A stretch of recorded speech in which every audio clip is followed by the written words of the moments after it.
Madam, Dr. Saliachalam, Madam. Yes, yes. Madam, shall we wait until joining of chairpersons? Yes, yes, of course. We'll wait for chairperson to join. Good morning, ma'am. Good morning. Good morning, Dr. Niranjan, sir. Yes, good morning, Celia. Morning, sir. Good morning, everybody. Sir, up. Photo Your ulta photo hai. is upside down. Okay, that's what I'm searching. Why it became up down? Nowadays, people are becoming up down. Because of COVID, you have to make up down yourself. Otherwise, the virus will go straight away. Virus will not find the route if you make up down. Niranjan. Let it be like that. I don't know how to do it. It became all of a sudden. Sir, can you rejoin, sir? I have to rejoin. Yes. If you are joining with mobile, you just tilt it, sir. I don't know.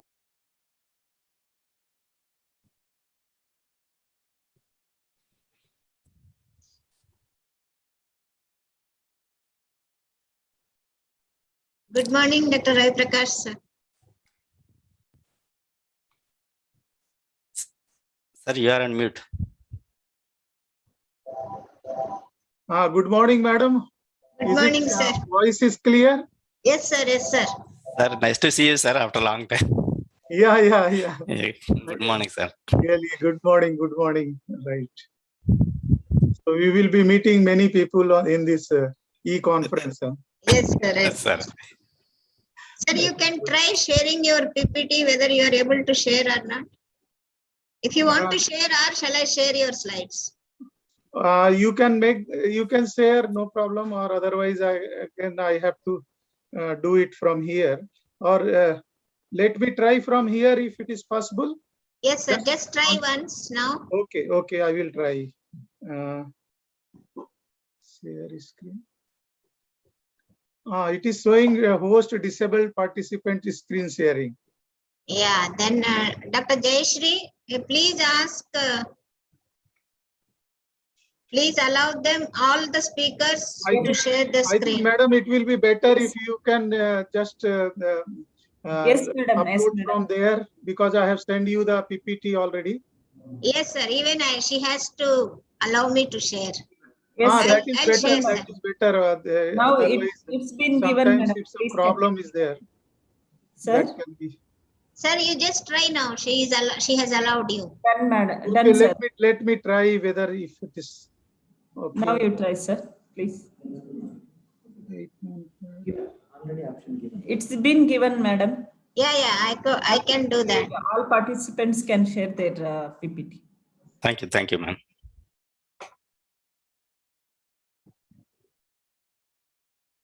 Now it is clear, madam? Yes, Yes, sir. sir. It's perfect, sir. Okay. Okay. Sir, you unshare the screen. Yeah, just I will stop the sharing. Okay. Yeah. So we are waiting for Dr. Pranajit Chakravarti to join. He is the chairperson.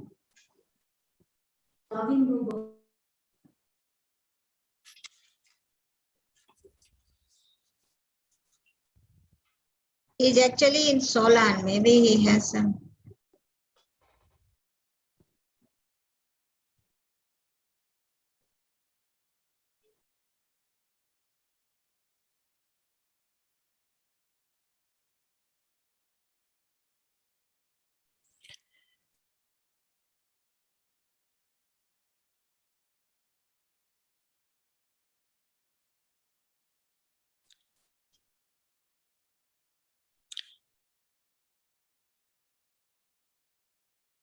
Yeah, Professor Niranjana, sir.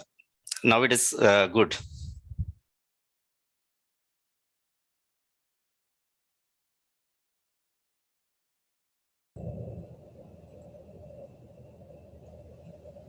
Uday Saab, namaste. Good morning professor Niranjan साहब. Good morning, Saab. Kaisa hai, Saab? Very nice, बहुत अच्छा लगा आपको देख के. Happy to see your room and books in backside. You have already seen. I've seen, but again I have seen. I've had books and all that in your room. Thank you very much. Thank you very much. A good day for me. So many friends. I am today meeting in the morning. हैं? Very nice, साहब. हाँ, सब ठीक है? हाँ सब ठीक है निरंजना जी, बहुत अच्छा लगा। अच्छा लगा साहब. हाँ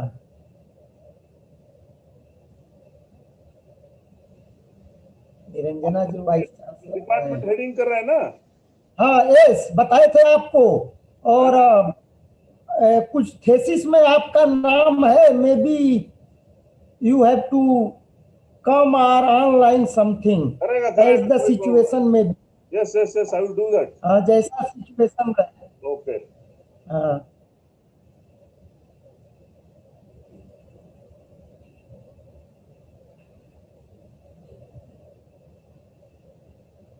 हमारा एग्रीकल्चर साइंस कांग्रेस होने वाला था वाराणसी में नवंबर में. हाँ यस यस। तक खबर नहीं है क्या कर रहा है वो एकेडमी वाला. हम तो क्या हो एक कोई मेल आया था हमारे पास, हम फॉरवर्ड करेंगे आपको। कर दो, कर दो. अभी हाँ तो नजदीक में आ रहा. मैं नवंबर 13 to 15 था हो. हाँ करस्पॉन्डेंस नहीं है. एक 1 वीक पहले मेल कोई आया था हमारे पास, हाँ, नास से. नास से नहीं, शायद बीएचयू के ही ऑर्गेनाइजर्स ने किया था। हाँ, वो लोग किया है. हाँ, उसको कोई डायरेक्शन होगा. अब देखेंगे, हमको थोड़ा याद नहीं आ रहा है, but I will see and I will inform you. में आने वाला है केसी मेहता अवार्ड लेने के लिए agriculture science congress. Very good, congratulations. KC Mehta award हम लेना है. क्या ये वायरस हमको अलाउ करेगा नहीं करेगा पता नहीं. वाराणसी की सिचुएशन कैसे है साहब कोविड का? हाँ बनारस में तो it is almost fine. Fine, okay. Sometimes no cases और 1-2 केसेस। तो करेंटली वी आर फ्री। नहीं, कोई बोला मेरे को नास ऑफिस में मैं टेलीफोन किया था. We do not know what will happen tomorrow in this. नहीं, वो नास ऑफिस में टेलीफोन किया था. उन्होंने बोला सब एग्जीक्यूटिव कमेटी ने हाइब्रिड मोड में करने के लिए सोच रहा है. Hybrid mode.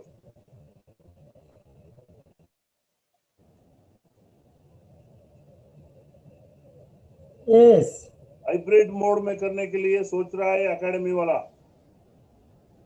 कोई लोकल में है वो अटेंड कर सकता है, कोई नहीं आ सकता है वो ऑनलाइन आ सकता है, वैसा कर रहा है. हाँ हाइब्रिड मोड बेटर है, हाइब्रिड मोड आज बेटर है, आज के सिचुएशन में वो बेटर है हाइब्रिड कर मोड। सकते हैं. हाइब्रिड मोड में होता है, कोई नजदीक वाला अटेंड करता है, दूर से ऑनलाइन में आता है, कर सकते हैं. हाँ वो बेटर है हाइब्रिड मोड। या कोई मान लीजिए सीनियर सिटीजन है, ना आ पाए इस सिचुएशन में, तो हाइब्रिड मोड ही समय ठीक है। लेकिन जो हम लोग अब मिलते थे ऑफलाइन मोड में, वो ऑनलाइन में कहाँ है। ऑनलाइन में टीचिंग भी नहीं हो पाता और एक कॉन्फ्रेंसेज भी ऑनलाइन में वैसे ही है। खाली मुंह देखना है, थोड़ा 1-2 बात कर रहे हैं बस. Sir, Dr. Niranjana many sir, times connection we is have not a good. chairperson joined. Okay. Madam, what Yeah, about SC Yeah, Dubey, please sir? start the session. Madam, Dr. Dubey, S.C. Dubey will not be joining. Dr. Okay. Pranjit Chakravarti is chairing the session. You can start the session. okay, madam, thank you. Good Give morning, brief all. introductions only, okay? Yes, madam. Yes, madam. Good morning, all. A warm welcome to technical session of the conference, that is plant quarantine, biosafety, and residue management. Chairperson of the session is Dr. Pranjit K. Chakraborty, member Plant Science, ASRB, New Delhi. And convener of the session is V. Celia Chelam, Head Division of Plant Quarantine, ICR, National Bureau of Plant Genetic Resources, New Delhi. A brief introduction of Madam. Madam completed her undergraduation and Master of Science in Plant Pathology from Agriculture College, Bapatla, and in Andhra Pradesh. And her PhD is from Acharya N.G. Ranga Agriculture University, Hyderabad, in Plant Pathology. She joined Agriculture Research Service in 1993 at IHR and worked on various management of fungal and viral diseases of vegetable crops and developed 3 high-yielding disease-resistant varieties, named as Arka arunima in Amaranth and Arka anupama in spinach and Selection 9 in carrot. She joined NBPGR in 2000. Since then, she's been working on quarantine of germplasm and intercepted the 33 viruses. Developed several diagnostic methodologies for detection of viruses detection of viruses by combination of electron microscopy, ELISA, and RT-PCR techniques. She executed several research projects supported by ICR and World Bank, organized. Jayashree, can we start? All of us know each other. Still Okay. 1 or 2 lines, madam. Yeah, Still yeah, 1 or yeah. 2. Organized several training programs, and she is the member of several project monitoring and evaluation committee and accreditation panel of National Certification System for Tissue Culture Raised Plant, Department of Biotechnology and Government of India. And Madam is awarded with several awards. Few among them is Dr. R.D. Vijay Prasad Rao Memorial Award and Fellow of Indian Society of Plant Genetic Resource. And also serving as an editorial committee member to several research journals and published several research articles. And for this session, rapporteur are Dr. Bharat H. Gaude and Dr. Pradeep Kumar. Thank you. I request Madam Convener Celia Chalam to take over this session. Thank you.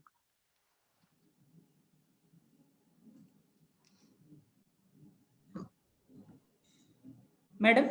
Dr. Chakravarti is not some issue with his internet. So he is rejoining, but before he joins, I will introduce the chairperson. Good morning, everyone. I welcome you all for this session on plant quarantine, biosafety and residue management. Dr. Pranjeev Chakravarti, as all of you know, he is member of Agricultural Scientists Recruitment Board. He started his professional career in 1986 as ARS scientist at Central Institute for Cotton Research, Nagpur. Before joining ASRB in April 2019, he served ICR in various capacities as principal scientist and head of the division. And he also served as Assistant Director General Plant Protection and Biosafety at ICAR, New Delhi. And later he joined Agriculture Science Recruitment Board. And he served Government of India as member of Central Insecticide Board and Registration Committee, chairman of several national committees, including Review Committee on Genetic Manipulation and Agricultural Biotechnology Task Force and DBTs. And also his academic background, all of us know, he is an outstanding student throughout his studies. And he did his PhD from Palampur, HPKVVV, and he did pioneering research on molecular plant pathology and signal transduction of disease resistance. He also did postdoctoral research at the University of Florida and University of Missouri, Columbia, USA. He is an adjunct faculty of the University of Florida. Besides, he also visited several countries, including Australia, UK, Canada, Brazil, Ecuador, and many countries in Central and South Asia for presentation of research in various conferences and represented Government of India. He is fellow of several professional societies and the prestigious National Academy of Agricultural Sciences. He served as president of Indian Society of Mycology and Plant Pathology, as well as Indian Phytopathological Society. He published several peer-reviewed research papers in national and international journals and guided 12 MSc and PhD students. Actually, I read this CV for the younger generation, but we all know Dr. Pranjeev, his contributions. Sir, I hand over the session to you. Please conduct the session.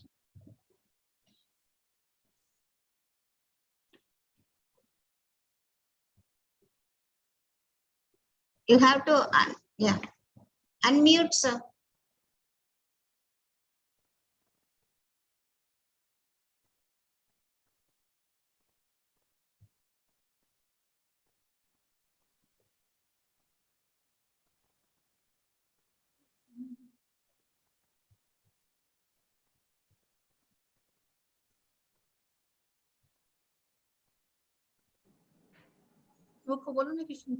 Yeah, we can hear you. Please, sir, please conduct the session.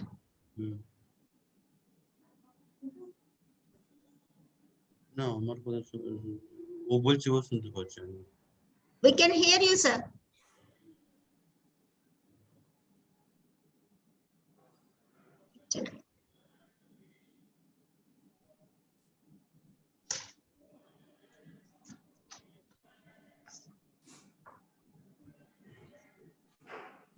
I think we will continue with the session.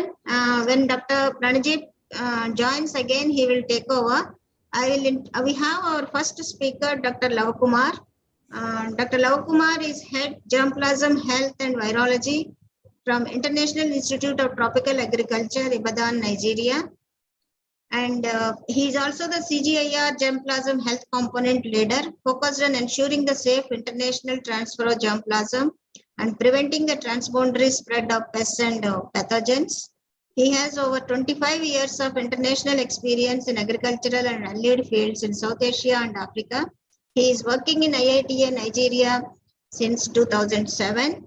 His research focuses on strengthening phytosanitary systems with specific emphasis on diagnostics for seed health testing, procedures for rapid propagation of clean seed, seed policies and seed regulations, and mainstreaming informal seed systems. His program developed several innovative approaches for virus disease diagnosis and control, including ICTs for disease surveillance and seed quality assurance. He initiated the Green Pass concept for fast-tracking international distribution of clean germplasm for food and agricultural research. He is part of several technical committees, steering group of the African Union Inter-African Phytosanitary Council, Executive Committee of the Plant Virus Epidemiology UK, management team of the CGIAR Gene Bank platform, and co-chair of the BBSRC Connected Project UK, and working groups on ICT's integration for agricultural transformation in Africa. He obtained his PhD in virology in 2000 from Sri Venkateswara University, Tirupati, India. And we all know for his work on PGNP sterility mosaic virus, finding out the etiology, and he worked with the renowned virologist Dr. DVR Reddy in ICRISAT. He has published over 140 research articles and book chapters in reputed peer-reviewed journals and guided over 10 PhD students. He won several awards, including the prestigious CGIAR Young Scientist Award and Best Scientist of IITA.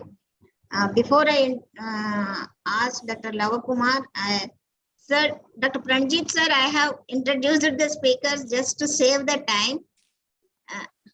You are not audible, sir. Thank you, Dr. Celia, and thank you all the esteemed members. Dr. Celia, can you hear me now? Yes, sir. Thank you. I'm sorry, there was some kind of hitch and all these technical jargons. We are always not, updated with it. And since I am outside my place now at the moment, so so there are so many other things going on. So I welcome all of you. It is nice to see you all. And it's in fact, a very important session. And our Dr. Ravi Prakash is there. I'm excited to see. Since we met last, I think once.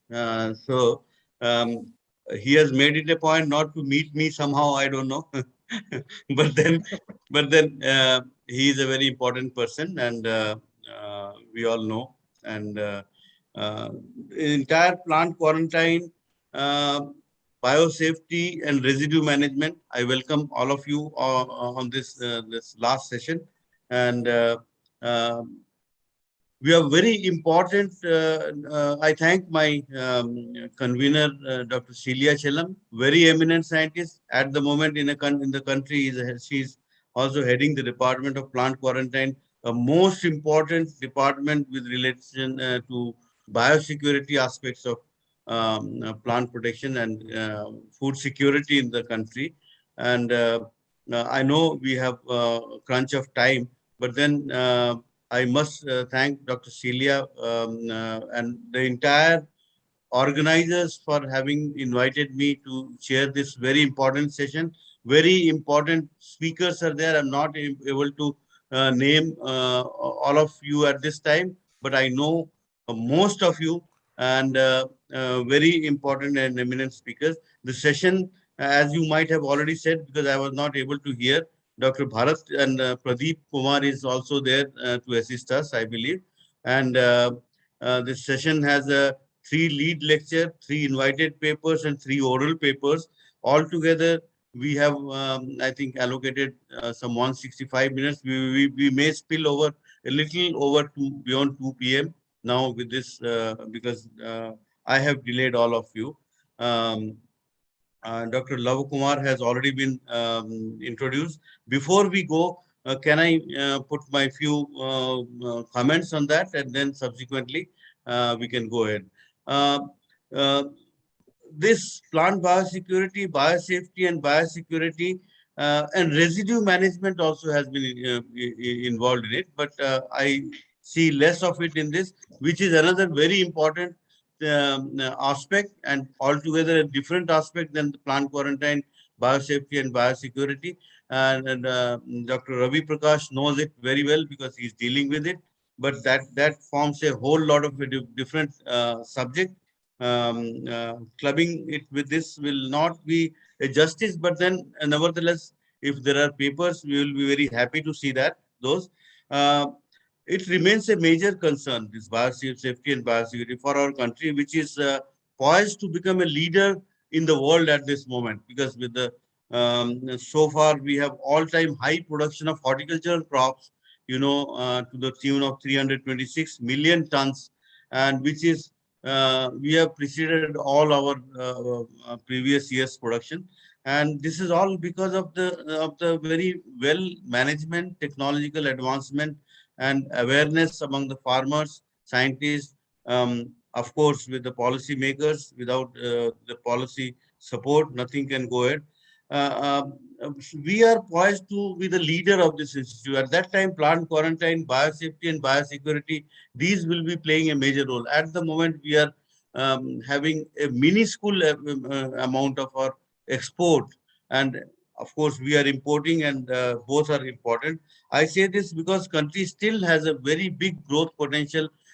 Previously, we thought it was at the rate of 4%, but now it is going at the rate of 2.4%. Nevertheless, it is higher than US and other countries where the growth of agriculture is less than 1%. So I see this as an opportunity, and it will be continuing further, and so that our production will be going much beyond.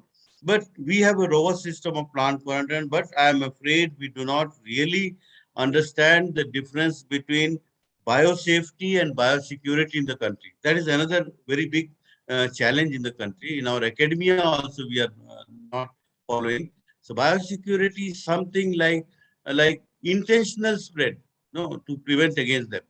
And biosafety, we are all the time doing through management and all those things. And recently, I wrote in IPS about agroterrorism, which is also a breach in our biosecurity. So we have to be very prompt. We have different law for policing the import. Dr. Celia, you know very well, and Dr. Ravi also, that we are policing import with 2 different regulations. One for research, which is very well under management, under control of NBPGR, where we import a very small amount, but we have a large import for commercial use. There we fail.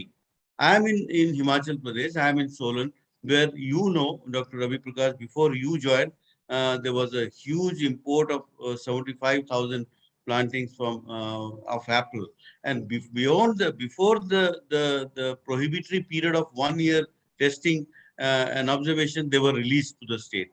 And later on, it was found that they had some stem pitting disease, they have a flat limb disease, which were never present in the country. So that kind of system has to be made very robust. For 6 years as ADG plant protection, at least I knew at least 6 pests and pathogens which have got introduced into the country. And right from South American pinworm, then spiraling whitefly, weed blast-like disease, TR4 race of Panama wilt of banana fall armyworm, and many others which have not come forward. We are dealing with it, and NBPGR has very amicably intercepted and thwarted the possibility of introduction of many of the new pests and pathogens, which is thanks to them. Losses due to invasive pests runs in billions of dollars, and we need to update. Dr. Ravi, again, many of our questions will be related to, of course, we are not here for that, but many other things. But since you are there, I want to say that we need to update our list of quarantine pests and weeds in plant quarantine schedule, which is now of 2003, means of 17 to 18 years old. We need to update, we need to reschedule, put the schedule and revise the schedule that is most important. Many of the pests which are quarantine significance, there in the schedule are no more a quarantine. They have already found place in the country, and the scenario has changed in the world. So we need to change them. We have to strengthen our laws to ensure biosecurity. There should not be any scope for exemption, because our laws also allows for some exemption for import. With the joint secretary, they have certain exemption rules. But when it comes to countries' biosecurity, we cannot compromise. There should be zero tolerance for all these kind of things. Any exemptions should not be allowed here. Means unless we ensure that the imports are totally free from biosecurity angle. We do not have any system or clauses for burning the crops. I knew when fall armyworm had come into the country, it came into a small area in Polachi, where we could have immediately burnt it and finished it. But there is no system of paying compensation, unlike in other countries in the world. We have to be very strict. Because at that time focus was a very small one, and within 3 months it spread across the length and breadth of the country. And in next 9 months it spread to other countries from our country. We have diseases which are yet regionally localized, many of which have spread to different regions, like potato cyst nematode. This is so. But some of them are there. I can name at least a dozen of diseases which are of regional importance. You take cotton leaf curl virus, which is present in which determines the economy of our country, but it is restricted to northern part of the country, whereas we grow cotton in south, central, south, north. So there is a link, but God has saved, or there is a miracle that cotton leaf curl, which has a potential of devastating. We are the highest producer of cotton in the world. If that goes, so domestic quarantine needs to be strengthened. During 2015-16, with great difficulty, we had introduced a system of declaration at the airport, which is no more existing now anymore. Dr. Ravi, again, Dr. Sushil, and we together, I was ADG at that time, we made it a point that there should be such kind of declaration, but that is no more existing. We must gear our preparedness like Australia, New Zealand, which boast of not allowing more than losses of invasive or another pest not more than to the extent of 5%, whereas we have 25 up to 20-25% losses, which amounts to 2,25,000 crores worth of losses which are happening. So all these things are all dependent upon plant quarantine, biosafety and biosecurity. Is very important session. I am sorry, Dr. Celia, I might have delayed. I have taken these points which are very important, because I knew I worked in this line, so these are always lurking in my mind. So now we may go ahead with the very coveted speeches made by the eminent scientists. And if you want to put some remark at this point, or maybe at the end of the presentation of all the speakers, Dr. Celia. Sir, you please start the session, sir. Okay, Dr. Lava Kumar. Let us invite Dr. Lava Kumar for his presentation. And his presentation relates to, I think, phytosanitary safeguard to prevents spread of certain tuber diseases. I wish he was in India, but he is doing it, all these things. He's an Indian scientist, but at the moment he's located in Ibadan. So here he's serving the purpose of that country. Definitely, we will learn from his speech. Dr. Lava Kumar, maybe have? Yeah. Good morning.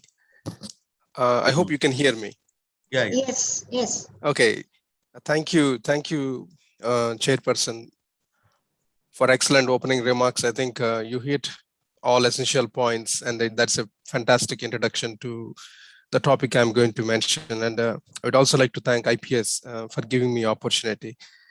I'm not opening my video because of the bandwidth. All right. So I have one of the key areas of our research program is focusing on preventing the pest risks. And we mainly do it in a number of ways. And one of the approaches we take is to prevent the pest spread through the seed pathways. So in this presentation, I'll be talking about our experiences with regard to the management of yam pest and diseases in West Africa. And this is done primarily in the concept of seed systems. Okay. Oops, let me see if I can get rid of this.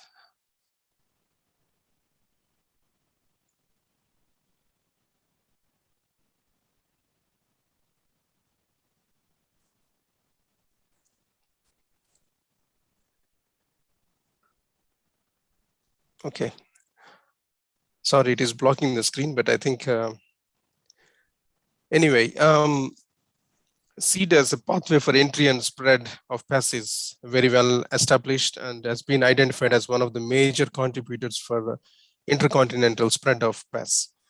The chair just explains, he emphasized some of the diseases that have entered into India through seed pathway, including stump eating disease and few others. And Dr. Celia Chalam herself has intercepted more than 30 different pathogens. So this is a very important means by which the pathogens spread across the borders.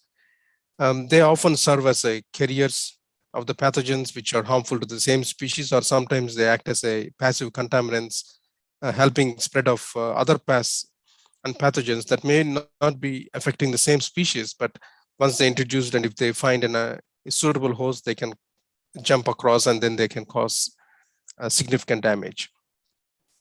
And one of the major contributors for this transboundary management is also, transboundary spread is also human activities. And in fact, the human plays the biggest role, especially in a continent like Africa, where majority of the countries are landlocked with a porous border. So there are no strict border controls. People can literally walk between the countries. So in such scenarios, it is much easier to move planting material from one country to another. And if such material is infected, automatically pest spread happens. Seed is one of the major causes. So basically there are two types of seed. Of course, there is an orthodox seed, which also carries a pest, but relatively it is less risk prone, mainly because not all pests and pathogens that affect the crop actually moves into the seed. And also phytosanitation is relatively easy. And there is never a situation of 100% seed transmission. So it is much easier always to salvage a pest-free seed, even if there is a contamination. And then there is a second type, vegetative propagules. And they invariably, if there is any infection in the host, they invariably carry the risk of transmitting that to the next generation. Of course, these are very well-known issues, and I'm talking with an expert. So I'm just only bringing this point for in the context of the topic I'm going to speak. This vegetative propagation is one of the major contributors for spread of viral diseases and also other tuber and stem-borne pests, especially in sub-Saharan Africa. I just indicated few examples in the slide which have caused major problems for several decades, and some of them have become much more serious in the last 1 decade. For example, potato cyst nematode in East Africa Probably it has spread from Europe long time ago, but it emerged as a big problem with the intensification of potato production in Kenya.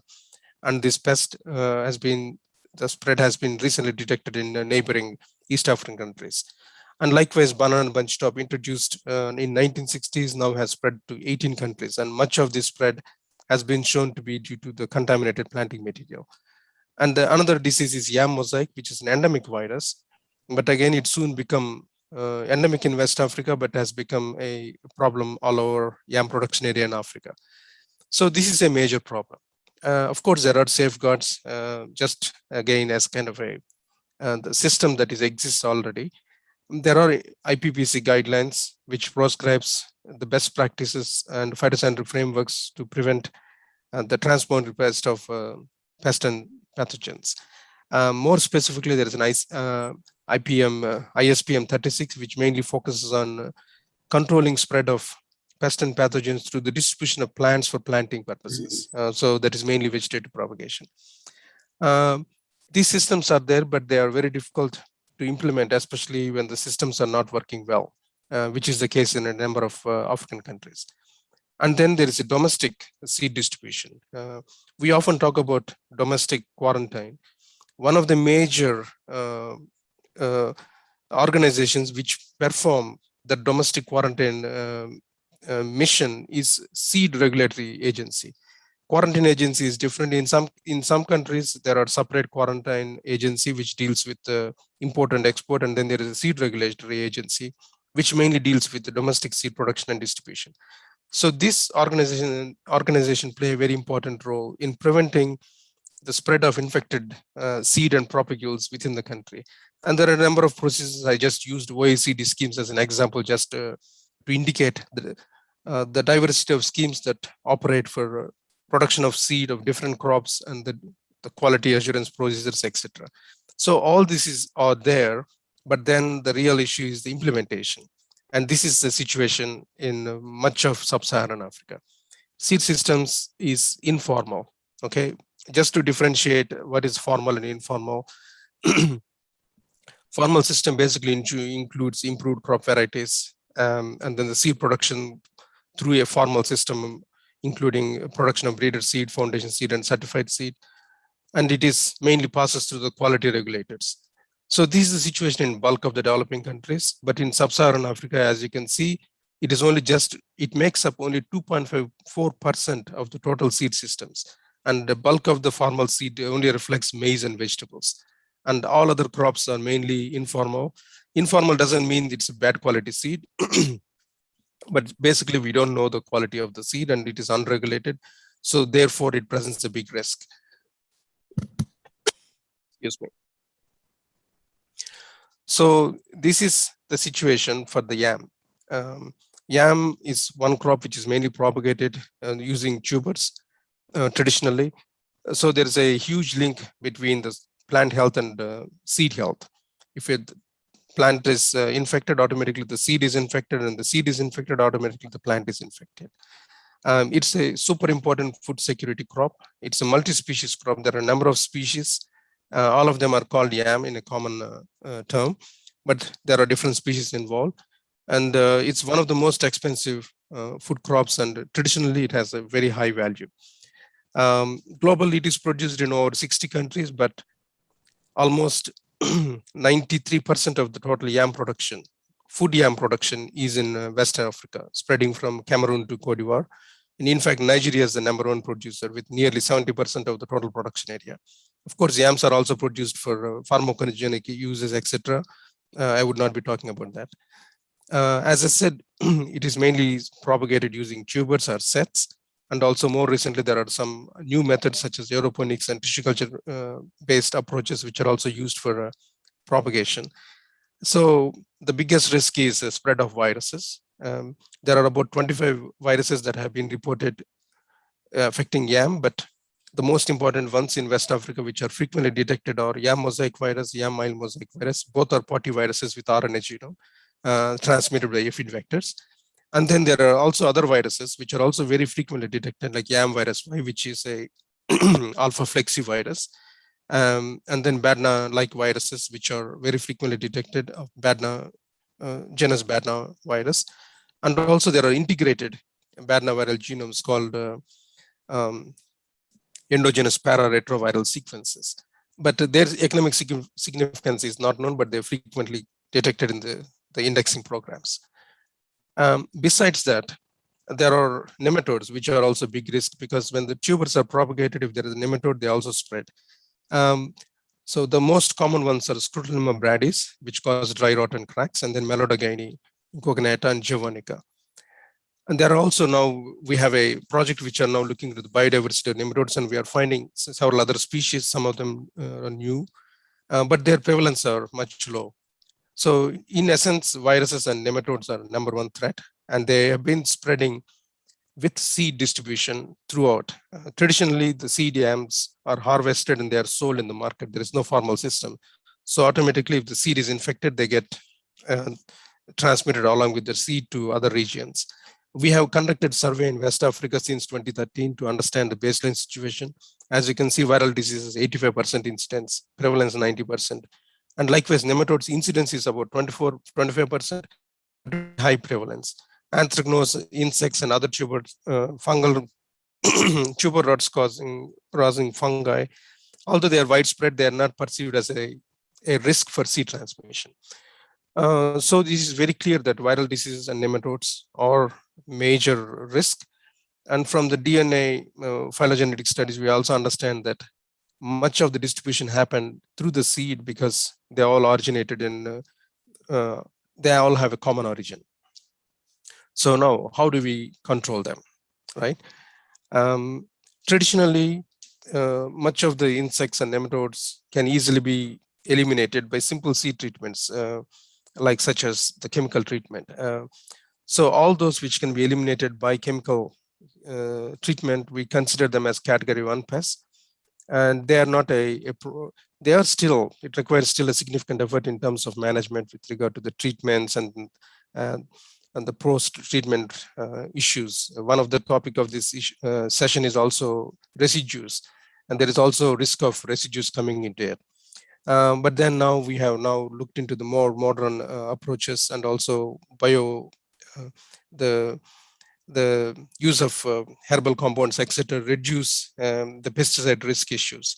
But in essence, the nematodes and insects can easily be treated with chemicals, but then the viruses remains a big problem because viruses cannot be eliminated by chemical treatment. It requires special procedures. Of all the viruses, as I mentioned, yam mosaic has been the biggest challenge. It's almost wherever yam is grown, this virus is detected. The first report came in 1977. And the most unfortunate thing is there is no durable resistance to yam mosaic virus in the white yam, that is Rotundata, which is the most dominant species cultivated for food use in West Africa. The virus is also very highly diverse. It causes nearly 50% yield loss. This is just to illustrate what happens if the plant get infected. The virus don't kill the plant, but the tuber yields are dramatically reduced. Excuse me. So we looked into the incidence of the yam mosaic virus in the market seed yams. So we sourced, we have done this across many countries, but I'm just illustrating one data set from Nigeria. So we sourced seed from 10 different markets, and we were not surprised to find incidence exceeding 80% in most seed lots. And also the severity is quite high. Severity is a reflection of the titer in the tubers. So we had to come up with the procedures. So we established a production of virus-free seed yam stocks, which basically involves taking the in vitro route that includes thermotherapy, chemotherapy, and meristeming. And then there's a big process because yam tissue culture itself is a very complicated. It's the species is not very well responsive. So although the protocol is efficient, but it takes very long time. And moreover, to ascertain that these stocks are virus-free, that itself will take up to 6 to 8 months because the viruses sometimes have a long incubation period, and we need to really let the plant germinate before we test them to detect viruses. So recently now we started using high throughput sequencing based approaches to cut the indexing time. so that now we can generate virus-free stocks within 6 months. So this protocol has been working fairly well. And one of the key requirements to achieve that one is need for sensitive diagnostics. In the last 4 years, we have established versatile diagnostics for viruses that are affecting yams, especially for YME, considering all the diversity. We have multiple tests involved, depending on the cost, efficiency, and the volume sample. We used all types of ones. For example, multiplex RT-PCR, PCR we use for detecting simultaneously all the 3 major viruses in West Africa. And then ELISA-based approaches for a YMV when we have thousands of samples. So it is more, because it is more economical. And most often we also use the LAMP or ExoRPA-based quick assays. They provide results within 15 minutes. If you have small stocks or if you want to check the results very quickly, then we use these approaches. These tools are quite essential, and they have been playing a very significant role both in production of CDM as well as seed quality certification. And then what we did was to scale. There is no point in producing CDM in a small quantity. We needed scale because ultimately, unless the good quality seed goes to the farmers' fields, we will not be able to solve the problem. So we have a big team. This is all not done by our own. We have a very big team within IITA. And we have come up with a number of approaches for high ratio propagation of virus-free CDMs. That includes converting the tissue culture virus-free stocks to the tips, which are much more faster and efficient, for rapid propagation, in vitro rapid propagation of yams. And then these were taken to aeroponics for next stage bulking up. And then from aeroponics, we take vines, and these vines are established under screenhouse conditions. So then the mini tubers that are emerging from these ones are either supplied directly to the field planting, or sometimes even the vines itself are transplanted to the field. So this is now being scaled, and this is working well. And similarly, recently we have also come up with another propagation system called semi-autotropic hydroponics, where we can actually grow yams on shells in a small rooms. So instead of using greenhouses now, we use SH approaches in the rooms, which is space efficient, and also it dramatically reduces the cost, and we can generate a large number of virus-free yams in a small area and much more efficiently. Otherwise, the process remains the same. From SH plants, mini tubers, virus-free mini tubers are generated, and they are planted into the field for either CDM production or varium production. So now this has been working along with the regulatory agencies within Nigeria and Ghana. We have provided a scheme how to scale this in a commercial, in a sustainable way, commercially sustainable way. And we also established a system to limit the generation, so that, because eventually once you put into the field, there is no control on reinfections. So obviously we need to manage the quality. So there is a quality management guidelines backed by the regulatory agencies for seed certification. The limited generation seed system ensures that the seed is not perpetuated forever. So the stocks are continuously replenished. But then the biggest challenge for us was YMV. As I mentioned, there is no host resistance. So the moment the clean CDMT is taken into the field, automatically the aphids will bring in the virus. So we have been looking at the rate of reinfection. So these graphs that you see here is a virus-free yam fields established, and then each peak represents the number of infected plants in that particular sampling plots. So within a short period of time, as you can see, the infections are getting very high, so as high as 60 to 90% infection within 1 year. What does it mean? It means despite the production of virus-free yam taking to the field with all these efforts, the moment you put in the field, they get reinfected. So we need a measure to control this reinfection. Otherwise, it becomes a very high management cost with very little benefit to the farmers. So therefore, we have come up with this another approach called positive selection. So basically, positive selection is a kind of an on-farm virus disease management technique. This is not new. This has been used in the past, but then it is not very commonly applied. So we thought maybe this may be an approach that we should be using in a kind of a short-term remember, we will not be reusing the seed for long. So if we can manage the seed for 2-3 generations, it's still beneficial to both producer as well as farmers. So basically, positive selection involves visual selection of infected plants and avoiding using the seed from such plants as a seed yam. So we have, like, for example, here you can see images. The healthy plants or mildly symptomatic plants, or seed tubers from healthy or mildly symptomatic plants are harvested, whereas the plants with severe symptoms, with obvious severe symptoms, are avoided. So the question now is whether it actually be beneficial to the farmers. We have conducted trials in 50 farmer fields in Abuja State in Nigeria. So this is the baseline study where if you don't apply positive selection using the market CDM, this is a scenario, very high incidence of virus.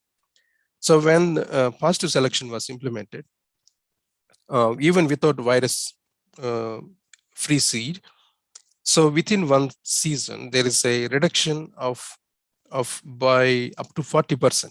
Okay, we can reduce the virus into infection by up to 40%. Then how this is happening, how this reduction is happening, and whether it is translating into the yield benefit to the farmers is something that we were looking a bit more closely. What you see under the control is these are the plants. The S1 means the plants without symptoms. S2 is a mildly symptomatic plants, and SC3 means severely symptomatic plants. As you can see in controls, there are asymptomatic plants are very few, whereas mildly symptomatic plants are making up to 40%, and rest is all severely symptomatic plants. That means this is where maximum yield loss is happening.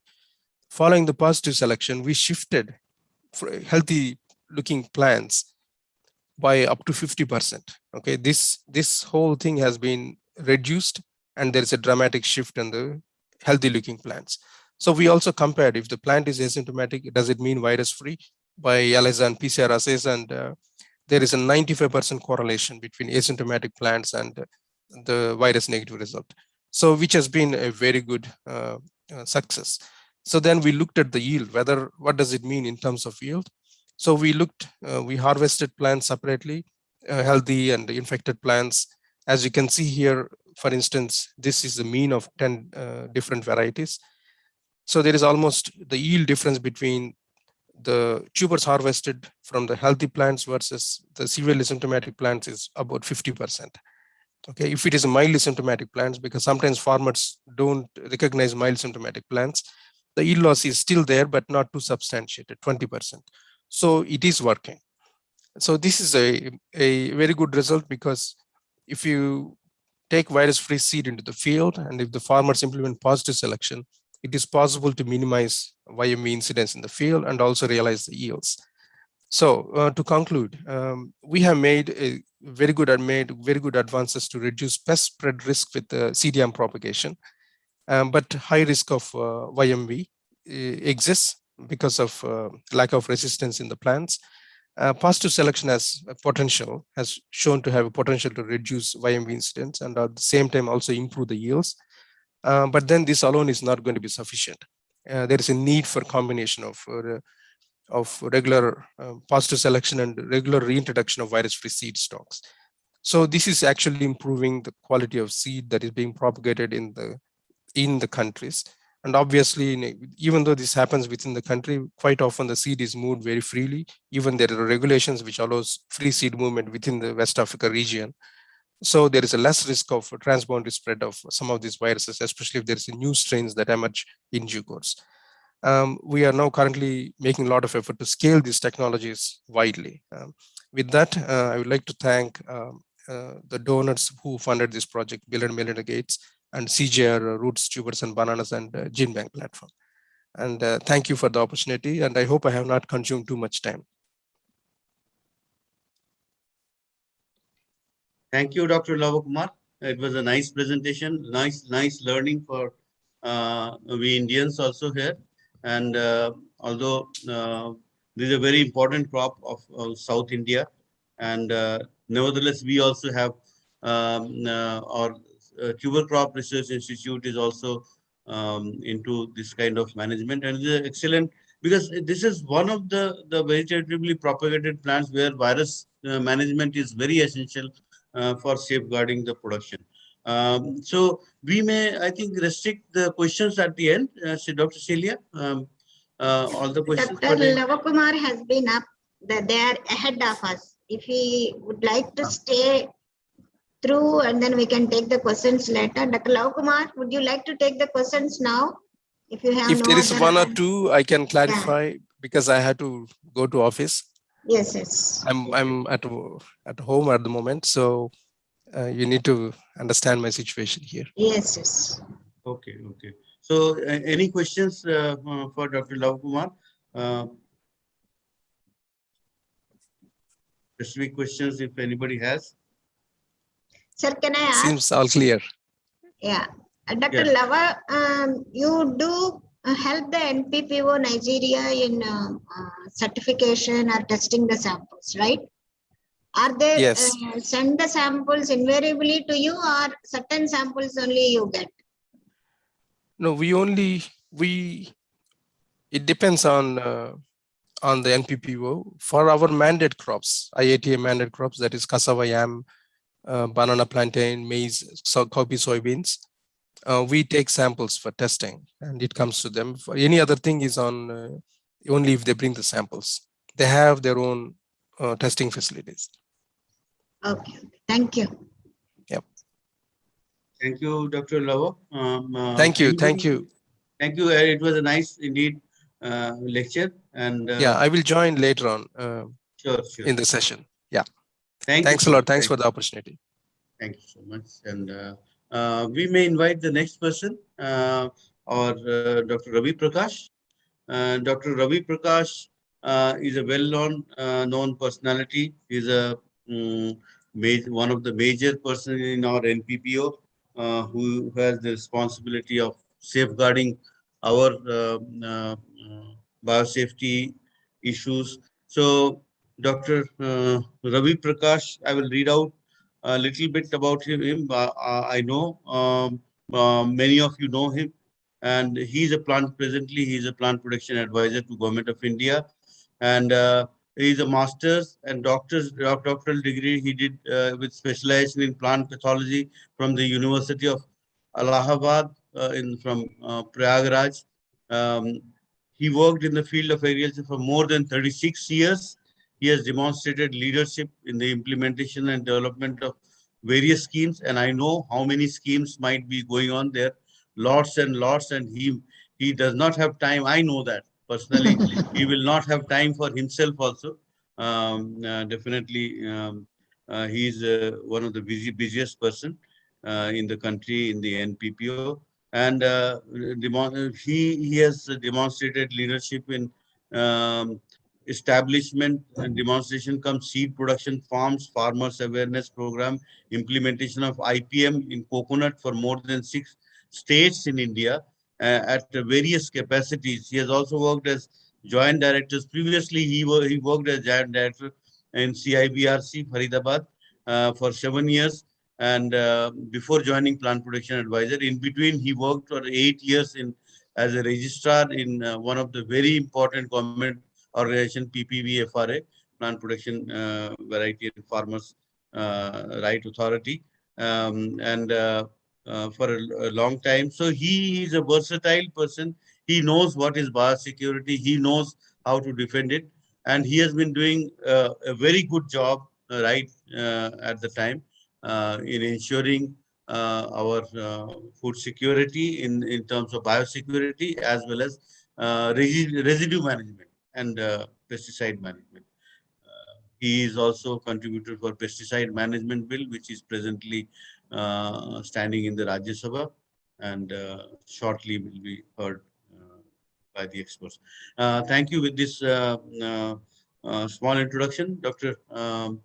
Ravi, may I invite you for your talk?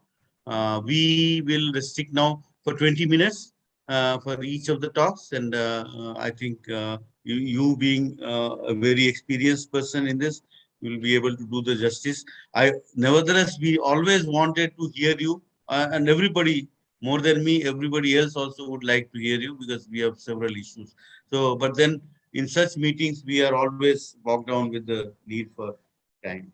Thank you, Dr. Ravi. We may restrict the questions at the end of the three talks. Thank you, respected chairman, dear participants from India and abroad. On behalf of the Directorate of Plant Protection, Quarantine and Storage, I would like to welcome you all in this my talk. As you all know that the plant health management is a profitable crop production and thereby for food security, supply of fuel and fiber and raw material to various plant-based industries. And plant health is also important for environment health, animal health and human health. So I will be just going the brief on about my presentation, where I will introduce the activities of the Directorate of Plant Protection as a national plant protection organization, what we do it there by implementing the various schemes as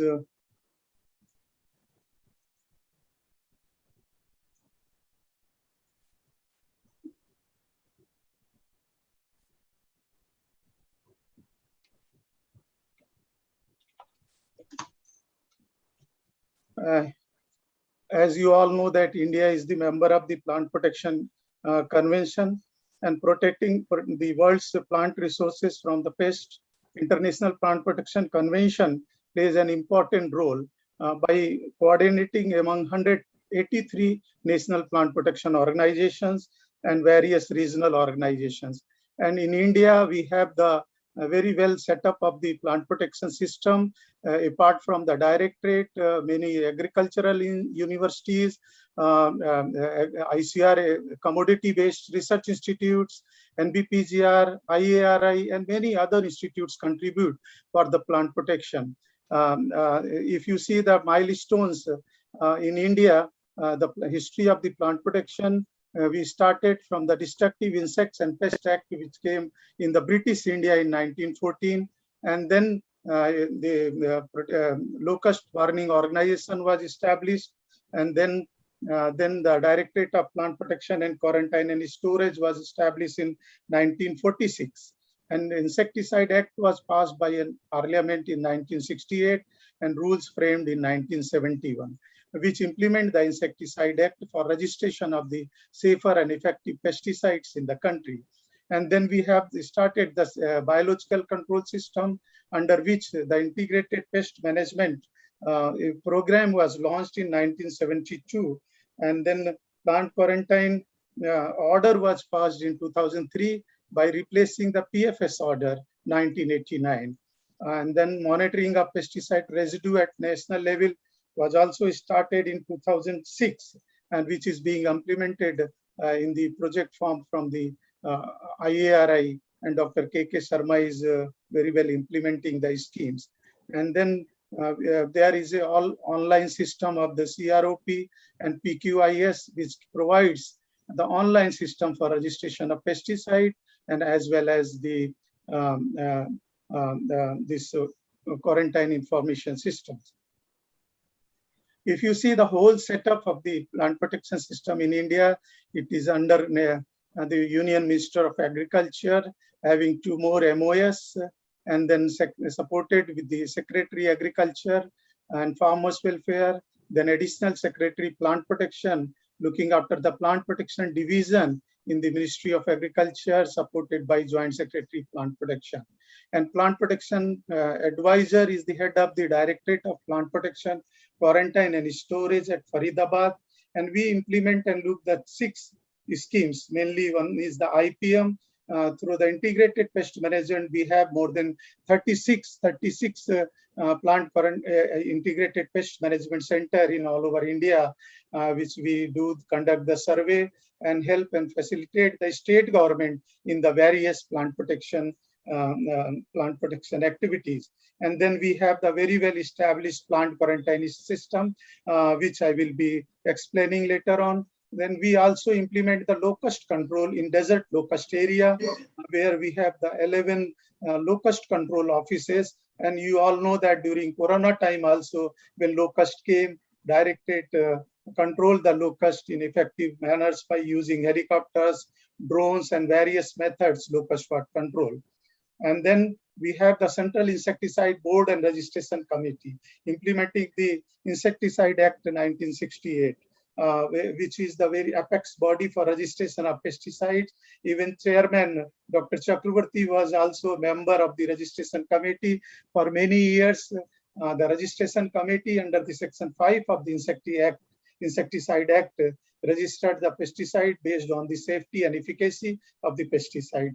Then we have the pesticide quality control system implemented through the Central Insecticide Laboratory and the Regional Plant Pesticide Laboratory, supported with the SPTLs in all the states. Then we have the MPRNL scheme, which is being implemented at the IARI and by our regional plant quarantine stations.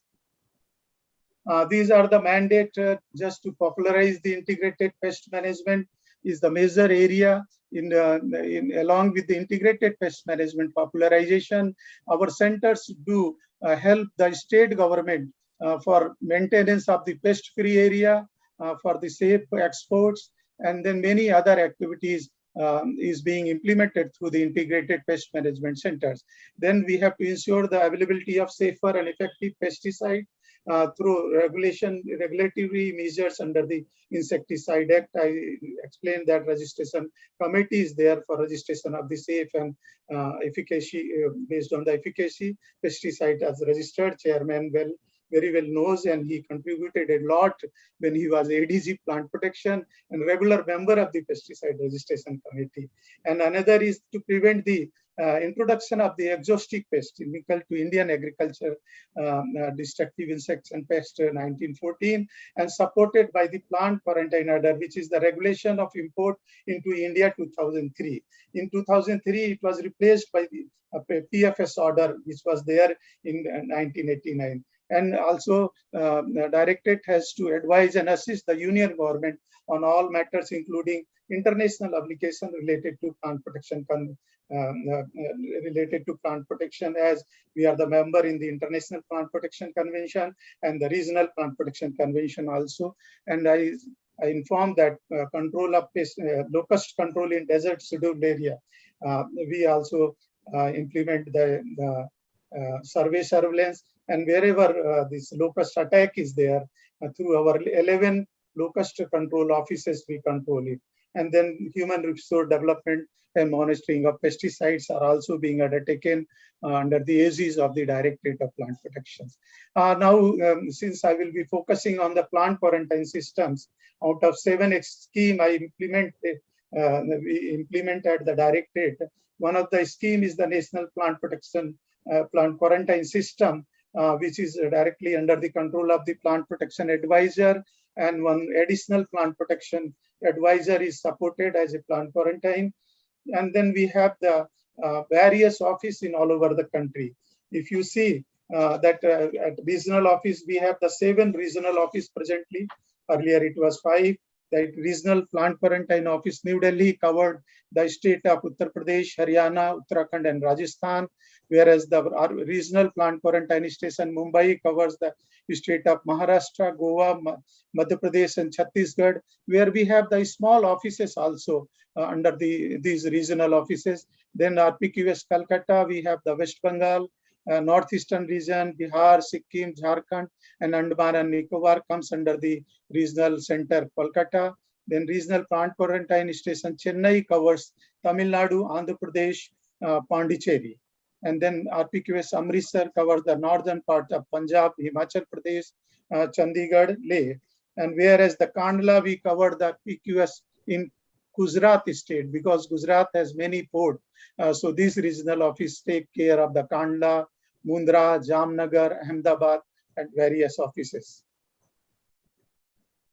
As you need, this plant quarantine is regulatory measures in India are implemented under the DIP Act 1914 and through the regulation of the import into India Order 2003. And major objective is to prevent the spread of exotic pests that are harmful to the crops by regulating, restricting the import of plant and planting material, and to support the market access for Indian agricultural products, and to facilitate safe global trade in agriculture by providing a reliable and safe phytosanitary certification system.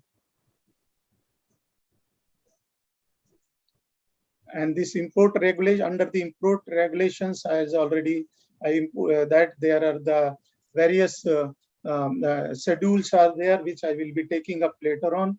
And then PQ order is effective from 1/1/2004, which is still continuing, which was replaced by the PFS order. And earlier to PFS order, there was the Cotton Regulation 1978, which was replaced by the PFS order. The major activities of the quarantine is the conducting the pest risk analysis. Before allowing any commodity import of any commodity into India, we conduct the pest risk analysis. We have the team of experts at our directorate level, which we conduct the pest risk analysis. We get the application and technical information from various countries for request of the exporting the material to our country. So we conduct the pest risk analysis to decide the import condition of that commodity. And then we also inspect the imported commodity. If we come to our port of entry, then we inspect the consignment. And if consignment is found free from the disease and pest, then only it is released. Otherwise, it will go to other system that taking the treatment or some destruction or deportation orders. Then getting the market access for our commodity, we also compile the technical information and send to various countries for many of our commodity to be exported from our country. And we have gained a market access of large number of agricultural commodity by way of conducting the PRA and providing the technical information to the importing countries. And then inspection of the plant and plant materials meant for export. For a reliable phytosanitary certificate is very much important for the safe export.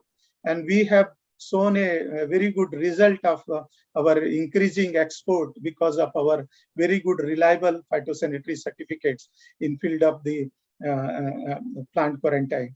And then formulation and implementation of various national standards, and then accreditation of the phytosanitary treatment providers. We have the large number of treatment providers like fumigators, and we have the various pack houses and processing units which process and pack the material before exports. And then we have the inspection of the post-entry quarantine, because this post-entry quarantine is very much important in respect of the import of the plant and plant materials. Then conduct of training of the phytosanitary. These are the major activities. And if you see the what plant quarantine order says, it has a total 183 entry point in the country, which are provided in various schedule of the PQ order. We have the 46 seaports point of entry, 24 airports, 24 land frontiers, 78 inland container depots, and 11 international post offices as a point of entry notified under schedule 1 to 3 of the PQ order, which allows entry through these entry points. And then import of seed and planting materials are imported only.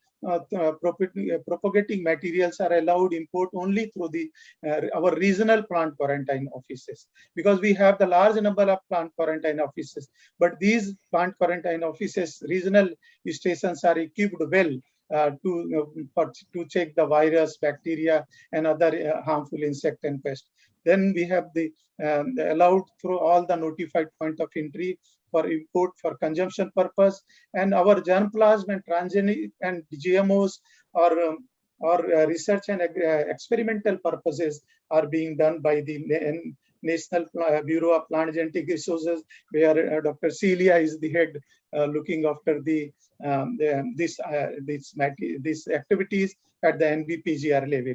Then we have the provision of the Schedule 4 15 commodities. These are the major specified commodities are prohibited from various countries. These are the mainly the banana, cassava, cocoa, coconut, and this coffee, date palm, oil palm, rubber. All these are prohibited for many countries to prevent our country from the exotic pests and diseases. And there are the restricted items which are listed in Schedule 5, which can be imported with the certain conditions. and freedom given on the phytosanitary certificates. And the commodity is regulated to import with additional declarations are maintained in more than 699 commodities are so far listed in Schedule 6, which can be easily imported into the country along with the freedom from the pest. And there are the Schedule 7 items which have less risk, but again, these items are more than 519, and it's a dynamic list. We conduct the pest risk analysis and it is added to this Schedule 7, Schedule 6 or Schedule 4 and 5 based on the risk. If it is very high, then prohibited. If it is little less, then again restricted item. And if it can be imported safely, then it is Schedule 6. And Schedule 7 less risk item. Again, here the phytosanitary certificate is must by the exporting country. Then there are the inspection fee and list of the post-entry quarantine in Schedule 8, 9, and 11. Then export certification has carried out always according with the provision of the importing countries and as per the provision of the International Plant Protection Convention, and which says, and we also conduct this, give the phytosanitary certificate as per the international standards on phytosanitary measures, 7, which says about the export certification systems. Then ISPM 12, which is the guidelines for phytosanitary certification. And again, ISPM 23, how the consignment is be inspected before issuance of the phytosanitary certificate. And we have also brought out 24 national standards for phytosanitary measures and developed, and we have various phytosanitary certificate issues authority in the country, from the central government, from DPPQS, from the state government, from the ICAR Institute, from the state agriculture universities, which facilitate by issuance of the reliable phytosanitary certificates for our exports. These are the main national standards on phytosanitary certificate. Some of the importance are listed here, and these all informations are available on our website, like a hot air treatment facilities for wood packaging material. Here I have especially mentioned this NSPM because it is very important, whether packaging material is associated with agricultural commodities or machinery and equipments, but that packaging material has to be treated with the hot air treatment facilities at 56 degrees for 30 minutes, the core temperature of that wood, and then only that packaging material can be associated with the exports. So it is very important, and that is the reason why I put mentioned here. And another important is the methyl bromide fumigation, which is again a very important fumigant. But it is not allowed mainly because of the Montreal Protocol. Only for the quarantine purposes, this chemical is allowed. So we are having the national standard how this methyl bromide is to be used by the fumigators. Then we have the other system like NSPM on the fumigation agency, NSPM on the pest-free area establishment, and then NSPM on the fruit flies, then NSPM on hot water treatment, immersion treatment facilities for mango, which we export to Japan. And then we have the heat treatment for Niger seeds, vapor heat treatment for fresh fruits and vegetables, and then certification of irradiation systems. That is again export of mango to USA. We do irradiate before exporting. So here mainly the phytosanitary standards of the export potential I have mentioned here, which facilitate our export.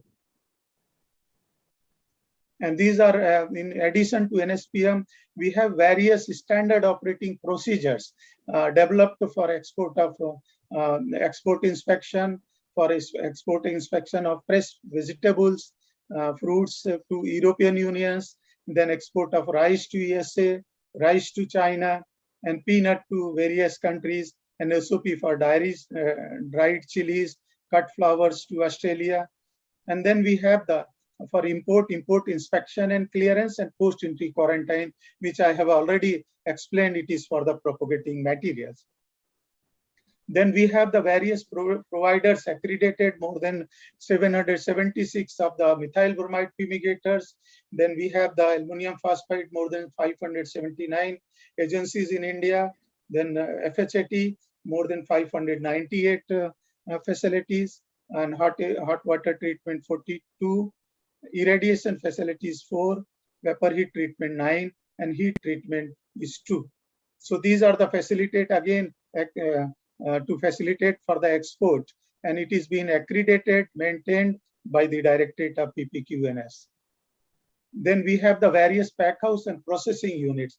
In the bilateral agreements with the various countries, there is a specific requirement of the importing countries, like rice to USA. They have the various conditions which we have put in the accredited the pack houses for 159 for the USA, 73 for China, and peanuts processing units 109 for any countries, and then fresh fruits and vegetables to European Union, 89 pack houses are there, and then chilies processing unit 157, a mango pack 16 mango pack houses, and 3 farm house for cut flowers. And these farmhouses are specific to Australia, maintaining as per the Australian condition to export the cut flowers.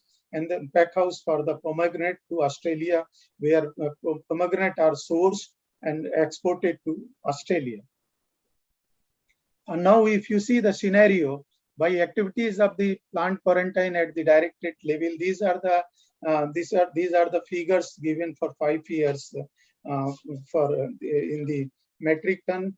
Though our import is decreasing and export is increasing, we shows that we have the very good reliable system of import and exports in our country.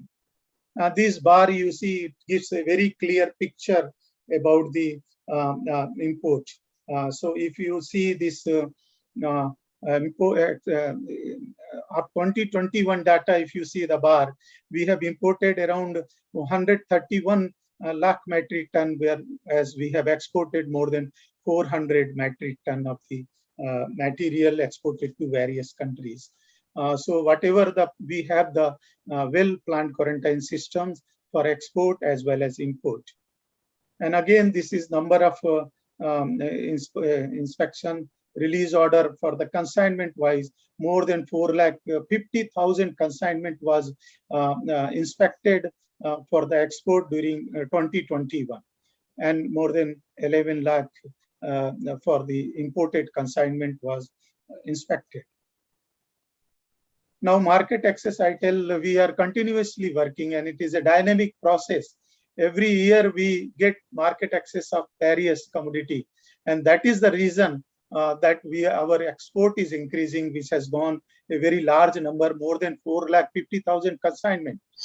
The huge consignment is to be inspected, and we get a good number of market access. And recently in 2021 also, our 11 commodities, agriculture commodities, got market access in the various countries. And pest risk analysis for import also we conduct. There was again every year we conducted, but a special drive was there in 1920, where a large number of commodity pest risk analysis were conducted and listed in PQ order for allowing import into the country. And still we have the huge list of conducting the pest risk analysis. We negotiate with the with the exporting country. If they allow our product, then we also give the market access to their product. And that is the reason, give and take. So whenever we negotiate, we will complete, even though we complete the PRA, but we try that some of our product also get market access, so that whatever the boost in the agriculture produce, as we are the largest fruits and vegetable producer country in the world, and second largest in food, grains and other commodities. So exports becoming a very important, crucial things for any of our agri commodities, and especially for fruits and vegetable, for horticultural crops. Whatever exports I have seen, apart from the rice and some other commodities, maximum is fruits and vegetables what we are able to export to various countries. And it is only because of the well plant protection system, contribution of all of you working in the Indian agricultural universities, commodity-based agricultural research stations, ICR institutes, commodity-based research institutes, NBPGR, all has helped to gain the market access for various commodities. So our export is increasing day by day. These are the pest interception. Apart from this market access and all, our quarantine plays a major role in biosecurity, plant biosecurity, to prevent the entry of the exotic pests, including NBPGR also plays vital role for germplasm. When any germplasm is imported, they are also seeing that whether any quarantine pest is there. And if you see the interception, large number of interception we have made, 3 years data only, I am showing it here. See, quarantine pest in 1118 in 1819, whereas non-quarantine pest is also. Why we record the non-quarantine pest also? Because as per the International Plant Protection Convention, then we have to have the pest-free trade. And it is the obligatory to the country, exporting country, to export the pest-free commodity. So if they export and we found anything, we record a non-quarantine pest also, and then communicate the non-compliance to them. And then recently in 2021, more than 1,905 quarantine pest was detected, non-compliance was communicated. And then this for non-quarantine pest, again, these again, we do the disinfestation here by way of the treatment. We have the large number of treatment providers with us. Whenever any consignments comes, then immediately we notify the non-compliance to the exporting country, and we do the treatment. If treatment is not available, then only deportation and destruction order is issued to the exporting country. So these are the actual figure of our interception and role of plant quarantine system. And here is the entire certification activities we have online. We have the PQIS system, where the plant quarantine information system, where importer and exporters can log in and have all the information by online submission of the application, get the import permit, release order. And we have also, again, we have integrated our system with the customs so that the fast release of imported consignments. Many times the perishable items are imported. So through the ICE gate, we do it in a faster mode. Then we conducted this 227 medicinal plants and notified in PQ order to support Indian manufacturer Ayurveda. This Ayurveda homeopathic and medicinal herbs was a special drive for the conducting the pest risk analysis, which I thought of mentioning here that in this system and in this seminar. And then under ease of doing business, we have made the risk management systems where the less risk is there. The commodities are identified and released with a 5% inspection. And then commodities with 12 commodities are with the 50% inspection, and 28 commodities are more than the 80% inspection. Though always allowing any tolerance in the biosecurity is not permissible, but for doing ease of doing business, these are the efforts being done so that trade also can go along with the these things without any delay. And wherever anything is there, then again commodity is pest risk analysis carried out. And if we found that through the RMS system also, it is a dynamic system. If in 5% something is found, then again we will put them through the high risk systems. So these are the systems and plant quarantine system in our countries. And these are our website of the plant quarantine information systems. Again, we are upgrading it, and by the end of this year, we will again have a more informative systems where everything will be available on these systems. With these few words, thank you very much for the organization to giving me opportunity to give this lecture, to give the overall scenario of the plant quarantine system. So I have touched maximum only on plant quarantine. I have not gone to the Insecticide Act, which is again very much important for the food safety, as Honorable Chairman emphasized that pesticide residue. We are looking the pesticide residue data at this under the CIB and RC, and then dossier is before completion of this case for registration. We send the dossier to again our Food Standard Authority, which fix the MRL. And MRL is such a crucial issue nowadays for the food safety, where even our export consignments and our import consignments are high risk of this thing. Then again, through the IPM, we are educating the farmers for use of the recommended pesticides only in the crop-based recommended pesticides, so that MRL can be avoided and our export can be smooth, and import also. We are taking up the various exporting country that MRL of the certain pesticide, and many pesticides are under banned category, under revision, and all these things. So those points I have not covered because of the time, and since the subject is relevant to the post-harvest technology and the disease management, so I concentrated my talk only on the plant quarantine system. So with these few words, I thank Honorable Chairman of the session and all the dear participants for be patient in hearing my talk. Thank you very much. Namaskar. Thank you, sir. Thank you, Dr. Ravi. It was a brilliant presentation you made about the system. It looks good that Indian system is also coming up greatly, starting from 1914 Destructive Insect Pest Act, when it was made for only one insect, namely cotton boll weevil, which was introduced.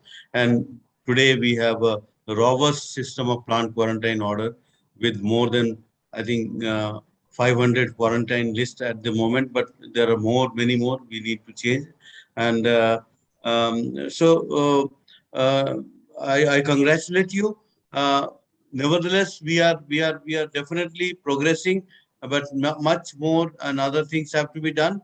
And like the use of acoustics and electronic noses have not been made use in our country so far. Only it is being researched, but you must be knowing in New Zealand, in other countries, even in China, if you see, there's a huge number of gadgets, handheld gadgets have come, whereby just putting it over the stack of a bag, you can see, note whether there is some pathogen there or not. So we have to gear towards that. Definitely, there is lots of progress, lots of interception, and we are there. We are moving in. Thank you, Dr. Ravi, for a nice presentation and keeping up the tradition of India and making helping it to get sustainable food security and more of exporting of the commodities, which in the days to come we are heading for. Next, I think if anybody has any question, maybe quick question, only two questions we can allow now, and because there's a paucity of time. If any of us have any questions. Sir, Dr. Ravi Prakash has to leave also. He has another appointment. So he will not be available after the session. If anybody has question, they can ask. Sir, I have a small clarification. If non-quarantine pest is intercepted, even then you will deport the material? Yeah. See, madam, when this quarantine pest is detected, if it is a insects kind of things, where we have the very effective fumigants like methyl bromide. And then because International Plant Protection Convention says that if you have the treatment, available treatment, then treat the material, make it free from the pest, and then release it. So accordingly, we do that. We convey the non-compliance to the country, and then we do the treatment and then release after the disinfestation. But where it is not possible, then deportation and destruction is the only way to prevent the country from the exotic pest. That is the things. So recently for the tomato brown rugose fruit virus, all the private companies are telling that since it is not reported from India, even then EU is asking Indian system to export the material with the phytosanitary certificate, and then they are insisting that one particular diagnostic method like real-time PCR should be used. So is it correct?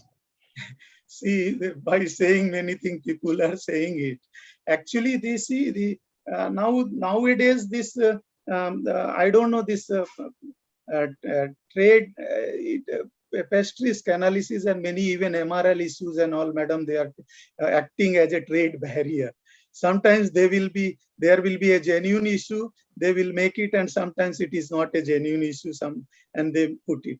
So it is all bilateral things we are taking it, and many times they stringent their MRL system, and then your export is suffering.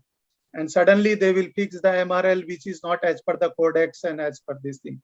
So those are there in the trade. Many things is happening, but we have to rise. Recently with the Russia for the tobacco export, there was a ban, but we negotiated with them.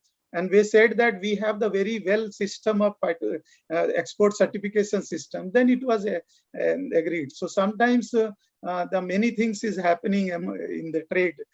Some rumors, and sometimes it is true also. Now, can they demand one kind of diagnostic method from the importing country under IPPC? Can they tell us if we should use only real-time PCR method instead of conventional PCR, sir? No, that can be done, because if you are doing it anything, that no one is going to stop you, because whatever activities you are doing it, that is just to safeguard your country biosecurity. Okay, Dr. Ravi, what I feel, we are a little more liberal compared to other countries in dictating terms. Yes, sir. Because that is always had been there, because we saw this European Union coming to us and how rigorously, badly treating even the Joint Secretary when there was several meetings were held for regarding the tricyclazole issues and many other issues. No? But then we have not updated our capacity building. See, we are importing apple.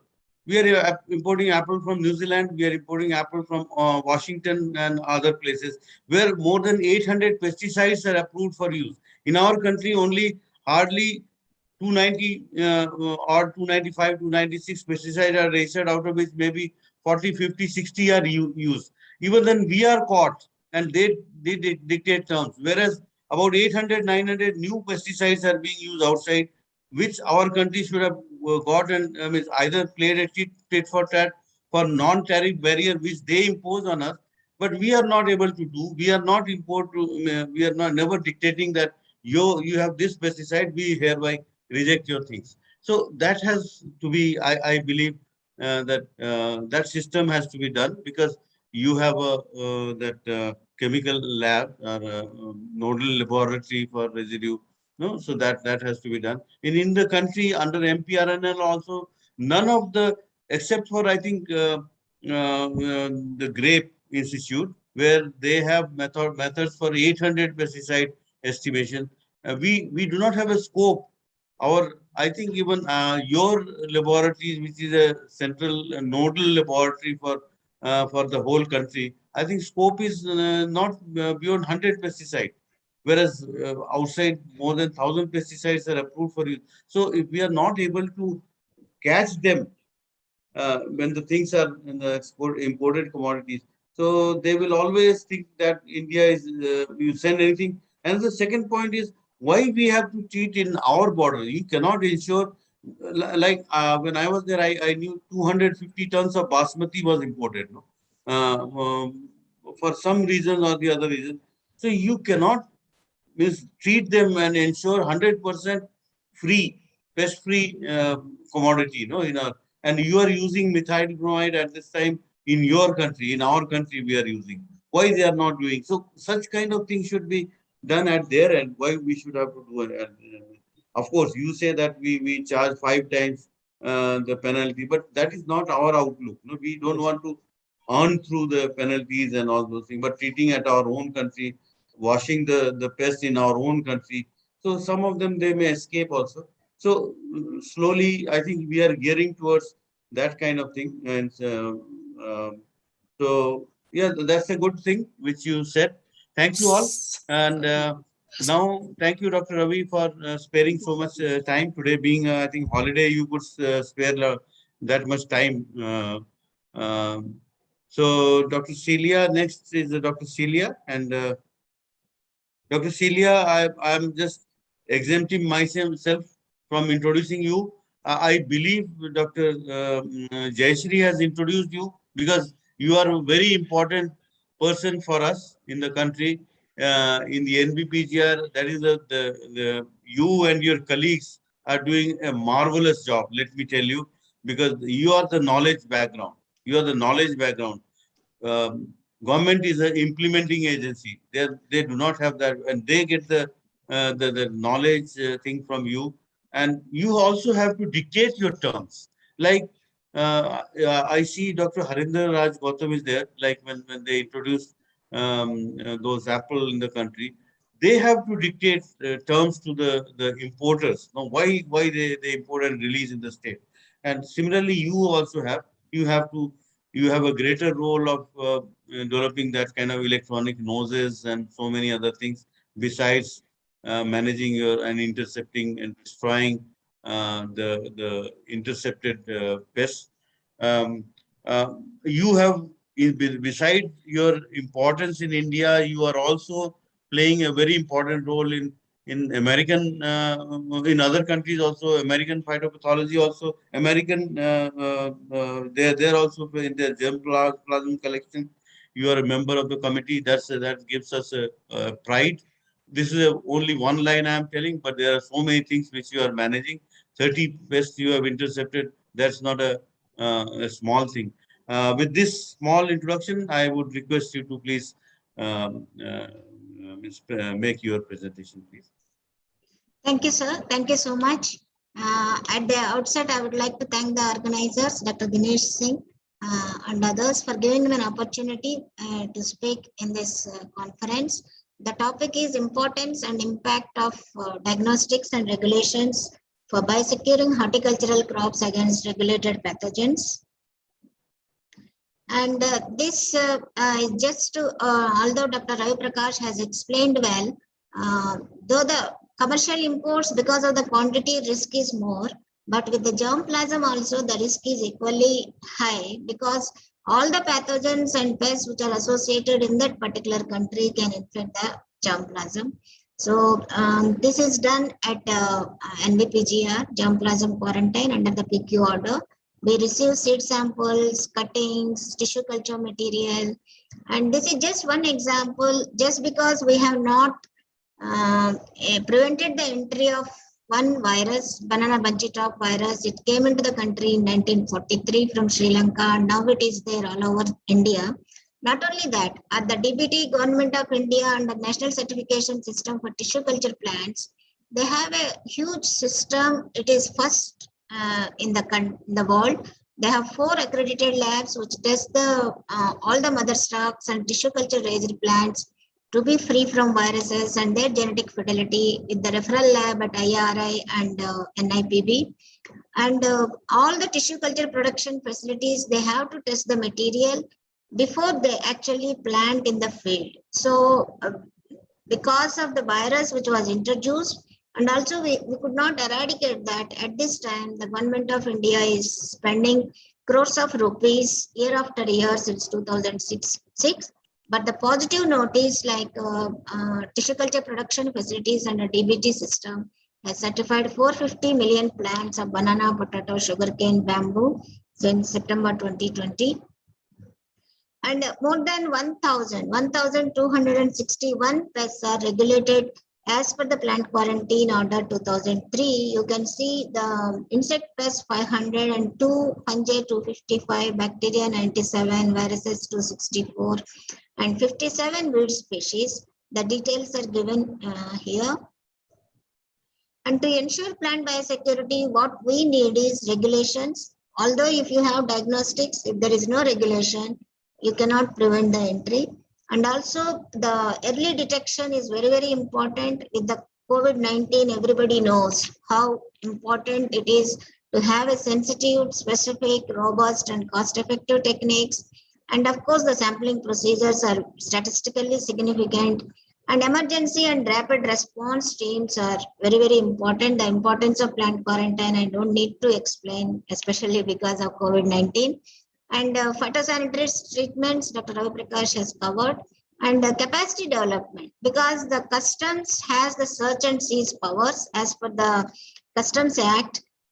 So they are the ones, when you are coming from abroad, you see the customs people looking for your electronics and other things. And they have to be well aware of the quarantine regulations, apart from plant quarantine officials. Researchers, of course, all of you, and then need to have the infrastructure and also the expertise. And these are the international systems what we have in place for the regulation of the material from one country to another country, whether it is from India to Pakistan or India to Costa Rica or India to USA.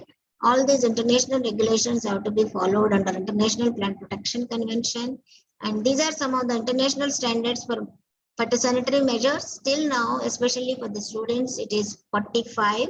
And some of the important ones I have mentioned here. We have a framework for pest risk analysis. There are guidelines for eradication and diagnostic protocols and methodologies for sampling. And also the post-entry quarantine stations. This I will deal with it a little bit more in my topic.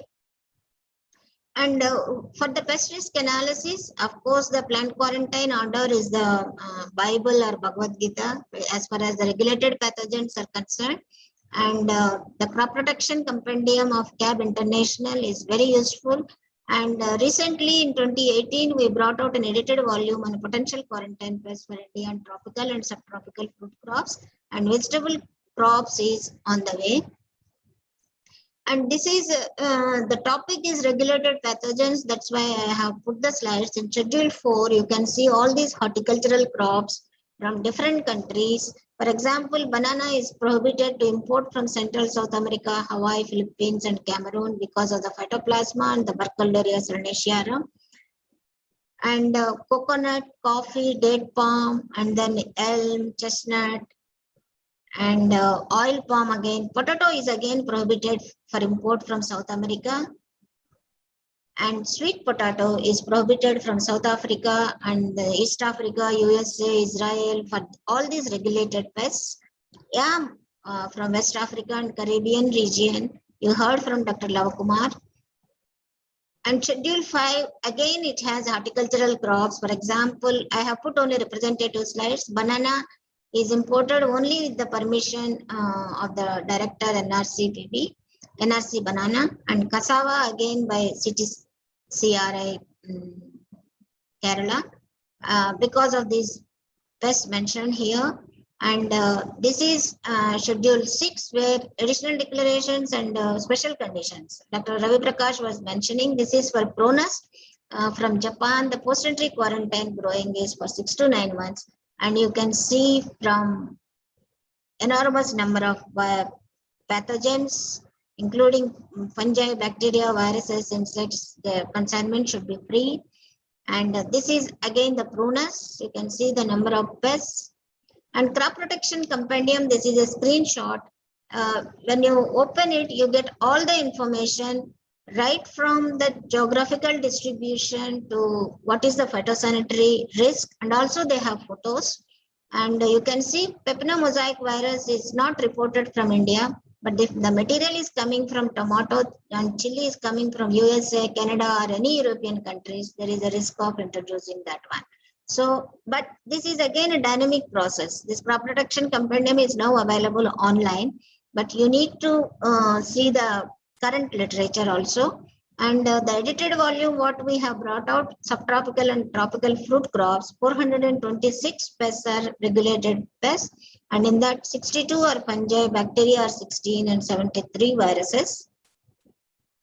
So in one glance, when the material is coming from, let us say, Czech Republic, we would know that grapevine Syra virus can come along with the grapevine cuttings, which is not reported from India. So it is a around more than 500 pages registered book. If any one of you is interested, you can contact us. And also, if the crop is not mentioned in the plant quarantine order 2003, for the germplasm, director and PGR is empowered to take the pest risk analysis, and all the risk is analyzed for various pests.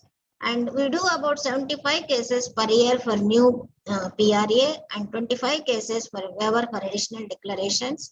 And if you look at it, this is the capsicum from USA, and this goes to different specialists. And then if there is a risk, but if we have the diagnostics and if we have the phytosanitary certificate, we allow them. And also, it is a mandatory now, they should grow them in the certified post-entry quarantine facility.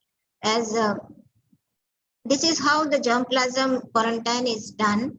All the specialists are involved in testing for various pests, insects, fungi, bacteria, nematodes. And for transgenics, there is extra one, that is we test for the absence of terminator chain.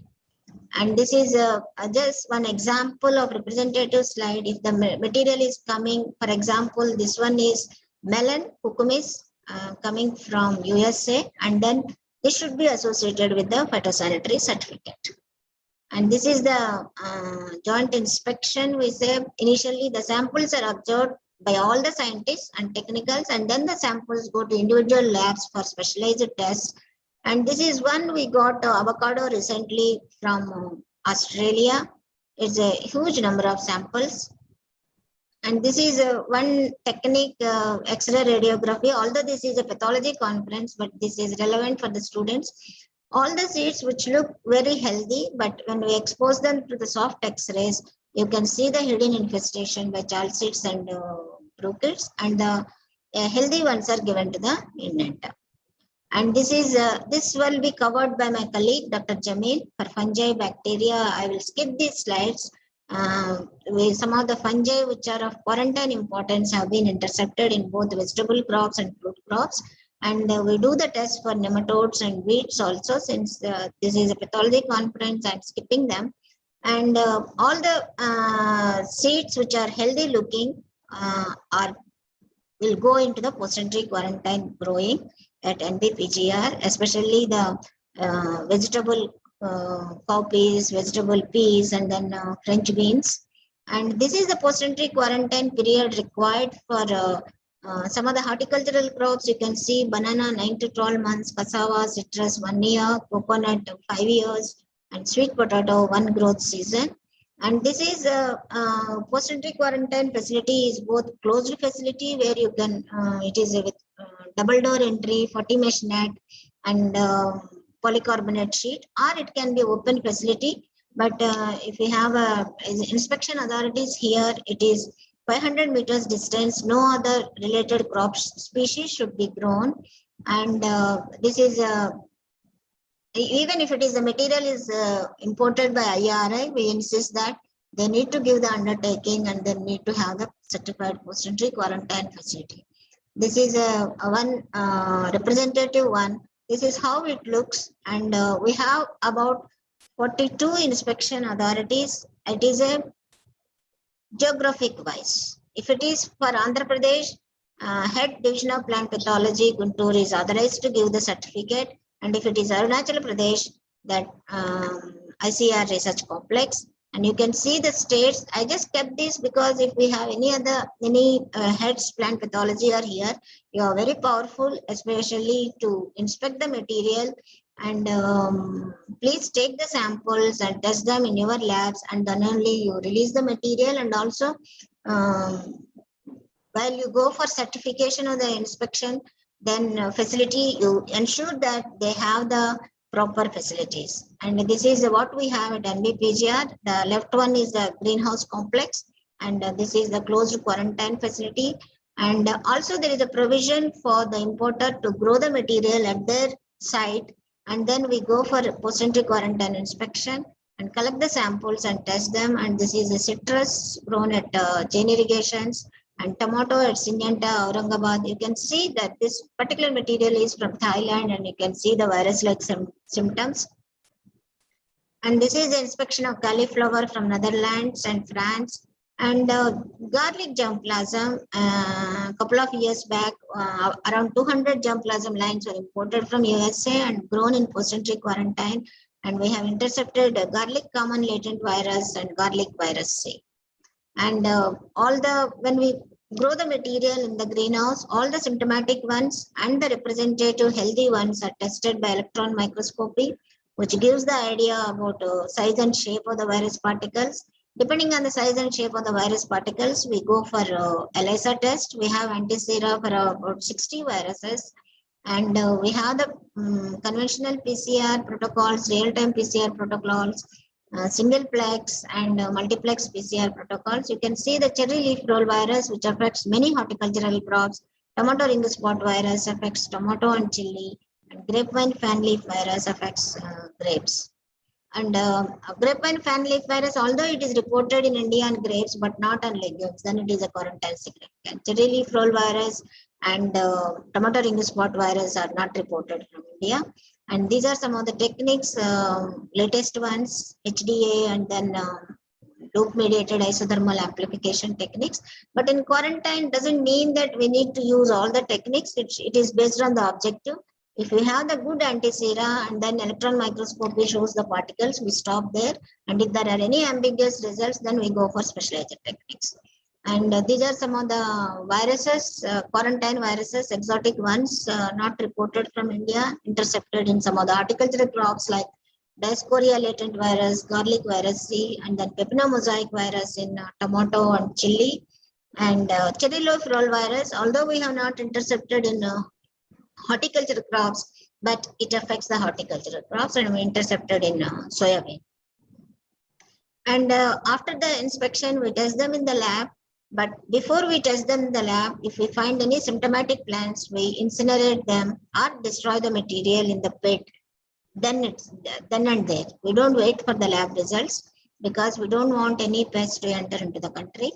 And this is around 17,000 samples of transgenics germplasm, not for commercial material, are imported into the country. And these are the cassava material, 500 samples we have imported for CTCRI. And we have the guidelines for import and quarantine, and we have the containment facility with high efficiency particular air filters so that no pathogen goes outside and also the no pollen goes outside the country. And then following all the guidelines, we destroy the material, the transgenics, because of the issues involved in the, even the non-transgenics, we incinerate the material, whatever it is grown in the greenhouse facility, and also the any quarantine pest is found, the material is incinerated.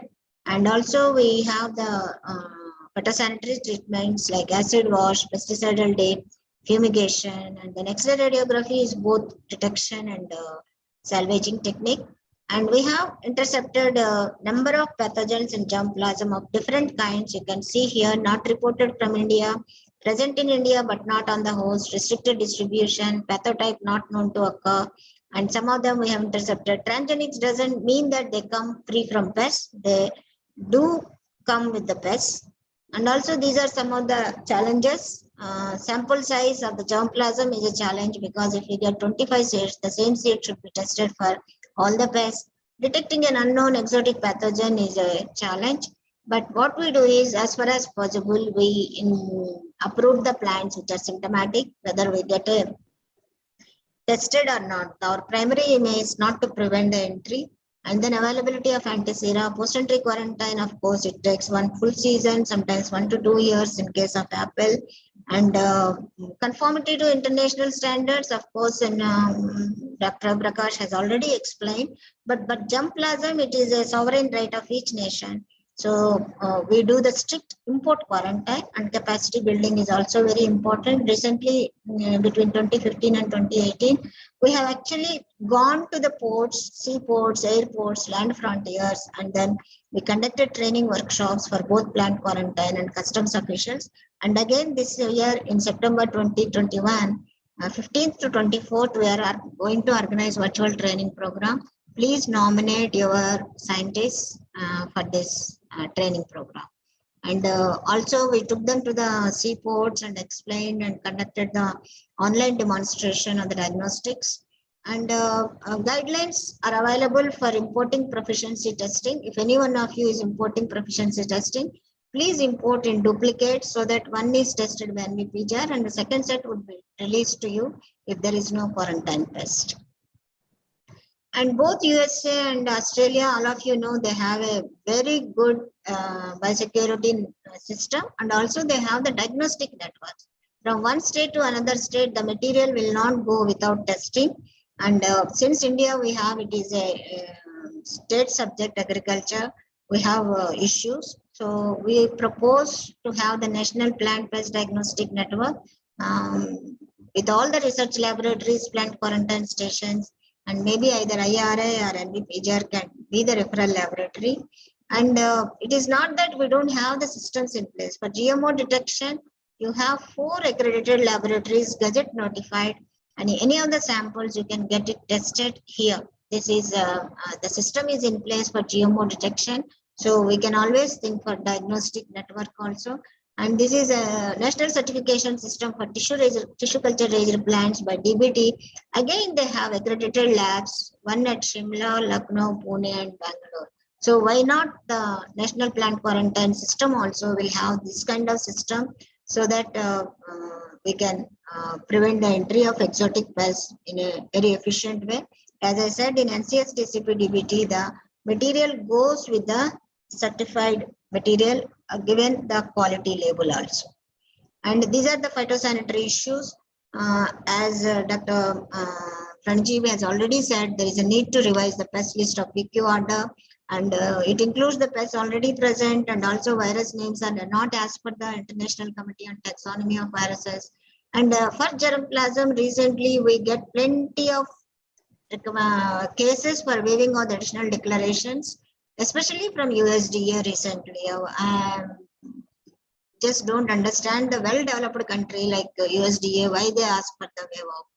And post-entry quarantine inspection, lack of certified PUQ facilities, and then inspection authorities, availability of funds for diagnostics is an issue.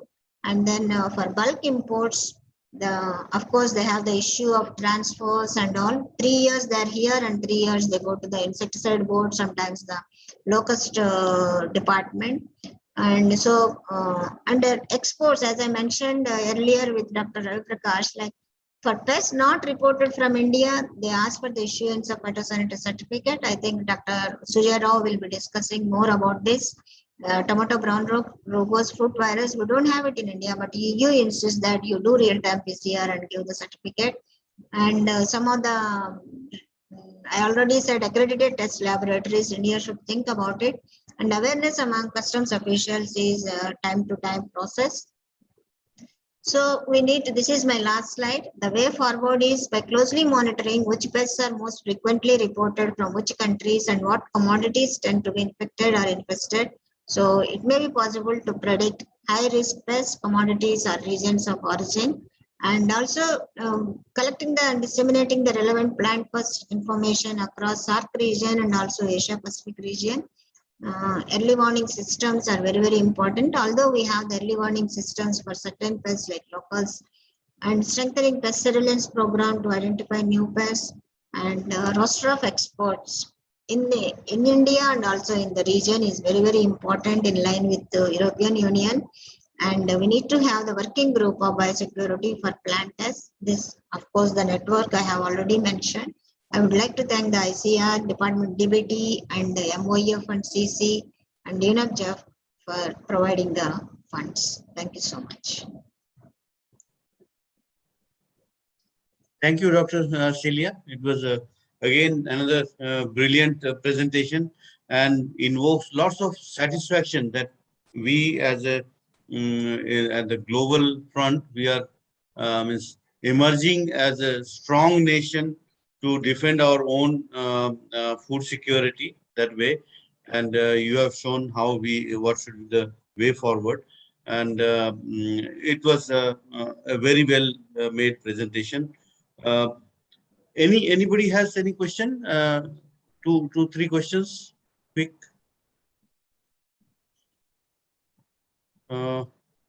Otherwise, I will ask maybe a few queries or some like Sir. Dr. Celia. I think nobody else than you and your team, NBPGR. I mean, because this task was assigned to me while I was ADG to upgrade the plant quarantine order 2000 whatever list, no, like schedule 5 has all the quarantine weeds. So why don't you do that and make a project whereby you ask the commodity-based institutes, like Cotton Institute director, you can say that his institute can give you all the pests which are so far and diseases reported on cotton, which country, but not existing in India, including in India altogether. And that way you yourself do it before it, and then subsequently through government, we can push it to the DPPQS. Because otherwise they will be sitting like that. Means I don't hesitate to say, because whatever you will say, it will find place in their book, but as if you have not done anything. And this big job, nobody else other than you can do. Means our own NARS system can Yes, do sir. that. Yes, sir. SAU. So kindly take care of this. Yes, sir. Yes, sir. And We'll do that. and so that we can update. I told NIBSM also you can take them also while doing that. And individual commodity-based institute, horticulture institute, together with the SAUs, and so that a combined list at the institute crop level, and then subsequently together at one common from NBPGR should go. This is one thing. Second thing, again, we had one Vaibhav, which was an international meeting which was conducted at the behest of our PMO. And it's a interaction between the Indian scientists settled abroad and in India, and then what technical coordination can be done together. So fortunately, I was chair for one of the sessions. There, they are working a lot on electronic noses. It is a sensor-based nose, you know better, and acoustic devices. Such kind of devices, if we can generate, at least for some diseases based on the volatile organic compounds which are emerging from the host pathogen, specific host pathogen interaction.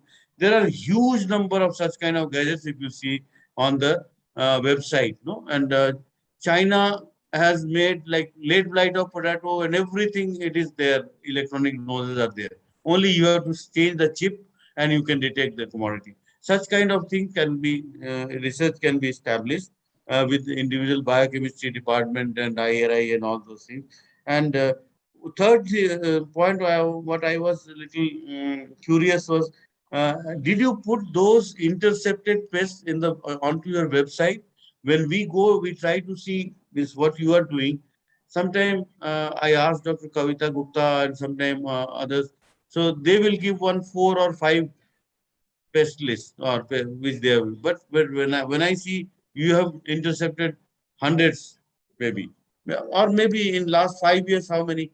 Do you have such kind of things uploaded onto the website so that all these international organizations also come to know that India is very strong in intercepting? A sense goes to them so that they should not attempt to push in just like that, no, such kind of thing. You must put them on website showing our strength, phytosanitary in that regard. Another thing, you showed a list of some primers based detection of certain viruses. Are they your own primers or they are internationally accepted consensus primers which are there? So they are our own primers. They are not. There are nothing like internationally accepted ones. Each country can have their own primers. Okay. Two small points. Did you happen to receive some of the mystery packets which during this COVID region, thousands of such kind of seed packets were found and in many countries, and Government of India had passed. So it was my query, again, I was curious to know whether you received any such kind of No, mysterious sir. packet. No, sir, we have not received. Okay, because after this COVID outbreak was there, one of the brigadiers was deputed into the country from Galwan Valley, where this thing had happened, and where COVID was already there when there was a little tussle between the two countries. And from then, India wanted to develop a kind of board or maybe a mission or what do you call a bill or an act on biosecurity concerns. So that's what we need to also see. I also wrote a small note on agro-terrorism in IPS, this last newsletter. Kindly have a look on that and try to gear your. And the last point is Indian maps. Many of the Indian maps which you showed, no, it showed specifically Indian map distorted. When we ourselves are presenting, why we have to show that Pak occupied Kashmir, we know, but it is not a where we are giving that free to them. We are showing that that is We with will them. take care, sir. We will take care. You kindly, because when Yes, you sir. are Yes. presenting as a from India, we should not take such kind of chances. But overall, it was a nice and a very illuminating presentation, and I am very hopeful that we are in very safe hands when with NBP PGR and Dr. Jamil I can see, and all of your staff. I should not single out other names here. Thank you so much for a very illustrative presentation you made. Thank you. Thank you. Thank you, sir. Thank you so much. So now we have, I think, 45 minutes, Dr. Celia, and Yes, sir. we have very good 3 presentations. We're invited presenters, but then we have oral presentations and other invited presentations. 6 more. So how do we give 15 minutes each to invited and then oral presentation 8 minutes? Yes, sir. That is what it was communicated to them. Okay. So I don't want to cut down your presentation, but please let us respect for the, because next session also and other things. So we have to, and be little brutal here and ask you to please be with time, 15 minutes. And subsequently, we may kindly understand us, our constraint, and try to wind up within 15 minutes. And Dr. Celia, you can, if you can remind, because definitely the presentations are very welcome all the time, and they have taken a lot of trouble and efforts to make those kind of things. So presentation. So it is, we don't feel good to cut them short, but they themselves can pass off many of the slides like that. Dr.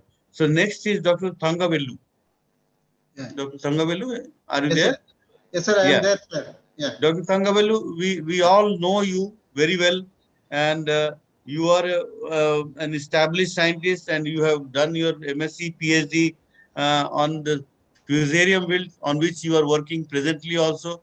You are working on a very hard tropical race 4 of banana. You did your PhD, and you have got several awards.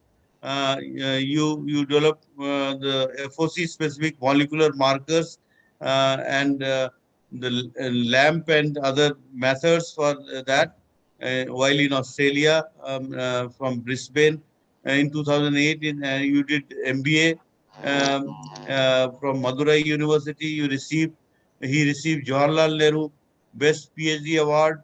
He also received Tamil Nadu Chief Minister Outstanding Contribution Award for Science, Dr. Vasantraj David Foundation, and Dr. APJ Abdul Kalam Science Award. Means the list is endless, and he in gross, I can say he is one of the very well known, very well celebrated scientists. I personally know his work, and he has been several high impact papers. I am cutting short for want of time, and he 60 research papers in high impact journal, visited more than 20 countries. And then he also guided several PhD students, more than 40 MSc and MPhil students. He acted as chairman plant pathology, PG guide in different universities also. So he is editor of some very prominent journals. He has identified new disease called palm rot caused by Sclerotium ralsei in banana. This is a new disease. I wonder whether it's a invasive or it's from India only. But then we have to then dig into that. Such kind of work means such kind of reports, and then you worked on FOC race 1 and FOC race 4. You are all of late you are associated, and you have identified several other cures for this disease. And this disease is in the limelight. Let me tell you, your institute, in addition to apart from SIS and NBPGR, Dr. They are also working to very effectively. And I think this is for the first time I try to preach the smart formulations. They and you together might be working on that immunization together, which has a big market, about 1 billion hectare in the world grown under banana is in demand for that particular protocol, which has been recently developed by Damodaran and you all together, maybe, and many other things. So with that introduction, I would like you to make your presentation, please, within 15 minutes. Yeah, Dr. Okay, Thangam. thank you very much, sir, for your nice introduction, sir. Because I'm very happy to see you at least in this webinar. Really, we wanted you be here for IPS meeting, but we have missed somehow, unfortunately. Okay, respected chairman and the organizers, good afternoon to all of you and participants. Good afternoon to all of you. At the outset, I thank the organizer for giving me this opportunity. Anyway, I will, as the chairman has told, I will stick to 15 minutes. I don't know, extra 5 minutes if they give it will be good. But anyway, I will rush up. Okay, fishery wilt in banana, the recent developments in the understanding and management of the disease that I am going to talk to you. Everybody knows that India has got of banana, so many varieties. We are maintaining more than 300 varieties in our germplasm, and we grow more than 20 varieties. Out of that, the Cavendish is very important. It occupies 50% of the production in India. That is why, since we have got visibility, we are more bothering because it affects our export, or the maximum production is from Cavendish. And most of the North India, they grow Cavendish variety. Since we are getting visibility, we are bothering much. Otherwise, we were having the visibility earlier in other varieties. Recently, I was one of the members in the export team. We are 4 persons in the export team of banana to different countries. We exported so far to Dubai, then Italy, as well as to London, recently to London. So we have given our advice to our government, and myself involved the whole night without sleep, involved in exporting this banana, packaging and other things. So as a pathologist. So what is fishery wilt? Nowadays, this fishery wilt is spreading very fast, and you know that FOC is the main causal organism, and it causes death of the plant. That is the major concern. Otherwise, we will not bother much, because since it affects the plant very severely. So these are all the symptoms. Just for the students, I want to show because of lack of time, I am not going in detail the symptoms. The external symptoms, these are all the external symptoms, pseudosome splitting, everything. And this is the internal symptom, vascular discoloration, both in the pseudosome as well as the comb.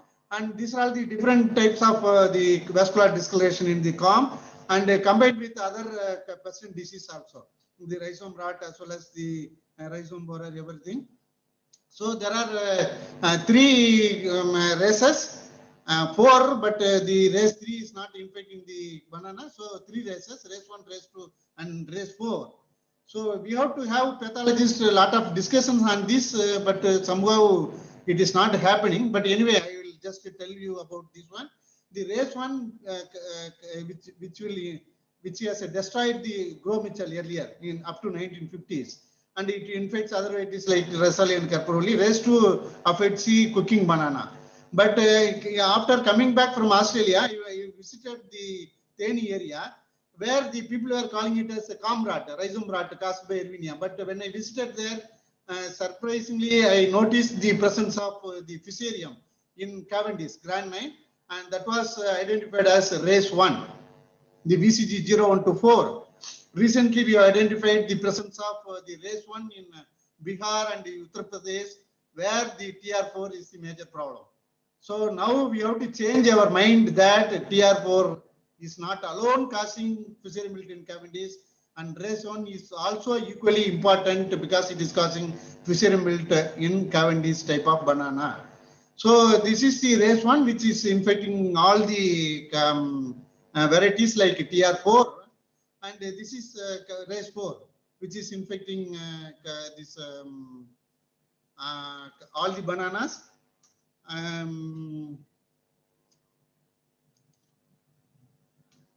Yeah, in TR4 there are 2 types, subtropical and tropical race 4, and subtropical race 4 will come only in cold stress condition. But in our case, it is not like that, because the TR4 is coming under both the tropical and subtropical condition. This is a distribution about the TR4. Totally, so far 21 countries have got this TR4, including India. And this impact, it is causing much loss to different countries, including India. We estimated that because of fusarium wilt, we may incur a loss of 5,000 crores per year out of 50,000 crores of banana value of banana. We lost 5,000 crores if we take the fusarium wilt incidence as 20%. So the major point is because of this TR4, the 85% of 145 million of global banana production is now under threat. So we globally $10 billion US is lost due to fusarium wilt disease.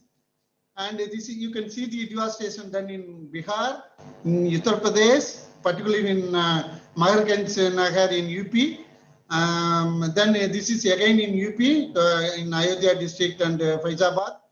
And this is in now the Bihar and this UP, it is due to TR4, but recently we identified that race 1 is also there, VCG 0125 and 01220. And this one, this Gujarat, it has got both subtropical race 4 and race 1, not TR4. So this is very severe in Surat districts, more than 50% incidents we have noticed, and they are facing lot of problem because of this fusarium wilt, particularly race 1, and we are creating awareness. So this is in MP recently in the last year. Because of COVID, we could not go to other areas, northeastern hilly region and other Karnataka and other areas. But till 2019, we have identified the presence of fusarium wilt in Cavendish in most of the banana growing states of India. This is in Madhya Pradesh, and you can see how we are demonstrating and creating sensitization, everything. And this is in Maharashtra. You know the importance of banana in Maharashtra, particularly in Jalgaon district. So there also it has come. So we will go to the farmer's house. There we will invite all the persons and they sit together and inform them the impact of disease, everything. And then in this one again the same thing. And this is in West Bengal. Then particularly in Nadia district, you can see here the abandonment of this field due to fusarium wilt disease in Nadia district. And recently in Tamil Nadu also, apart from Theni, we went and collected FOC from other districts other than Theni, and we have identified 0125 and 01220. So surprisingly, we have noticed the cross infection. These 0125 and 01220 also cause Cavendish, wilt in Cavendish banana, Grand 9. You can see the symptoms in Grand 9. And this is the map for Dr. Celia. You can just notice, note this one, that this distribution of fusarium wilt infecting Cavendish in different banana growing sets of India. And the red color indicates TR4 and the blue color indicate race 1, and both are equally effective. Effective in the sense, as far as the severity is concerned, both are causing the same severity. There is no difference. That I will show you how we have evaluated. And you can see the incidence up to more than, when we went there, what we have seen, I am projecting. But otherwise, during peak season, like flowering, after flowering like that, or rattooning, the farmer has noticed more than 80% incidence. Up to 40% we have noticed. And Bihar and Uttar Pradesh, we have got TR4 and race 1. And other than these two states, we have got race 1 infecting Cavendish. And these are all the different problems why we are getting this more severity of the disease. And I am not going to read all these things. The main important thing is poor biosecurity measures. Throughout India, the no biosecurity measures, nothing, 0%. So since it is very porous border across India between the states, we cannot restrict. Only thing is the sensitization, creating awareness, and IDM package. These three are very important for managing the disease. Only thing is we have to manage.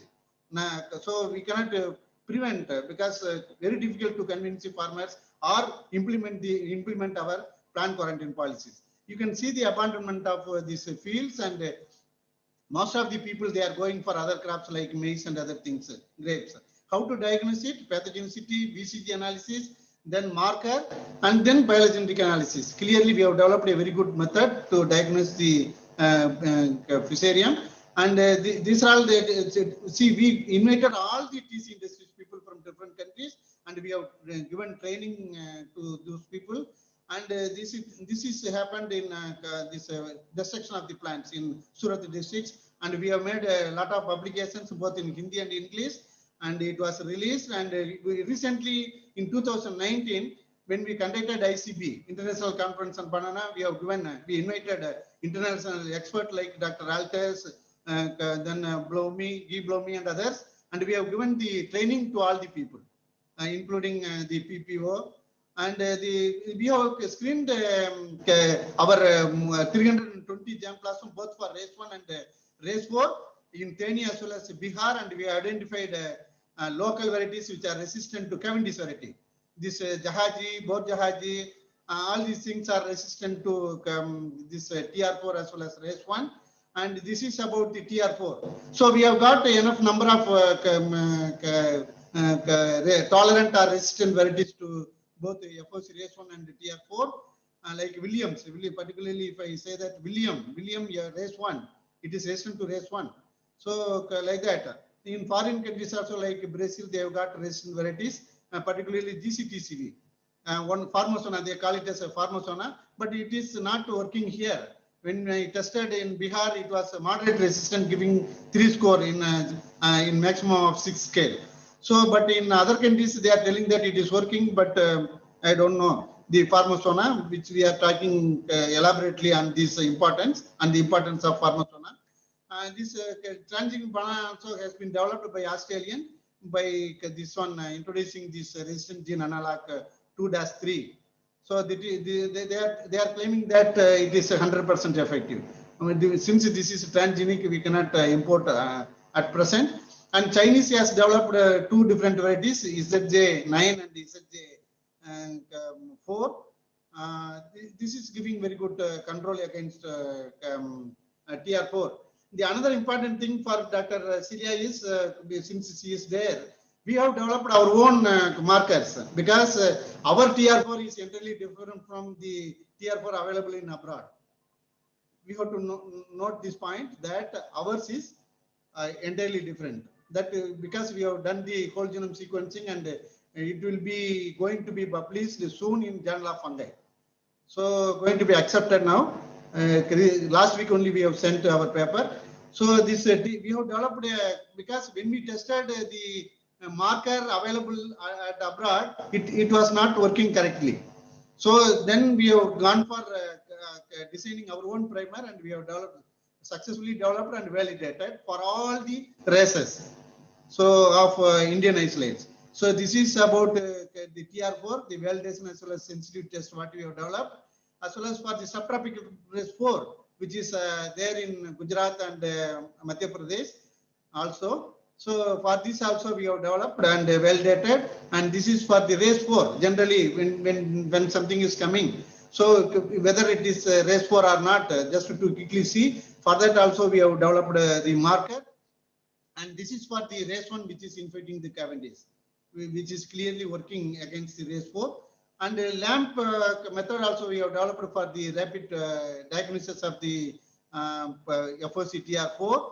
And the whole genome sequencing I was telling you, in short, I can say that we have compared TR4 as well as RAS1 infecting Cavendish, and we have identified that the chromosome 3, 6, 14, and 15 contains much gap. And this is about the putative virulent genes identified in FOC RAS1, subtropical RAS4, and TR4. You can see here the unique genes in RAS1 94 and subtropical RAS4 258 and tropical RAS4 283, and the common one is 46. So these are the different virulent genes what we identified, and this is the SIX effector genes, which is very important for causing the disease. So this is the SIX genes available in VCG 12131630 tropical RAS4. You can see when we compare this one with this one, ours is there are a lot of variations in ours. So I'm not going in detail. And this is the sequence variation in SIX genes, particularly in 207 to 230. In RAS1, this is the variation we observed, and this might be responsible for the RAS1 infecting the Cavendish. That conclusion we have derived. And the phylogenetic analysis also we have done based on the sequences of SIX genes A to I. And we have downloaded the sequences of others, and when we done the phylogenetic analysis, you can see these are all the hours. It clustered separately.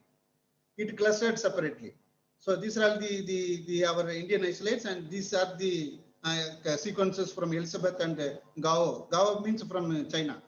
And then we have done some proteomic analysis, and we have identified some unique spots, and we have done multi-top analysis and identified 5 different proteins which are responsible for the pathogenesis. And this one, especially this 46, this one is giving a very good result. And this protein is overexpressed, and we assume that this may play important role in causing disease in banana. And we have done some microbiome in both resistant as well as the resistant as well as the susceptible plant, both in soil as well as the COM. And this colored one, the genus indicates that it is present abundantly, differentially and abundantly in resistant as well as the COM. Both bacteria and fungi we have done the microbiome analysis in the resistant plant. This I was telling to you that we have subjected 11 representative isolates of both RAS1 as well as tropical RAS4, and we analyzed the toxin content as well as the expression of symptoms, and we have put external and internal score, and we have identified, based on this we have identified that there is no correlation between the toxin production and days taken for expression of symptom as well as disease severity. The one example is this is RAS1, and you can see the internal score is 5, and the days of expression of symptom is 23 days. And the toxin production you can see very less physuric acid, but in the expression of symptom is more. There is no correlation between toxin production as well as the expression of symptom. Here, Rangavelu, please. Yeah, okay. Yeah, okay. And we are studying the spread of the disease up to which part, because for the export this is very important. For quarantine also this is very important, because if we receive the fruit, something, whether it contains or not, that we want to see. For that we are studying through GFP, green this fluorescent protein, and this is we are studying, and you can see the fluorescence of the mycelium, and we have inoculated the plant and seen the expression of this green fluorescent protein. And biocontrol method we have evaluated in UP, and you can see here this Bacillus fluctuation trichoderma. This has recorded only 0.2 of internal score as against 3.8 in control. So maximum is 5 score. So that means it is giving very good control. You can see here the treated one, this is untreated. In Surat also we have done our, we have carried out our biocontrol methods, and it has given up to 60% reduction in disease, because this is a post-infection treatment, not from the beginning in Surat. So that means this is working very good, and we have developed a mass production method also, very good. This within 5 days one can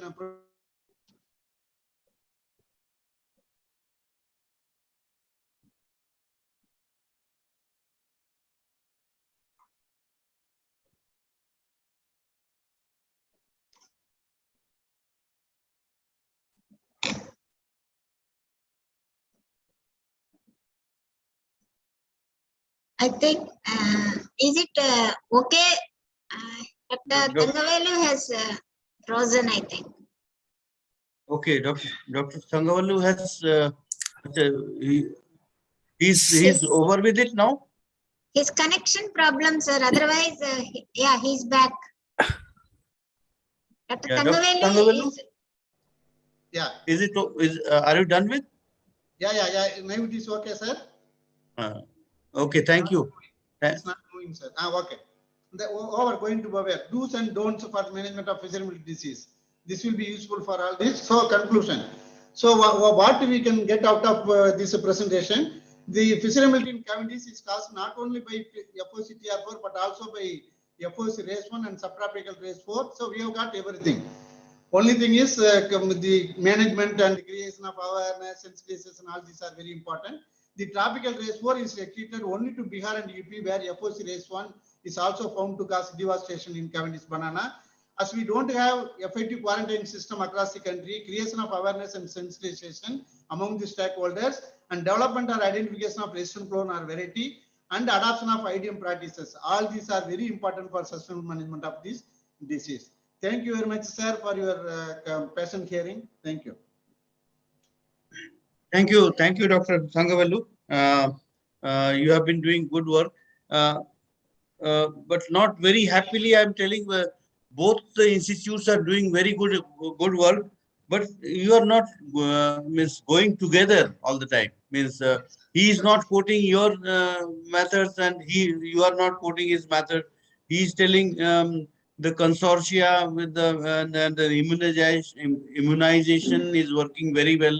But you are, so I think we have to have a consensus method for development, no, for management. If within the same ICR system, NBPGR, CISH, and you are doing work on the same disease, say TR4, tropical race 4. I know other races are also important, equally important. But then at the moment, tropical race 4 is in news, and it is in. So why you are not coming together and developing one consortia, and formulating? Otherwise, farmer will be confused. Outside the country, other people will say within the ICR system, and even DG is not happy with that. No. So yeah. Sir, actually, I have presented to DG for 3 hours. I think you are there or not. I don't know. Recently, last year in 2019, he was listening to my presentation for 3 hours. So at that time, he has told that both are from Tamil Nadu. You please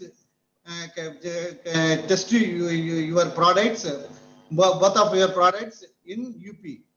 So he assigned the job to Dr. Damodaran to identify the field. We wrote several letters. Our director has written several letters. We are on a global. 1 minute. So he told that no, you go separately. We will go separately. Again, we told that you come here to Tamil Nadu, you put your product, you evaluate. We will be there with you.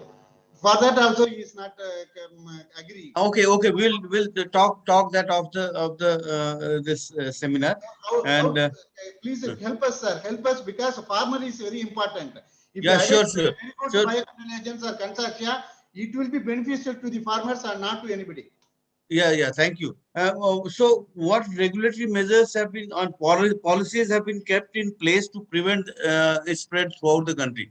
Because we are doing marvelous research, but we are not at the moment. We have in 2 states only. You say they are there in 2 states. So this is the time when we have to come up, do a strict regulatory management, and you come down. You have to aggressively fight not among our scientists fraternity, but with the policy makers, that do something so that these, we had said that there should be nursery rules, there should no plantation should be moved from these places out, or they should, without testing for tropical rainfall, no banana movements should happen anywhere.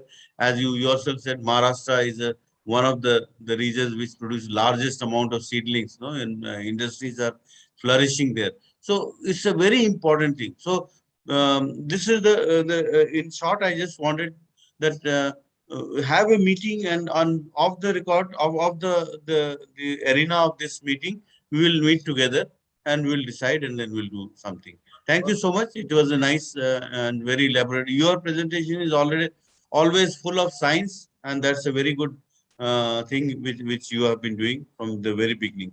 Thank you, Dr. Thangavellu. Thank you. Thank you. It's nice presentation. Thank you. So next we'll move on to Dr. Surya Rao. I'm happy. I think that is the order, no? Dr. Jamil comes after that, no? Isn't it? No issue, sir. No, Yes, sir. okay. Because what I got is Dr. Surya Rao first. And I'm very happy, Dr. Surya Rao. This is because the industry is being represented. I have no qualms in accepting that whatever I learned with regard to pesticide management, pesticide regulation, is with my interaction with the industry. No academic study shows or teaches you this kind of the pesticide management. So industry is one of the very important stakeholder, and I'm glad that organizers have also included our industry, and they are going to speak on the plant quarantine perspective with regard to industry, their views. Dr. Rao, Surya Rao, he is a LLB and working presently as a director of Devgan Seeds and Crop Technology Private Limited. Devgan is a part of Global Agriculture Plants Syngenta Group companies. He is a leading seed regulatory authority at Syngenta India Limited with more than 22 years of experience in regulatory, legal, agricultural technology management in APAC region, Asia Pacific, I believe, and product development. He is specialized in intellectual property rights management, like plant variety and protection, trademark, end-to-end seed security, M&A, regulatory compliances, market access, market authorization, plant variety registration, seed movement, import, export, plant quarantine operations, access benefit sharing, management under the Biodiversity Act, Convention on Biodiversity and Nagoya Protocol, seed laws and product development. With these kind of experiences, Dr. Surya Rao happens to be a very eminent speaker on the subject, and we are just going to learn a lot, I believe, from your industrial perspective. Where we should go, and definitely you can add a lot of knowledge, not a lot of problems which our knowledge background, which is sitting, and academia is sitting here around, they will definitely try to solve, and policymakers will take into action. Dr. Surya Rao, please go ahead with your presentation. 15 minutes we have. Yeah, thank you, Chairman sir. First of all, I thank the members for adding industry to give our perspective, what really we are looking for, or what are our concerns.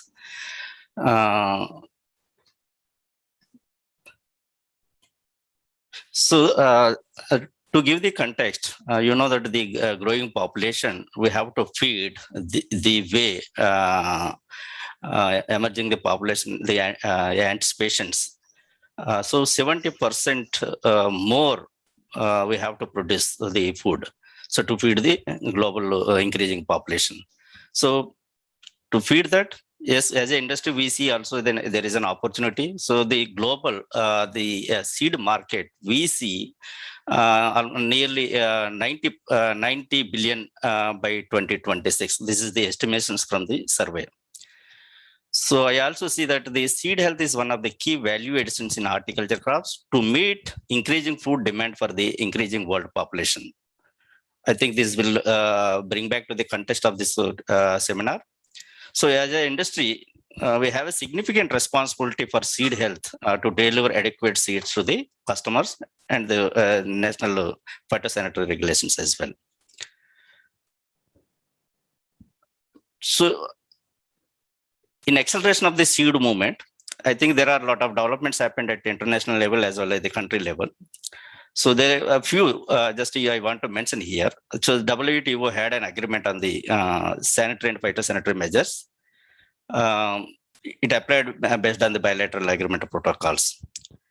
So International Plant Protection Convention under the FAO, generally they have the governing body of Convention on Phytosanitary Measures. So they develop the ISPMs, International Standards for the Phytosanitary Measures. So these will be generally implemented at national plant protection organizations. They may take the guidance of those, or otherwise they can develop their own national standards for the phytosanitary measurements. So what we see, since the globe as a village, so there are a lot of seed movement happens across the countries, across the regions. So when this happens, always we have to see the phytosanitary or safety point of view, quarantine related. So to do this, I think there is a need of uniform implementation of international phytosanitary measurements at NPPOs is very crucial to feed the global sustainable food production. Just to, as an industry, I want to bring some of the concerns or issues recently developing. Since the industry is growing a lot and then there is a demand increasing day by day. So some of the developments just I want to bring to the notice of this forum. So US in 2019, they brought some order related to this tomato imports and then pepper imports for the tomato brown mosaic virus, rigorous fruit virus. So this is same from the Europe also. You can see here they have the notifications. So this is the requirement from these countries. As an industry, you know that India also had a plans for the particularly India, Make in India, under the flagship of Make in India program. So the government is also encouraging the industry to do local seed production so that we can feed Asia Pacific region or more than the Asia Pacific region, Europe and US, because of the lot of advantages what we have here, because of the climatic advantage, because of the cost of cultivation. So all those things, these advantages. So industry is also coming forward to establish their setups in India. So when we are, the government is planning under the new seed development policy, they have the aspiration of 10% of increase over overall exports of the seeds. So this is the aspiration for the 2025. So when these aspirations are there, then there are some concerns also we have to meet. So like this, for example, all of a sudden something will come and then we have to fulfill the requirements when we are planning. Sometimes it is very difficult because some countries, they publish it or they implement immediately, so that by the time already planting happened, or maybe there may not be a chance for the inspection to fulfill these new requirements. So we are, as an industry, we are already facing some of the issues in the time alignment of those new requirements. So similarly, Thailand also recently they changed their quarantine the regulations, particularly the import of tomato, pepper, eggplant, and then corn. Corn in the sense why I brought here as a veg corn also it is applicable. So they come up with the new requirements and the new additional declarations. So these are the added burden on the industry. So presently, yes, the authority in India is supporting, but still there is a more alignment is required on the international requirements since we have the aspiration to meet it. So then, okay, issues are there. Then what is the industry suggestion to meet those requirements? We thought that, okay, to meet the government, to align the government aspirations, or as an industry to meet our internal the plans or goals. So there is a requirement of certain aspects we want to bring to this forum. See, when there is any new notification comes or additional declaration required, so then the protocols for the analyzation or maybe the testing has to be notified by the local NPOs. There may be these protocols can be developed locally, or otherwise they can take the support of the international agencies where they already have some developed protocols. So that this will help us the industry to move the seed from one country to another country. So the point what I'm trying to say here, so every under the NPPO, these protocols under the ISPM, so whatever they are agreeing, so the NPP was supposed to implement those ISPMs on regular base without delaying as much as possible, so that we can be competent at the global market. Second, strengthening the seed health testing laboratories by NPPOs. In this sense, it can be a government laboratories. We have to see the existing laboratories for the upgradation. I think previously Dr. Celia ma'am already mentioned this part.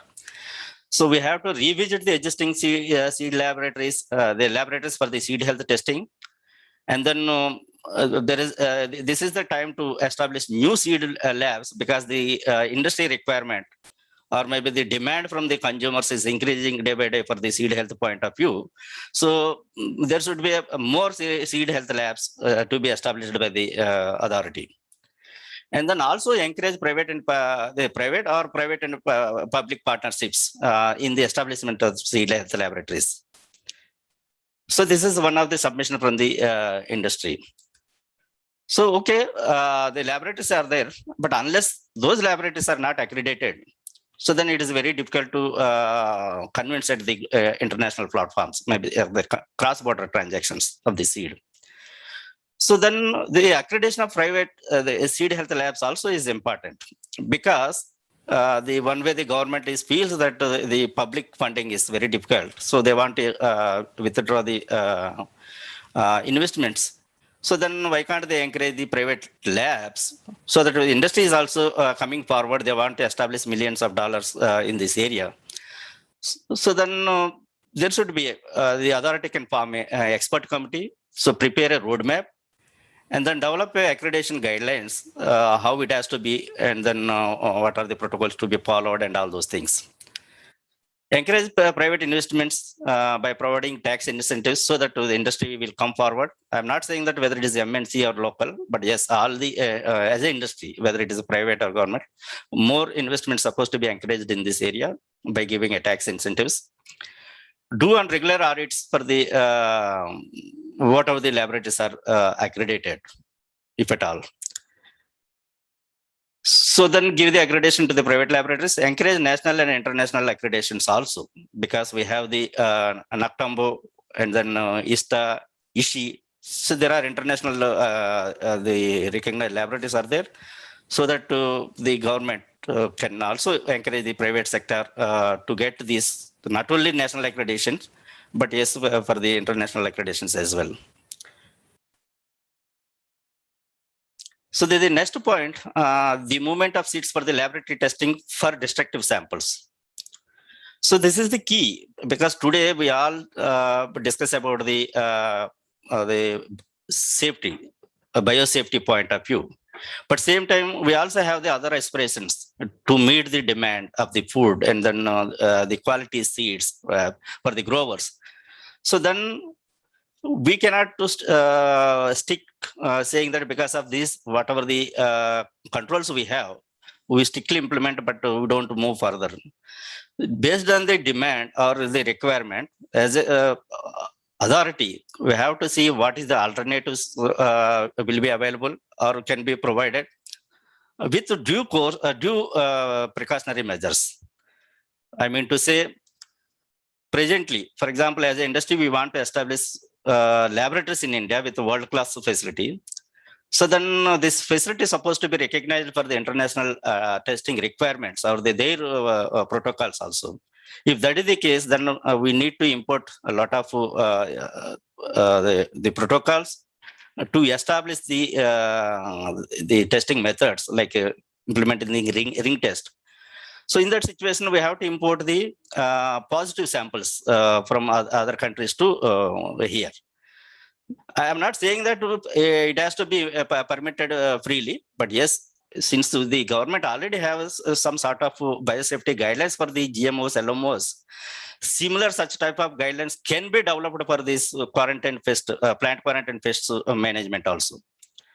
So that to the laboratory related testings, there's some mechanism supposed to bring, then only the establishment for the laboratories will be encouraged in India.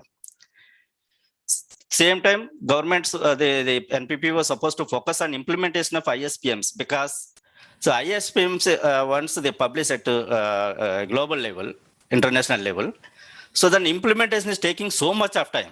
One of the example, like for example, phytosanitary requirements under ISPM 38. So this is already there, internationally agreed. So then why can't the authorities take initiative to discuss and then form a committee to decide whether positive, negatives, and then they come up with a positive suggestions. Then expert committee can also identify private laboratories and their facilities. If they meet all the requirements as per this technical committee guidelines, so then they can give a accreditation for certain period, like any other accreditation happens. So this can be thorough and rigorous audits can be done, and then those testings will help us, the regulators, for generating the phytosanitary certificates. And then facilitate the plant quarantine pest movement, like validating, as I already mentioned, establishing testing protocols under the supervision of international there is the institutional biosafety committee is already there. So this can be brought under that, maybe this is one of the thought, this can be brought such type of institutional biosafety committee purview, so that if something can be done within the laboratory, so that proper precautionary measures has taken care of. So this is one of the suggestion for the laboratories, the district sampling import or the movement point of view. Presently, this is restricted. So it is very difficult to, as an industry, facing a lot of challenges to establish the seed laboratories, because I think you all know that under the new seed bill, seed health declaration is one of the requirement government is proposing. When the government is one side is proposing, other side, if the sufficient the provision, or maybe the I can say that capacity building is not there, then it is very difficult to meet the requirements under the law. So our submission, government should more facilitate these requirements. And the other point, since as we already discussed, this is a global, now not only for the within country, but yes, we have the global aspiration to feed, or maybe India is a hub for the seed production for the globe. So if that is the aspiration, then we have to fast track the processes, whatever is there, by minimizing the manual process. Like for example, under Digital India program, so this phytosanitary e-phyto certificate can be implemented by looking into whatever the positive and negatives. So this is supposed to be implemented, because this was already published under the ISPM 12. Still, it is not implemented in India. So these are the some of the just thoughts. I thought it is good to discuss. And then other point, we have a phytosanitary system between the countries. So just I am bringing here some of the points. The harmonization on phyto declaration is still missing in the sense we are facing a problem.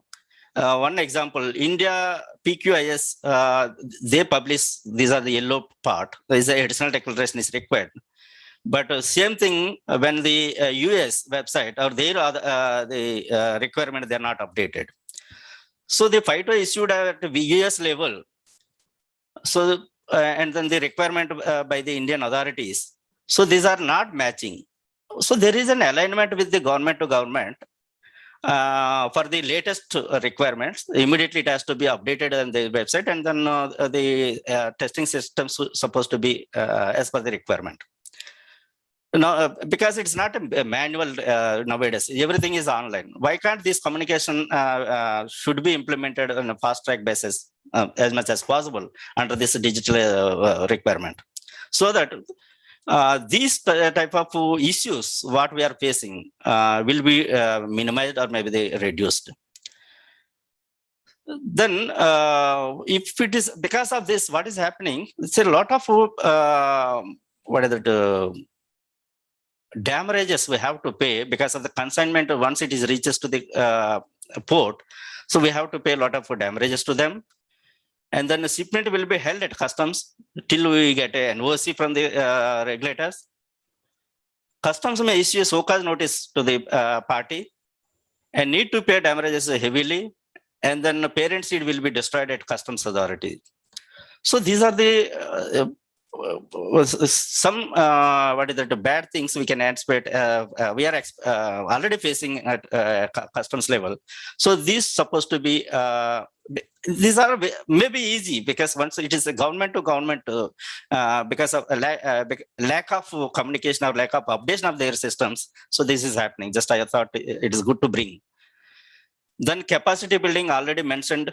Yes, there is a lot of need this capacity building, not only at the government point of view. Yes, it is also required. You have to carry hand in hand private and Rao, the government. you have already taken 20 minutes. We Sorry, understand. sir, this is the last slide. Sir. Thank you. So this is just I thought, okay, I want to bring these issues to the forum so that the government's agencies can work on. As a conclusion, we request an international alignment for the implementation of ISPMs at respect to NPPOs for healthy seeds from the known seed pathogens for the global population to feed sustainable food population. Thank you, sir. I thank FSI. There is a national association, CropLife India, as well as the Alliance for Agricultural Innovation for giving this opportunity on behalf of industry. Thank you, sir. Thank you, Dr. Rao, for a very nice presentation on requirement. Definitely, we realize, and without any enabling government policies, nobody, no industry can flourish. That we know, whether it's a plant protection, whether it's a pesticide industry, or whether all these things are required. Definitely, it is a very important thing which you have highlighted. That's the purpose of bringing in our industry stakeholders in such kind of meeting, where we learn what are the concerns, and then we must leverage, Dr. Celia, as we have already proposed in the pesticide management bill, that we must leverage the potential strengths, synergies, and whatever resources of public and private these organizations. There we have enabled, we have suggested in PMB that why not the GLP accredited labs or NABL accredited labs of the private concerns, they can also be taken into the folds and then used for toxicological purposes, because when we have dearth of such kind of facilities. So Dr.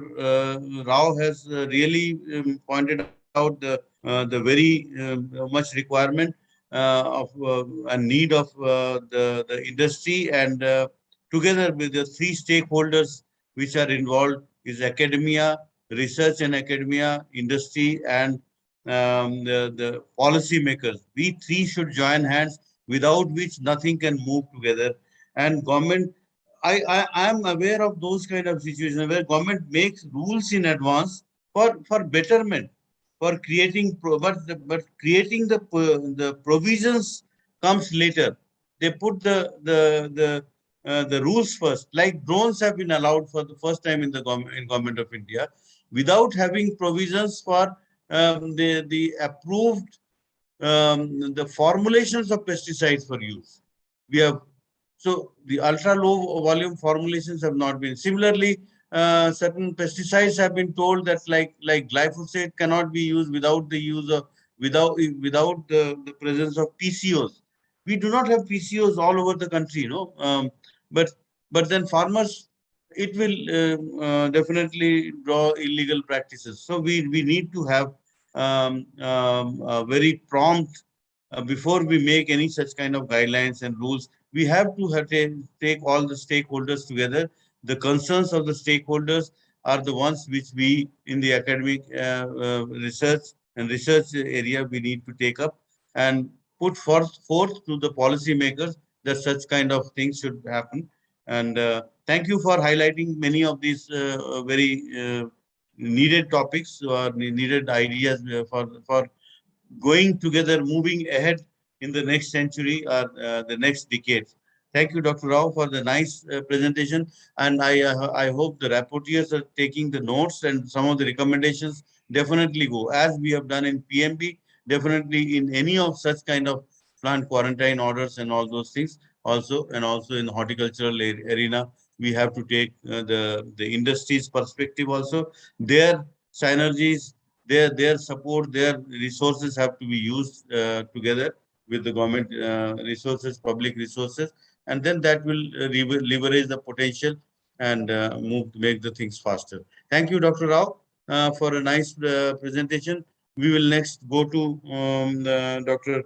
I think last presentation of the this one of the invited presentations. Yes, Dr. sir. Dr. Jamil Akhtar.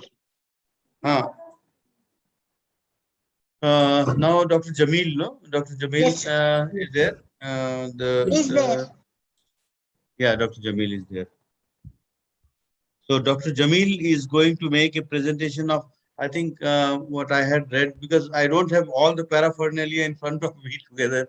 So, so I think he was having pycnidial fungi as a threat to phytosanitary and some plant quarantine issues, which are very important.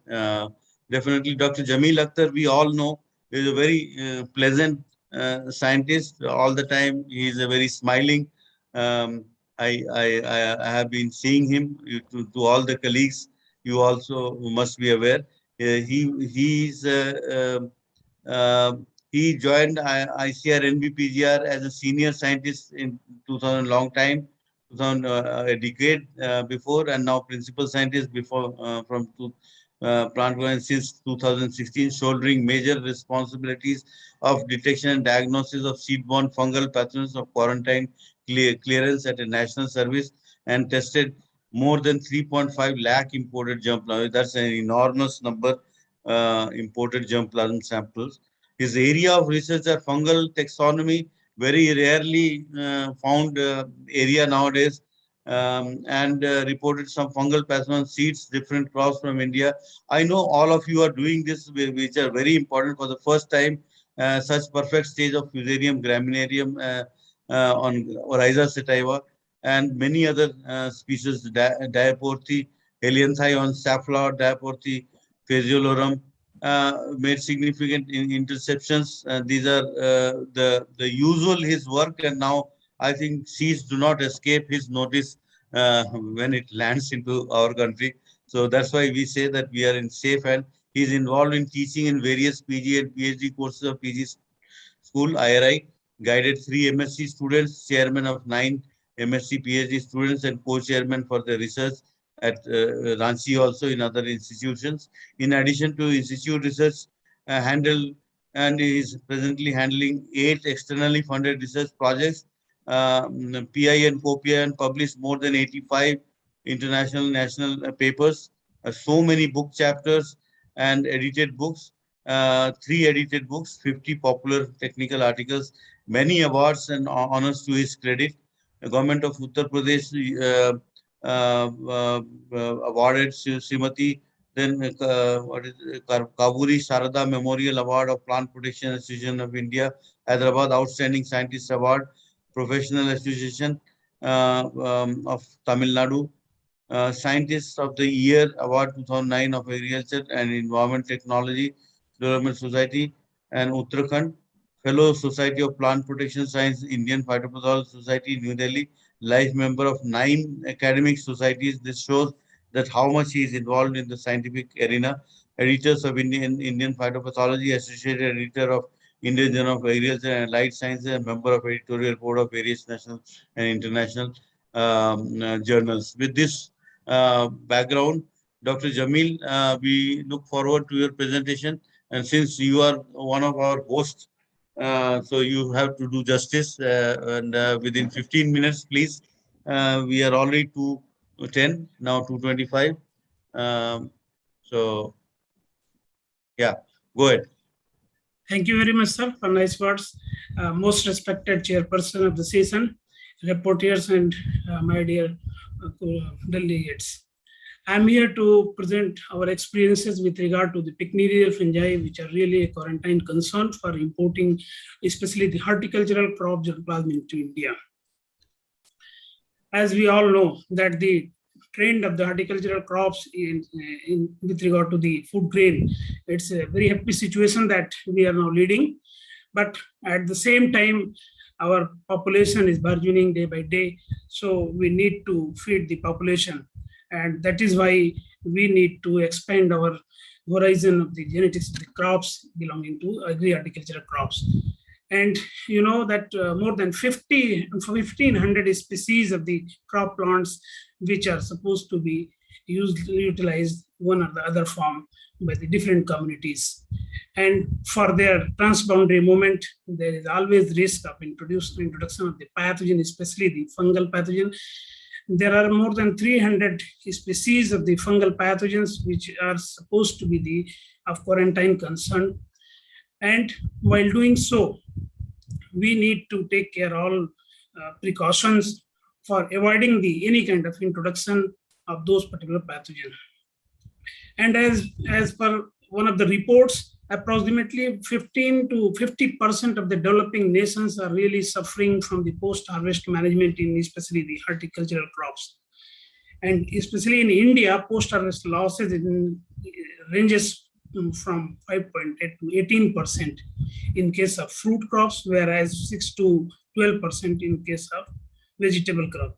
Therefore, our responsibilities lies to protect agri-horticultural crops from exotic pests and pathogens, especially the diseases, which is a really most crucial. Just to show you all that how the pathogen move from one geographical region to another one, I'm not going to tell you detail. And it has already been told by previous speakers, so I'm leaving. Yes, definitely in the past 10 years, you can see that how much of germplasm in vegetable crops have been imported through NBPGR in different years. And you can see that in the year 2015, it was the maximum. And the vegetable crops included okra, cole crops, that cabbage, cauliflower, tomato, pepper, cucumber beets, and others. Whereas in case of fruit crops, this is the scenario of import in different years from different part of the world. Like if I talk about the apple, Netherlands, Switzerland, and US are the main countries from where it has been imported. Whereas banana, the Belgium, Ethiopia, Mauritius, and Nigeria were the main exporting country. If I talk about the citrus, it's Israel, South Africa, and USA. These are three major countries of export. Whereas the only crop, cocoa, which was imported from only UK, and another fruit crop, that is the mango, which was imported from Israel, USA, and Vietnam. These are three major countries of export to the India. Yes, our responsibility lies once the material received to NBPGR as far as the germplasm introduction is concerned.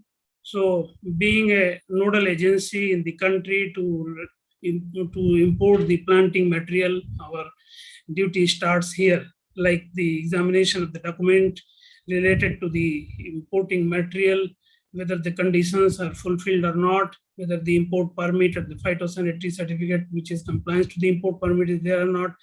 Then the detection and identification of the associated pests and pathogens is specific using the specific test. Now, I am just confining myself to the pycnidal fungi, that too with the agri-horticultural crops, including the fruits and vegetables. Yes, these are the pathogens of quarantine concern for importing the horticultural crops into India.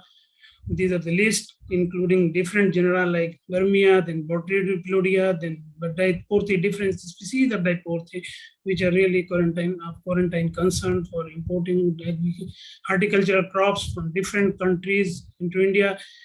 As far as the Diporthi species complex is concerned, majorly they are responsible for seed decay or the soft rot, and they do cause losses to the different crops ranging from 30 to 50%. So one can realize the importance of detection and identification of this particular group of pathogens from importing material. And these are some of the pathogens which we have intercepted in the different vegetable crops from different sources. Like if we talk about the Stochyta, then the Phoma lingam, very important fungal pathogen which we have intercepted from several consignments, especially from Australia, that too from the cabbage, cauliflower. Another genus which has different species like Diporthi, intercepted in different vegetable crops like Abel mosca, then the capsicum, then the cucumis, then the hypomia, from different part of the world from where it has been imported. Another very important example of pathogen which are really of quarantine concern, the Phoma, different species of Phoma like Phoma herbarum, Phoma lycopersicki, then Medica genus, all we have intercepted in tomato. And these are some of the important pathogens intercepted from the fruit crops like Ascochyta, then from Annona from Australia, then Botrytis, Etriplex from again Australia, then Phoma lycopersicki from Thailand in Carica papaya. Very important Diporthi species, that is the Diporthi aries, which we have intercepted few years back in Robinia, that we call the black Lucas black tree from Hungary. Then Diporthi oscurrens in Fragaria, then Diporthi phaselorum from Jatropha. Very recently, we have intercepted from Hungary, from Germany, Mexico. Then another species of Diporthi which we have intercepted in Vitis from Czechoslovakia and USA. And few species of Pestalosia we have intercepted in Acacia.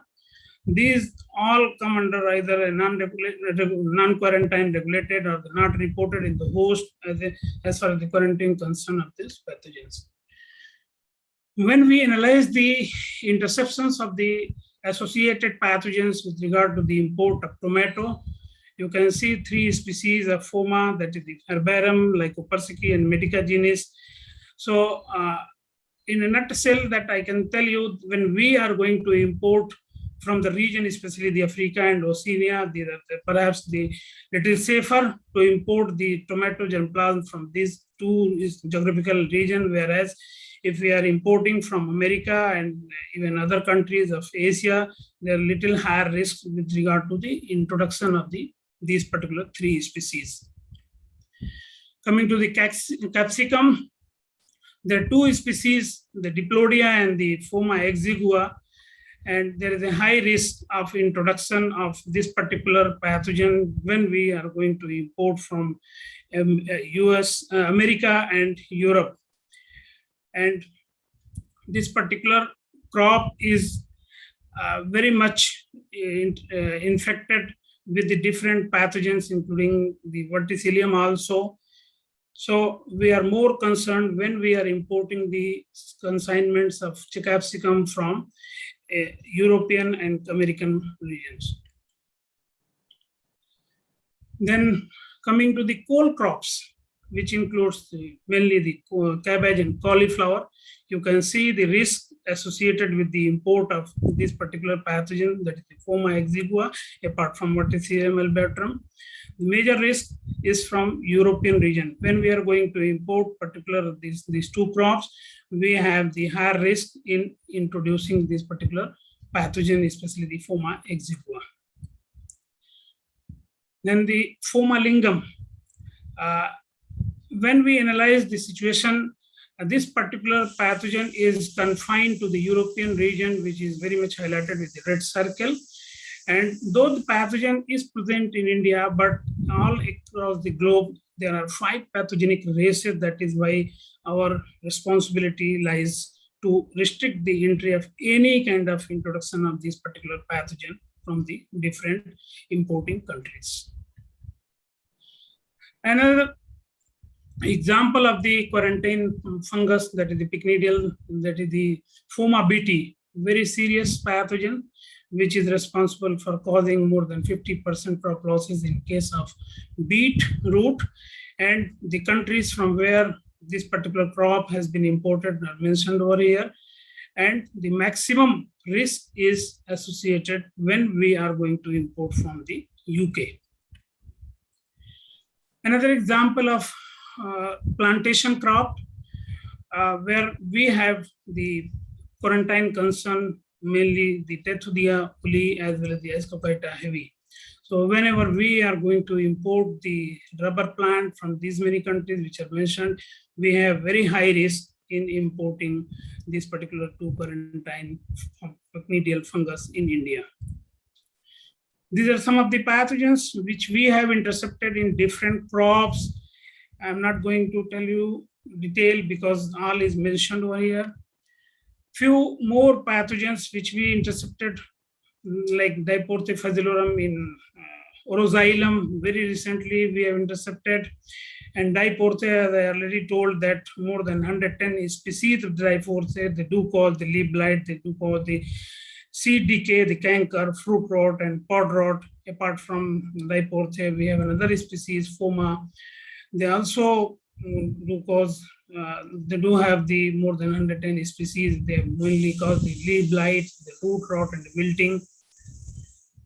And when we analyze this particular Diporthe longicola, what we found, there are more than 14 crops which are responsible for spreading this particular pathogen from different countries, which are very much highlighted with the light red color. And these are the crops like apple moschus, the allium, the capsicum, lupin, pisum, then solanum, then melangina, as well as the tomato.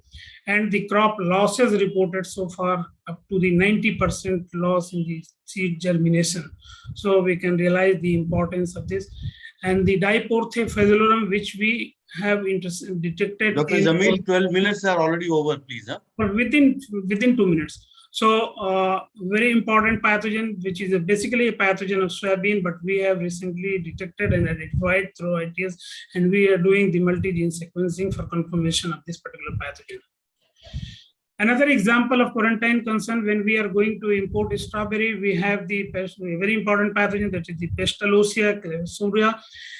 This particular pathogen is reported from USA and Israel, and we are importing this particular crop from China, Korea, USA. So there is a really serious concern. And these are some of the pathogens which are not only of the quarantine concern, but they do cause the post-harvest losses in different horticultural crops. Apart from the pathogens which are very important as far as the post-harvest losses are concerned, the 2 pathogens, especially the species, one is the Melanospora zemi, very common fungal laboratory saprophyte, but you will be surprised to know this particular saprophyte has been declared as a quarantine fungus in Australian quarantine system. Apart from this, another species, the Curvularia, has also been reported as a very serious fungus in West Africa, where they do cause the losses of more than 50% in cassava.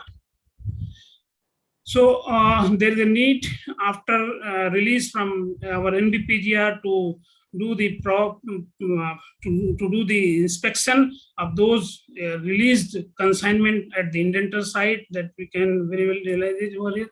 And the mitigation of those risks can be dealt with the following, like pest risk analysis, then the approved post-entry quarantine growing facility, diagnostic protocol, then phytosanitary treatments. And there are set of procedures like certificate of approval of post-entry quarantine growing facilities. One has to then intimation about the date of sowing or planting, then sowing of visualized soil under the insect-proof facility, then the inspection at indenture site, then the monthly health status reporting, then the disease health plant sample submission, detection and diagnosis of observed pathogen or the disease, then finally the destruction. That is how we can have the pathogen-free harvest. I'm not going to tell you because these already have been covered by previous speakers. And these are some of the references which we have, we can use for our own purpose. Now, from our basic and supportive research, we have developed different protocols for diagnostics, especially the coal crops, the multiplex PCR we have developed. Then for fungal pathogens of legume crops, we have developed so many barcode. Very recently, we have published information. Another protocol, that LAMP assay, we have developed for capsicum in Chile. Dr. Jamil, next session speakers are waiting. Okay. So now this is my last slide. The take-home message is there is a need to generate and develop the interest and awareness among the stakeholders from the other side, whereas the quarantine officials, there is a need to apply the precision quarantine testing and treatment. That is how we can save our experimental stations, safeguard our agri-horticultural crops. That is why we can reduce the food losses. And I must acknowledge ICR as well as the director and BPGR and the scientist technical staff of the Division of Plant Quarantine. Thank you very much. Thank you, Dr. Jamil. Thank you for a very elaborate and very nice presentation. And definitely pycnidial fungi are very important. And everything is important, but this is, you have had an in-depth study on that. We will, if at least at the most one question we can have, and then we thank you for a nice presentation, and please go ahead and keep up with the work which you are doing. And if no question, then Dr. Celia, I think next we have 3 presentations which are oral presentations, I believe, no? Yes, sir. They have actually 8 minutes. If they can complete early, that would be better, because next session speakers are waiting actually. So, okay. And also please stick to the time, all 3 oral presentations, so that we can finish and hand over to the next session. Yes, yes. I was suggesting that within 8 minutes, at the most highest 10 minutes, no, not more than that, then that will be a disqualification. Because if you are participating in a, this is we are going to assess. I don't know whether that was told to them that these are for assessment also, for evaluation. So if you exceed 10 minutes, it will be means you will be losing marks, disqualified. And 8 up to 8 means 7 minutes or 7 minutes you can go speak, and next 3 minutes you have to reserve for question answers if somebody asks any questions. So at least one question will be there. If nobody asks, I will ask them. so you keep that last 2-3 minutes, 2 minutes or 2 minutes, let it be 2 minutes. And if you complete 10 minutes, then you are missing that marks for question answer. Okay, so we can go ahead. We can start with Dr. Pradeep Kumar, status of seed-borne fungi in indigenous solanaceous vegetable germplasm in India. So, thank you, sir. Dr. Pradeep. Thank you, sir. Respected chairman, convener, and seniors and my dear friends. I am going to present status of seed-borne fungi in the indigenous solanaceous vegetable germplasm in the India. As we all know that there are 4 major solanaceous vegetable crops: potato, tomato, eggplant, and pepper, that are representing 39% of the horticultural production in the world. Chili is the most widely used universal spice of India, rich in the vitamin A and C. India ranks 2nd in the tomato and pepper, tomato and brinjals, and also rich in various vitamins and minerals. But these crops faces various seed-borne fungal disease that causing major losses. And like in chili, there is anthracnose that cause 20 to 80% yield losses. Other than that, Pygidium wilt and pomarot also. In tomato, Pygidium wilt that causing 10 to 80% yield losses. In brinjal, Fungsis blight is a major that causing 10 to 50% yield losses. So major objective of this study is to conserve the disease-free seed in the national gene bank and to prevent spread of the disease, seed-borne disease in the different parts of the India. So this is the status of the 3 different solanaceous vegetables crops in the national gene bank. In Chile, we have more than 1,100 accessions across the India. We have collected from different parts of the India. Similarly, brinjal more than 4,500 and tomato 2,700 samples. So as a chairman sir and convener tell the importance of the domestic quarantine in the India. There are 9 total pests that are listed in the quarantine and domestic quarantine to restrict the movement or completely prohibiting the entry of the specific plant part in the area. In this context, this study was conducted to identify and found out the new pest, anyone reported from any part of the India, as we are receiving sample from throughout the India. So this is the methodology followed. This is similar to the plant quarantine we are following. Similarly, we are processing for the germplasm samples. These are the sources, different sources we are receiving sample from the for germplasm for storage in the National Gene Bank, or either for supply from the National Gene Bank to different parts, IC number allotment, varietal fingerprinting or registrations. Then we go for the joint inspection and then specialized test using blotter paper, agar plate method, PCR based method like conjured gene sequence or species specific marker. So if you see in the paper, there are more than 10 species we have detected on the seeds from genus Alternaria, Coletotrichum, 3 species, Fusarium, 4 species, Myrothecium, 1 species, Pomma sorghina from different parts of the India, from Srinagar, Simla, New Delhi and other parts. This is the heavily infected capsicum seeds showing Colotrichum capsicum and their spore.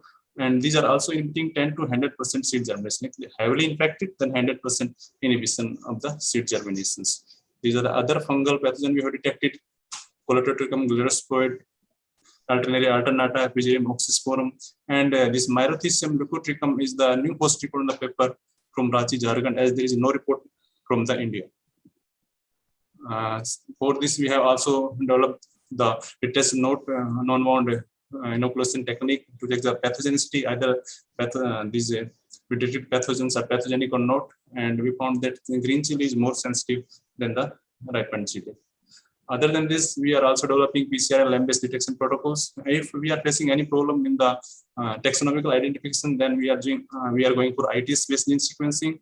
And also we have developed the specific primers, like one example we are showing in Colotrichum capsicum, we have developed time from the ITS regions. And to cut short the time or directly detection, we have also developed LAM-based detection protocols.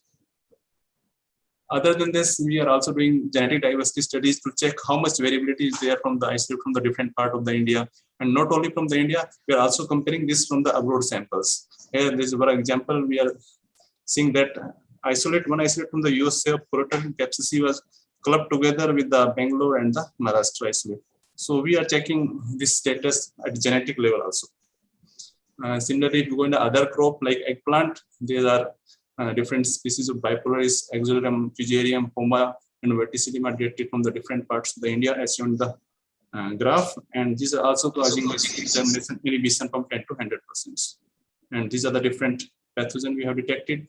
And in this also, Bipolaris sorghina is a new host report from eggplant, as there is no report in other species. Similarly, we see in the tomato, major pathogen are Alternaria alternata, Solanae, verticilloids, Myrothecium, and Pomma sorghina from different parts of the area. Even we have detected from the Andaman Nicobar Island, and these also inhibit the seed germination if heavily infected up to 100%. So in summary, I can say we have detected 6 genus and 11 species of seed-borne fungal of on the pepper seed, 5 genus and 9 species on eggplant, and 4 genus and 6 species on tomato. So in conclusion, I can say detection of the seed infected through serial testing is important in conserving disease-free matter in the National Gene Bank and to minimize the further spread of the disease in the country. I want to acknowledge Director ICN and NVPGR, Head Division of Plant Quarantine, and all the staff of the Division of Plant Quarantine and organizer to give me opportunity to present my work. Thank you. Thank you, Dr. Pradeep. A nice presentation and very well within the time. Anybody having any question? We can have maximum 2 questions now. Madam can ask at least, I think. Dr. Pradeep, do you test the seed material directly, or you will culture the fungus and test the material, develop the molecular diagnostics? First, we are isolating and then developing protocol, and later we are also testing directly from the seed at various development. Okay, thank you. Pradeep, I'll ask one question. If you want to, these are all, I believe, imported sample, isn't it? No, sir. These are indigenous samples, sir. That's Seed indigenous. testing. Yes, sir. Okay. So, what are the major seed treatment which is being followed now at the moment? Chemical seed treatment, not like Theorem and all, which is very old. Can you tell the latest seed treating fungicide? So generally for the material come for the gene bank, we are not giving any treatment. We are directly rejecting the material because conserved seed, seed treated seed are not conserved in the National Gene Bank. So we are not giving any treatment. No, I'm not. I know you are not giving any treatment. Yes, but if you are told, you are a scientist. No? yes, sir. If you are told that what should you treat, is there a consensus fungicide which is there for fungal treatment, seed treatment? So generally we are using Mancozeb. No, Mancozeb. Anyway, oh, thank you, Dr. Sudeep. Thank you so much. Thank you. Okay, thank you, Pradeep. You made a very nice presentation. Now we'll call Sanjay Kumar. Yes, sir. Sahu. Yes, sir. Sanjay Kumar Sahu.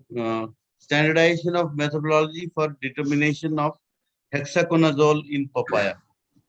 Yes, sir. Yes, sir. Thank you, sir. Sir, Honorable Chairman, sir, respected convener, rapporteurs and scientists joined. Myself, Dr. Sanjay Kumar Sahu, Associate Professor in RPC of Kusha. Here is my topic is that standardization of methodology for determination of hexaconazole in papaya.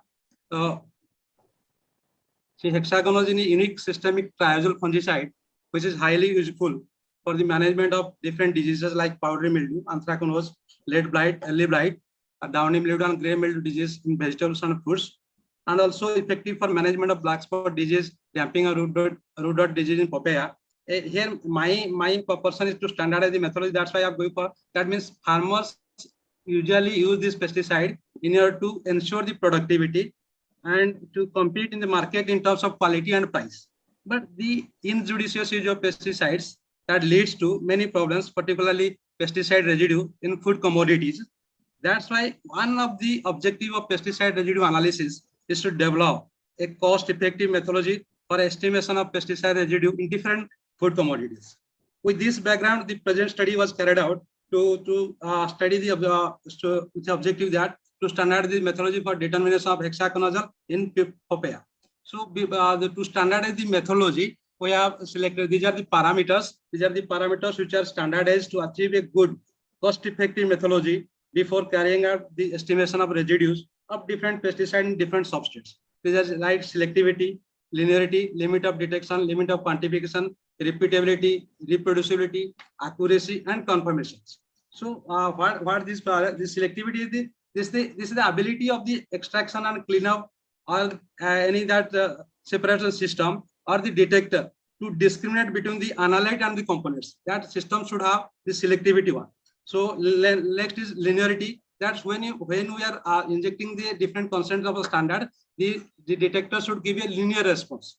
Then limit of detection. This is the lowest residue concentration which can be detected only. Whereas the limit of quantification is this is the lowest quantity which can be detected as well as quantified with acceptable accuracy. The difference between repeatability and reproducibility is in the repeatability. These are in the precision, that is the standard deviation of measurement of an analyte obtaining using a same method. So that in a single lab over a short period of time, where we can materials, equipment, analysis involved will not, there is no difference between this, there will not occur. Whereas in reproducibility, we have this this precision of measurement of an analyte obtained using the same method, but in a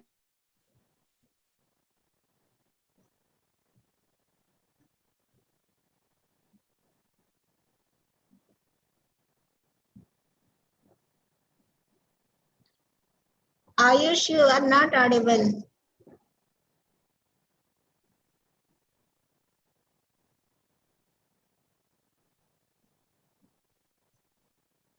There is a network issue. Sir, could you hear him? No. No, madam. Sanjay, can you hear any of us? No, sir.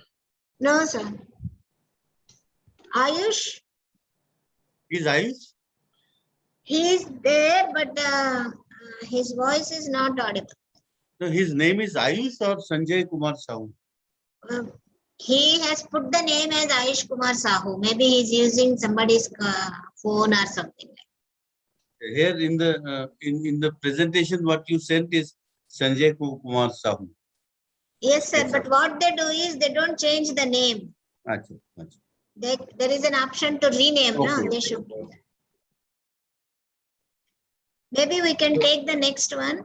Yeah, we can take the next one. I think if he comes, we may hear. We can because So remaining 5 Dr. minutes. Bharat, please.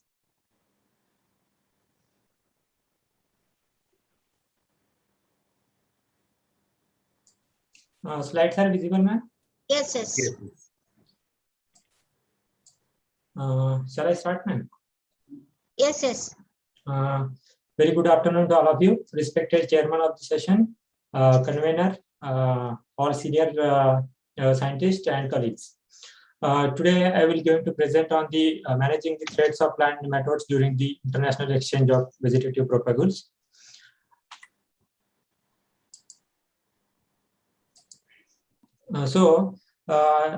We can see that germplasm exchange is very much essential for the crop improvement programs, and we are doing the germplasm exchange and quarantine of this horticulture germplasm.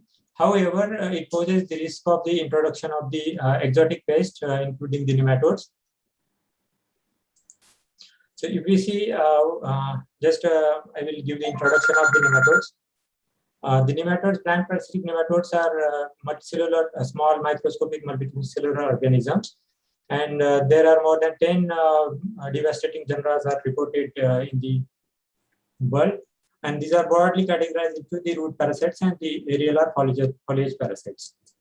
If you see the root parasite, they are again categorized into the endoparasites, semi-endoparasites, and ectoparasites, depending upon their feeding habit. And ectoparasite, these aerial parasites are categorized into the seed nematodes and then foliage nematodes. So when we talk about the exchange of the germplasm or introduction of the germplasm, these are both kind of the there is a risk of both kind of the nematodes, that is foliage nematodes also and the root parasites also. So these are the few examples of the spread of plant parasitic nematodes during the international exchange. Potato cyst nematode, pineweed nematode, boring nematode, like that. And in India also we have the case of boring nematode and the potato cyst nematode came along with the planting material. So if you see the major pathways of the nematode introduction are through the vegetative propagules, specifically for the horticultural crops. These are the vegetative propagules like that: rhizomes, suckers, palms, bulbs, etc. Then bare-rooted plants, then soil and associated media, and then seed and packaging material is equally important. So objective of this study was to analyze the risk and manage the nematodes that are coming along with this international exchange of the horticulture crops. So during last 10 years, we have processed more than 800 samples of the horticultural germplasm, including the rooted planting material. And this includes bare-rooted plants, palms, and tubers. So if you see, these are the planting material that is received for this quarantine. And we have analyzed, we have processed all these planting material to study for the presence of the nematodes. So this is the processing that is followed. That is in the joint inspection we have seen for this detection of the pest on nematodes, that external symptoms, and then we have isolated and we have done the microscopic examination. And so the soil is isolated and then suspension is observed under the microscope for this identification of the nematodes. So during last 10 years, we could detect these many nematodes, out of which many are present in India, but there are few nematodes like Papelinchus parenteras is not present on the host that is detected during the international exchange. So these are the few important interceptions. That is Rotalancus minutus, that is quarantine pest for India, that is detected on the African potato, and this was identified using the morphological characters using microscopy studies. Then another nematode, that is Rotalancus penetrans, is detected on the Malus domestica, that is apple, imported from the Netherlands, as well as recently we have detected it on the from the USA samples also. So these are the microscopic photos that are used for this identification of these nematodes. What we have done, we have analyzed the all these germplasm for the presence of the nematodes, and we have seen that how many genera and infected samples. So we can see that as many as 4 distinct genera were found intercepted in the consignment, 2 consignments, and 2 nematodes are intercepted in the germplasm. So if you see these infected samples and their percentage in the last column, these are ranging from the 19% to the 100% in some cases. So there is always risk of these nematodes along with this rooted material. And if we see this analysis where this left-hand column indicates the total number of samples received, and right-hand column indicates, yellow column indicates the total number of samples that were found infected. And you can see that in few cases, 100% samples were found infected. While in case of apple Malus domestica, maximum number of samples were imported, and these were found infected with the large number of nematodes. So if we see the analysis, feeding habit-wise analysis of the infected germplasm, all the 3 kinds of the nematodes were found in the germplasm. That is endoparasite, the ectoparasites, and in some cases, all the 3 categories were found in the samples. So largest number of samples were found infected with the endoparasitic nematodes. So there is it indicates the risk of the endoparasitic nematodes in the introduced germplasm. So if you see the genera-wise interceptions, this lesion nematode Rotalancus species is intercepted in maximum number of samples. That is more than 249 samples were found infected with this lesion nematode, and followed by this root knot nematode Melodgenia incognita, and other nematodes were also found along with this introduced germplasm. So these are the findings, that more than 350 samples were found infected with this germplasm, out of which 344 were found in the rooted germplasm. So percent infection was varied from 19% to 100%. So another second important aspect is the salvaging of this infected material. So salvaging is very important part. So we have standardized the treatment, that is formaldehyde treatment for this root dip treatment for 10 to 15 minutes. And we have given this treatment and released these samples on the basis of undertaking to the indenters. And these are the germplasm-wise samples that were given to the planting material. It varies from 0.2 to 0.25% for 10 to 15 minutes. And then after giving the salvaging treatment, we release it to the indenter, and we have conducted the post-entry quarantine inspection of the infected germplasm. And we found we have collected the root and soil samples from each plant and analyzed in the lab. And we found that all were found free from these nematodes that were earlier detected. So it indicates the successful salvaging of the infected samples. So these are some photographs of post-entry quarantine inspections. Yeah. So in conclusion, what we can say that for managing the threats of the nematodes in the international exchange of germplasm, identification is basically important, and then salvaging using this treatment, and then post-entry quarantine is also equally important for checking the infected planting material, whether it is successfully salvaged or not. And then rooted germplasm have more risk of introduction of nematodes as compared to the other vegetative propagating material. And soil has more risk. Rooted material along with the soil is having the more risk as compared to the other media. And migratory endoparasolic nematodes are difficult to detect and require the rigorous testing, including post-entry quarantine inspection. I would like to thank Director MVP Jar, then Head Division of Plant Quarantine, all scientists of Division of Plant Quarantine for the facilities and encouragement. Thank you, sir. Thank you, Bharat. Any questions?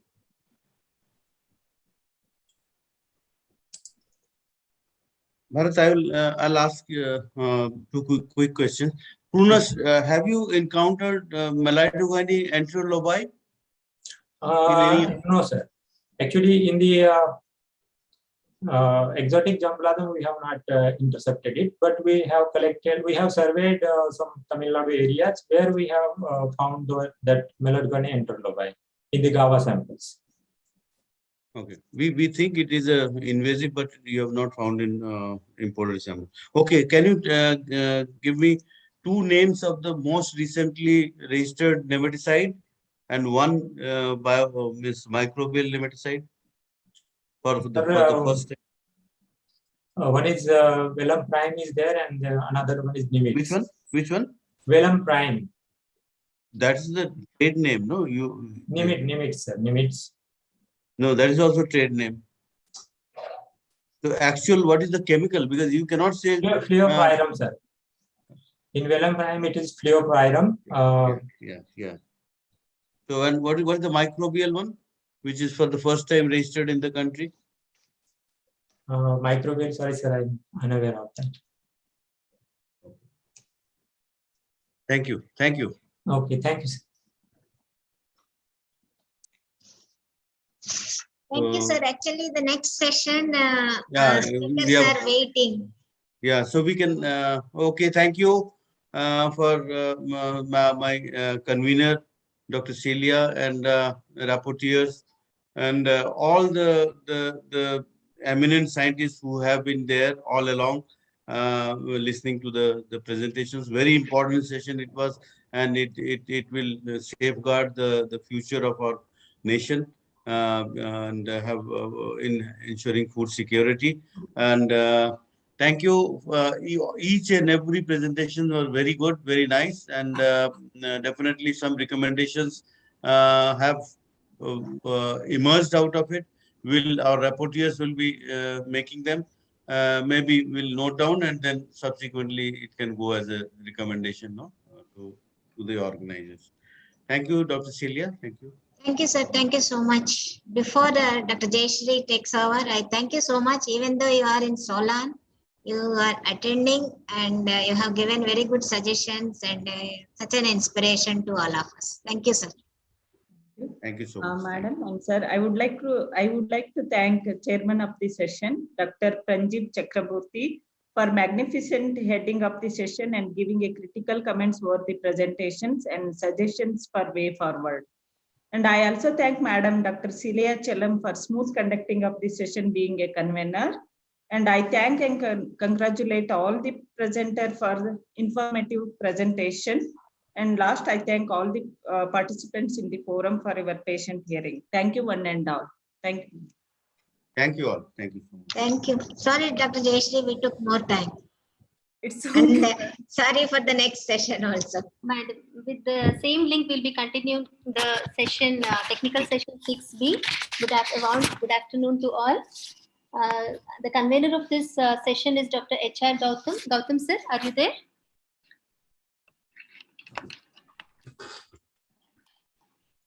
Dr. Gautam is there. Shall we proceed with your permission? Okay, so we are heading towards the technical session 6B, post-harvest quality, value addition, export and entrepreneurship. The chairpersons of this session are Dr. R.K. Gupta, former director, ICR, CIP HET, Ludhiana, and Dr. S.K. Singh, head division of fruit science and horticulture technology, IRI, New Delhi. The convener of the session is Dr. H.R. Gautam, YSR Parbar University, Solan. And the rapporteurs are Dr. Narendra Kumar Bharat and Dr. Ritu Mawar. Sir, I welcome you all to the technical session. And there are 3 lead paper presentations in this session, 2 invited talks and 13 oral presentations. With the permission of the chair, I would like to introduce the convener of this session, Dr. H.R. Gautam. Dr. H.R. Gautam has joined service to Dr. Y.S. Parmar University of Horticulture and Forestry, Solon in 1992 and is presently working as professor and head in the Department of Plant Pathology. He has written and written 2 research papers and review articles. He has edited 29 books and has visited several countries. He is the recipient of Himachal Shri Best Teacher Award, Earthcare Award in the category of Innovation for Climate Protection, and Himachal Gaurav Puraskar by Government of Himachal Pradesh. Sir, we are very pleased to have you as a convener of this technical session, and over to you, sir. Thank you.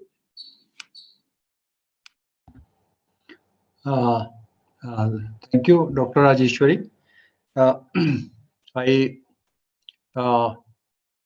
I am audible? Yes, sir, you are audible. You can proceed, sir. Okay. Thank you. In this session, which is very important from the perspective of this international conference, that post-harvest quality, value addition, export, and entrepreneurship.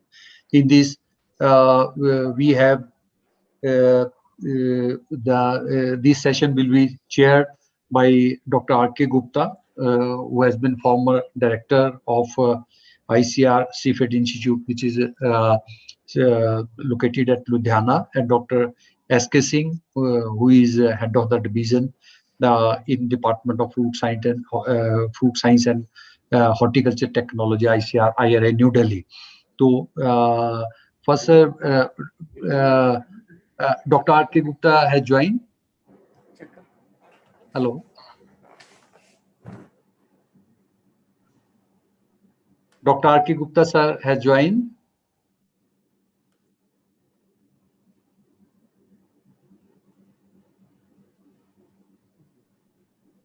Not Hello. as yet, sir, I think.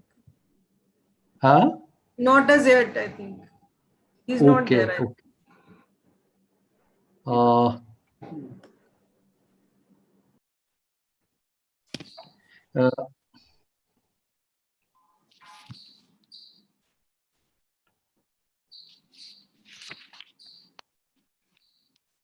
So then, before he joins, I can about our this both chairpersons of this session. Let me introduce that Dr. R.K. Gupta. He has obtained his PhD in food engineering from IIT Kharagpur and PG diploma in food processing and management from International Institute of Management, Maastricht, the Netherlands.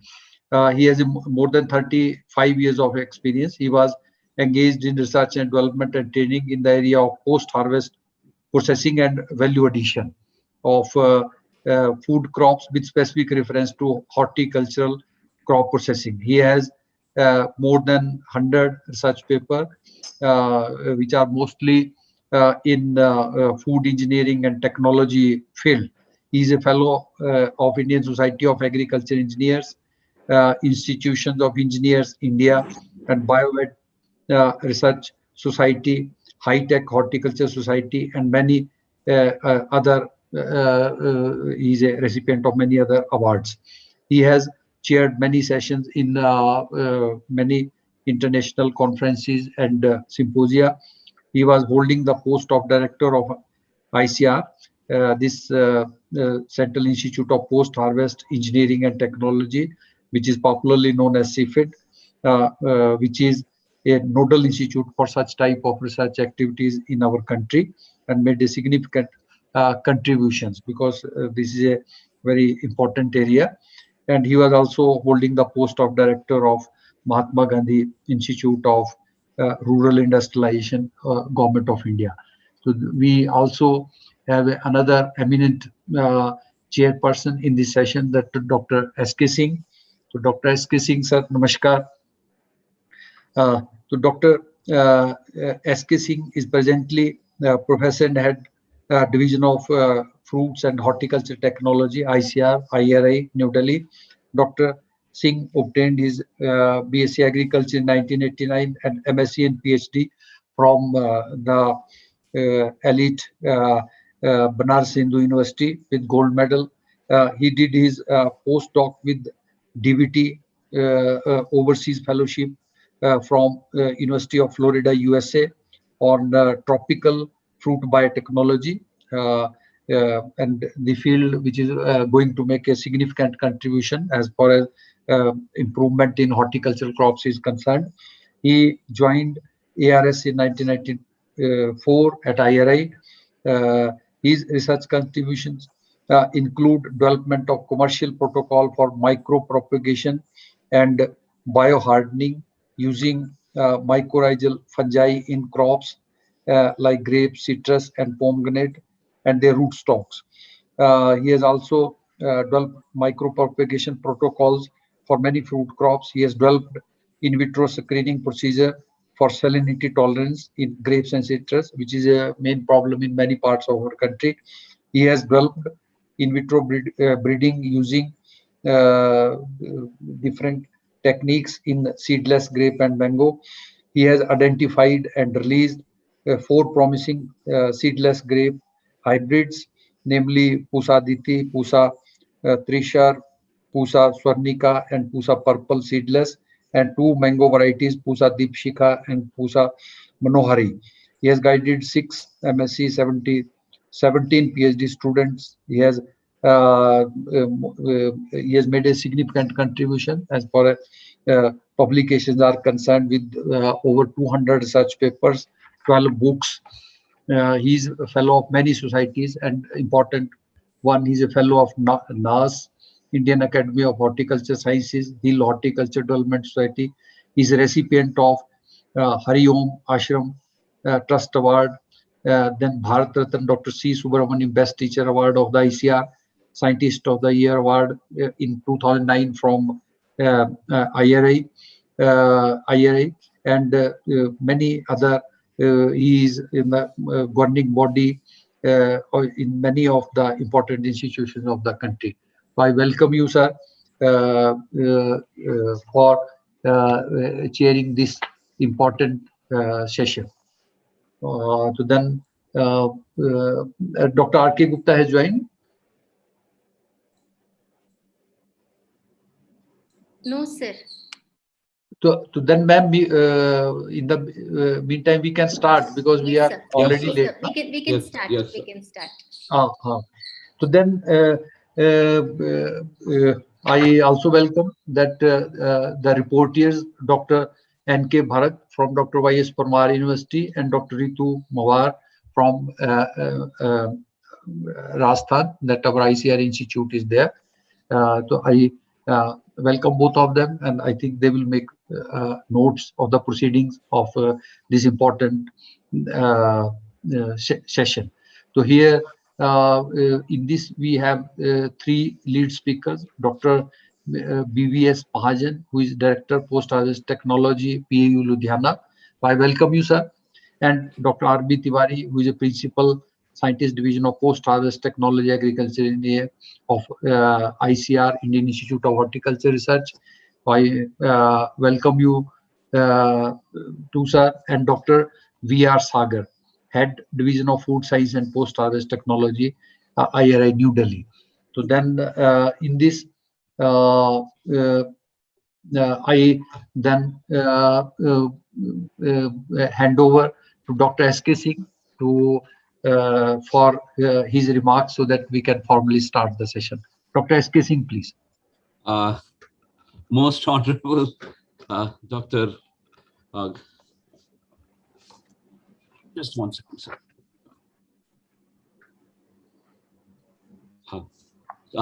Gautam, sir. Yes. Organizers of this important international e-conference. I mean, rather, we are on the last day of this important conference. And very important topic, what the minister has highlighted, post-harvest quality, value addition, and entrepreneurship. These are in tune with the, the national focus, what we see in the country, where the Prime Minister and even the PMO, when it speaks about doubling of farmer income, where these three areas, very important. Nonetheless, we talked about on the biotic stress, in the entire conference, but these are the ones which are the next generation things which will happen. It's not production and only the productivity. It all matches with the quality, the value addition, and entrepreneurship and export. If these can be harnessed, our horticulture sector and the other fruit grade sectors can grow, and India has to play a major role there. So if I see that this is a very important, rather I should say the technical session, and the chairman, of course, are very able, I should say very a veteran here, but I don't know whether he will join us or not, but maybe he's got some connectivity problem, but certainly we would like to have him on the session.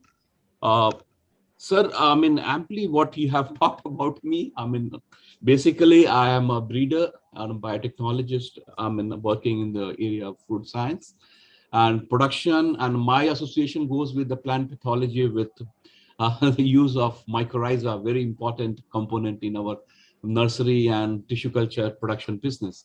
Nonetheless, sir, very nice to hear those good words from you, and I hope that we can take the session head on with them.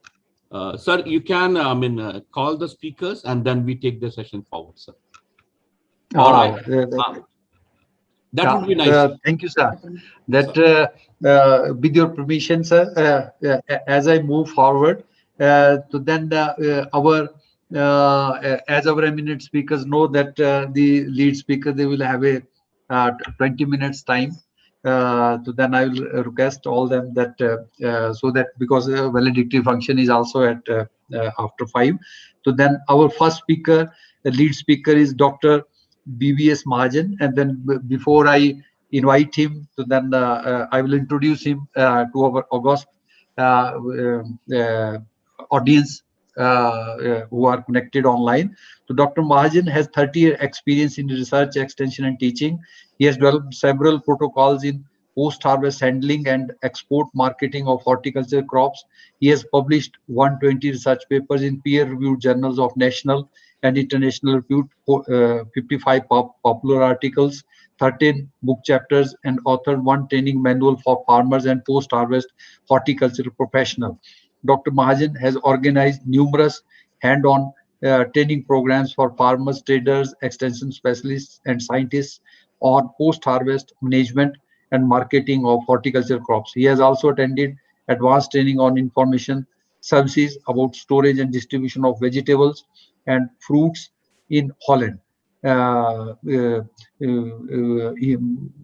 think his experience of working there in Holland will be of great value to all of us, because we know that Holland has a unique institution where all these activities are done on a professional scale.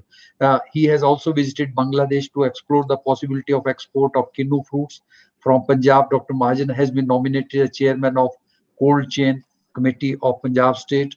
Dr. Mahajan was awarded Dr. J.C. Anand Gold Medal for his contributions in the field of horticulture, post-harvest technology, and also selected as fellow by Horticulture Society of India, New Delhi. So that I invite Dr. Mahajan for his presentation. Gautam sir, sorry. Yes, sir. Yes, ma'am.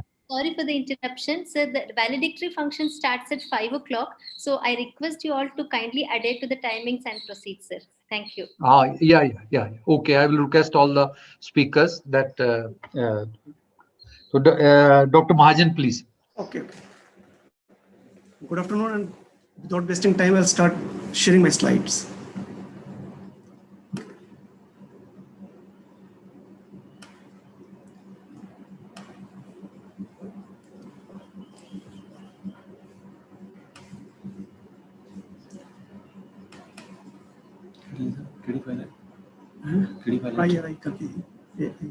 So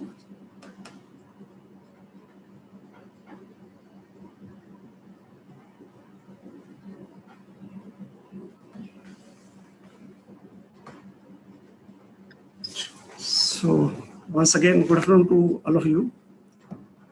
And Chairman Sir, Co-Chairman Sir, and distinguished scientist. The topic of my discussion is maintaining post-harvest quality and safety of horticulture crops for export marketing. So slides are visible? Very much. Very Yeah, much. yeah. Good. So if we just look at the statistics of our fruits and vegetables, we produce around 200 million tons of both fruits and vegetables. But unfortunately, we lose 1/3 of this valuable produce, right from farm to the consumer. Of course, there is a report from CIFR that these losses are from 6 to 18%. But many literature, including FAO, depicts that the losses in developing countries ranges from 25 to 30%. So it is again a debatable topic. So India wastes more fruits and vegetables than consumed by whole of UK. So this is the overall scenario of our marketing infrastructure. If this is the status of our market all over India, then I think we cannot think of maintaining quality. So biggest reason for these losses are lack of awareness about harvesting and handling practices, inappropriate packing and transport, improper marketing infrastructure, including gap in cold chain infrastructure, which is very, very important. When we talk of maintaining the quality of fruits and vegetables, the role of cold chain cannot be ignored. And this is the missing link in our whole horticulture production system. Then there is inadequate infrastructure for processing fruits and vegetables. And the most important thing when we talk of safety and export, the food safety is another vital issue where precise monitoring of heavy metals and pesticide residue is of paramount importance owing to the stringent norms of international governing bodies like Codex, US FDA for exporting of fruits and vegetables. So this is the complete supply chain or a sort of interventions which are needed to be added after harvest of the fruits in order to maintain the quality. So this chain starts right from harvesting, it moves through the sorting, grading. Then some very important intervention is post-harvest treatments, packaging, transportation, ripening, and marketing. So in this whole chain, keeping in view the time constraint, I will discuss in detail the post-harvest treatment, which plays a very important role in maintaining the quality and export marketing of fruits and vegetables. So these are some of the, I'll just go through these slides. These are some of the important parameters which are needed to be considered for maintaining the quality, like maturity, harvesting, grading, post-harvest treatment, which I will discuss in detail, packaging, storage, material handling, transportation, food safety. So in harvesting, because major cause of post-harvest loss is faulty harvesting techniques. So we have devised that fruits and vegetables should be harvested with the clippers. So this is the important clipper, which we recommend to our this Punjab state fruit growers to harvest their prominent fruit, kinnu, with this clipper. And same clipper can be used for harvesting of grapes. Like this, you can see here. If we ignore this step, then there can be chances of post-harvest diseases like Penicillium digitatum, Penicillium italicum. Because if we ignore this step, the stalk will puncture the other fruits and there will be sort of infection of diseases. So this clipper can be used for harvesting of grapes, even mango, and other fruits and vegetables. Then next important step is grading and standards. Some of the grades for fruits and vegetables have been devised by Directorate of Marketing and Inspection, and these grades have been accepted by the European Union. So this is how we can go for grading and this sorting of fruits and vegetables. Now these are some of the machines available in the market for grading of mango, grading of this kinnu and citrus fruits. And I'm happy to share that in our Punjab state, this marketing infrastructure particularly for this kinnu fruits is readily available by Government of Punjab for the benefit of the farmers. Then post-harvest treatments. This intervention I will discuss in detail. Now, what should be the characteristics of the post-harvest treatment? That these should be non-toxic, these compounds should not be banned, and these compounds should be approved by FDA or FSSAI. Very important. It is not like that we can test any compound for food post-harvest treatment of fruits and vegetables. These compounds should be approved by FDA, I mean US FDA or Indian agency FSSAI. And the dose of this chemical should be within the permissible limit as has been permitted by the FDA or FSSAI. Now, these are 5 groups of treatments: low temperature, thermal treatment, chemical treatment, coatings, and irradiation. And again, in low temperature, the most important thing is for export of fruits and vegetables, that is pre-curing. Because some export agencies or importing countries, they always demand that fruit should be pre-cooled. And pre-cooling is a very important intervention that it helps in removing the field date of the fruits. And once the field date is removed, that will help in delaying the respiration of the fruits and ultimately increasing the shelf life of the fruits during transit and destination market. So there are different methods: hydrocooling, Faucher cooling, vacuum cooling, and I will not go in detail. Most important thing, this post-harvest treatment is chlorine sanitation. And in case of fruits and vegetables, before packing, we always recommend that these fruits should be sanitized with chlorine solution, and its optimum dose is 100 ppm. And this simple dose, simple intervention can help in reducing many mold or fungi available which affect the surface of the fruits and vegetables. And this is how we demonstrate to our farmers, and this treatment is recommended by our university also for export marketing of Kinnu fruits. So this is how we are educating our farmers to treat this Kinnu fruits with the 100 ppm aqueous solution of chlorine. So you can see, just see the comparison of chlorine treated fruits and one which has non-treated fruits. Similarly, this treatment can also be used for washing of mango fruits. You can see when we harvest the fruit, there is oozing of sap, and this sap sometimes can lead to formation of scars on the mouth. So this type of oozing of sap can be easily removed with the help of chlorine solution.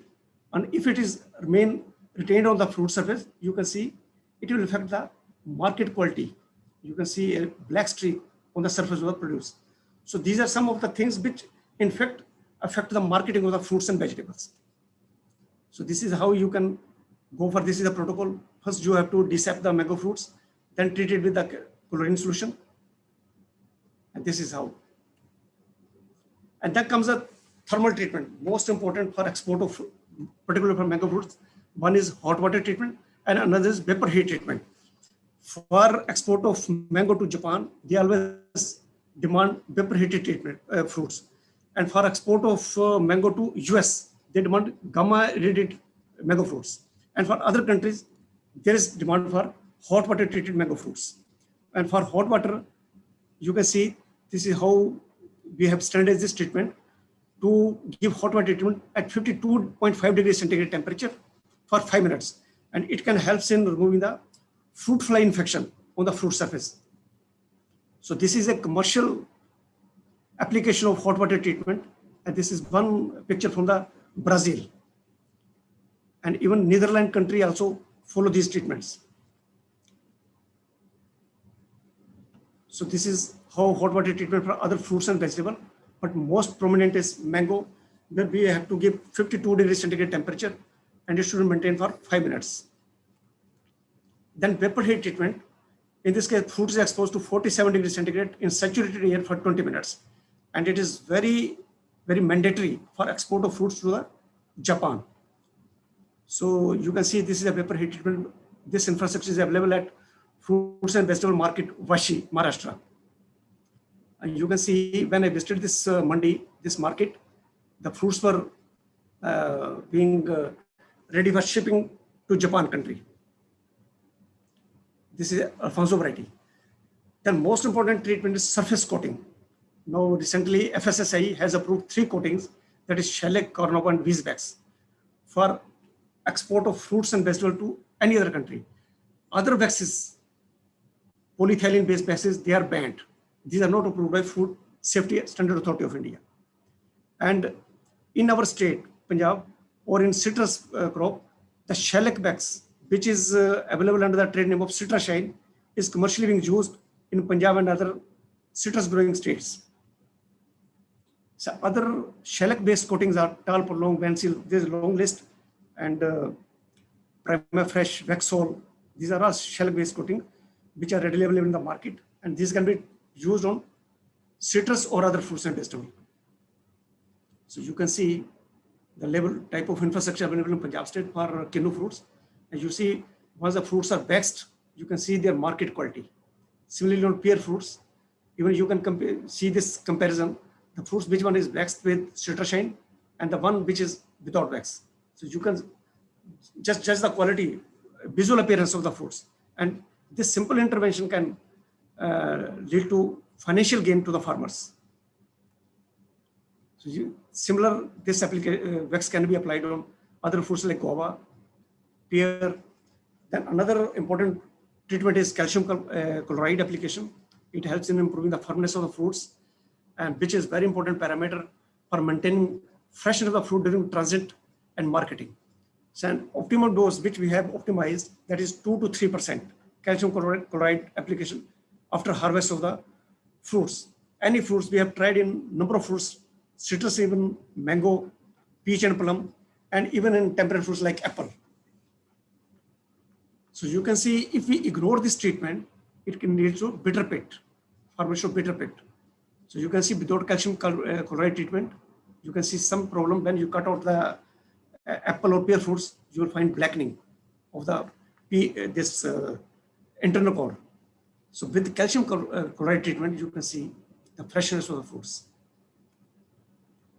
Here you can see this bitter pit disorder due to calcium deficiency. So this even sand pear with calcium chloride 4% application can be stored for 2 months in cold storage. So you can see this, the difference between the quality of the fruits. Similarly for apple, this Satulji purple variety with calcium application. Then another very important treatment is sulfur dioxide treatment. Nowadays, this treatment has become controversial. But in case of lychee and grapes, it is still in place because California is the biggest grape industry and they have not banned so far. And similarly, in case of lychee also, when we harvest the fruit, immediately after 24 hours after harvest, the peel of the fruit turns brown. So in order to turn this maintaining red color of the fruit, this pericarp, we have to give sulfur dioxide treatment, and this treatment is even being carried out by the Israel, Australia, and a US country. But still, there are this treatment has become controversial as far as health issues are concerned, and other alternatives are being sussed by the scientists. So in case of grapes, you can see application of this grape guard to avoid the infection of Botrytis cinerea on different cultivars of grapes. So you can see here, this is a flame seedless variety of Punjab, and with grape guard, you can hardly find a berry infected with post-harvest disease. But without grape guard, you can see the level of infection. So we developed this export protocol for Container Corporation, which is a sister concern of Indian Railways. So we gave 3 protocols for export of Kinnu, export of grapes, and export of mango. These export protocols were developed by our center for Container Corporation. So you can see here, with the sulfur dioxide application, there is change of color, there is a bleaching, but during cold chain operation, this color, anthocyanin, slowly reappear, as you can see. But without sulfur dioxide, you can see after 24 to 48 hours, there was huge rotting. So another very important treatment, 1 MCP, one MCP which has been commercially recommended by US and Europe for application of apple. And this molecule has also been registered in India by, I think there's one company, I forgot his name, and they have entered it with one MCP in our country also. Then irradiation, it's a well-known treatment for potato and onion. And nowadays, mangoes are also being irradiated with gamma radiation for export of mango to US. And the safest dose is 5 to 10 kiloreds.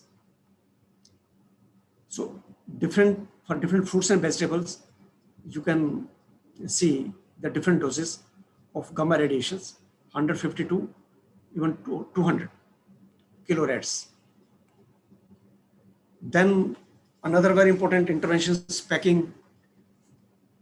Still, we are far behind in packaging of fruits and vegetables. This is the status of packaging in our country or in our different states. About 2 decades back, this practice was in our temperate region like Shimla and Kashmir for packaging of apple. But now, with the development of technologies, now our farmers, they have switched to packaging in corrugated fiber boxes. So if we just pack the fruits in wooden boxes, you can see they'll keep it in a pillow shape, which leads to bruising of fruits and other produce. So you can see the impact of this simple tight filling on the fruits. This is sort of impact bruising. So this is the best way of packaging for destination marketing or export marketing.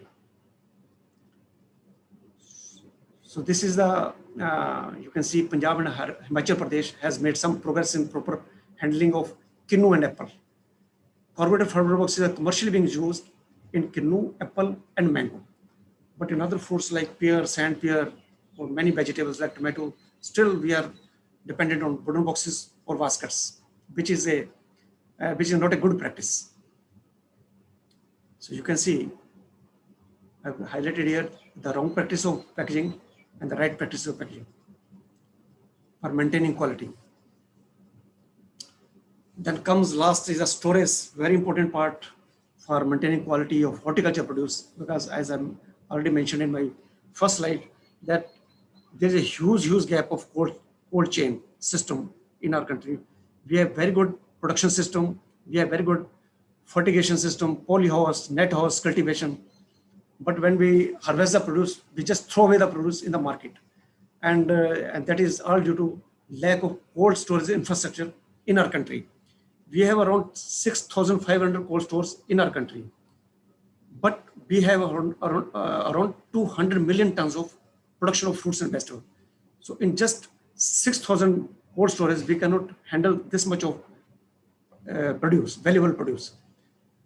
So we have grouped here all fruits and vegetables in 6 groups, because there's a wrong practice that sometimes farmers consider that all fruits and vegetables can store together. But this is a wrong myth. Every fruits and vegetable, they have their own storage temperature based on their climatic condition. Temperate fruits have their own storage temperature, subtropical they have own storage temperature, and tropical fruits have their own storage temperature. So in this, I have grouped that which fruits can be stored together, compatible group, and which fruits or vegetables cannot be stored together, which are non-compatible. So keeping in view these groups, I think we should follow this practice for storage. Otherwise, it will lead to huge losses even during the storage. So in keeping with the constraint of the time, I'll just conclude my talk. To compete in the global market, the advanced process management of fruits and vegetables is must. This is only possible through cold chain infrastructure, availability of cold chain infrastructure. If any one of the link, as I mentioned, the link from harvesting to marketing, there's a link of sorting, grading, packaging, treatment, storage, and marketing. If any one of the link is missing, the postal losses are bound to occur. And cold chain maintenance depends upon the infrastructure which needs to be strengthened to make it a success story. Government agencies are already focusing. Our very important mission by Government of India National Horticulture Mission or other projects from Ministry of Food Processing, National Horticulture Board. They are supporting our farming community for creation of infrastructure at their farm level or at their market level. And government agencies are really focusing on this issue, and in near future, results will be visible. Thank you very much.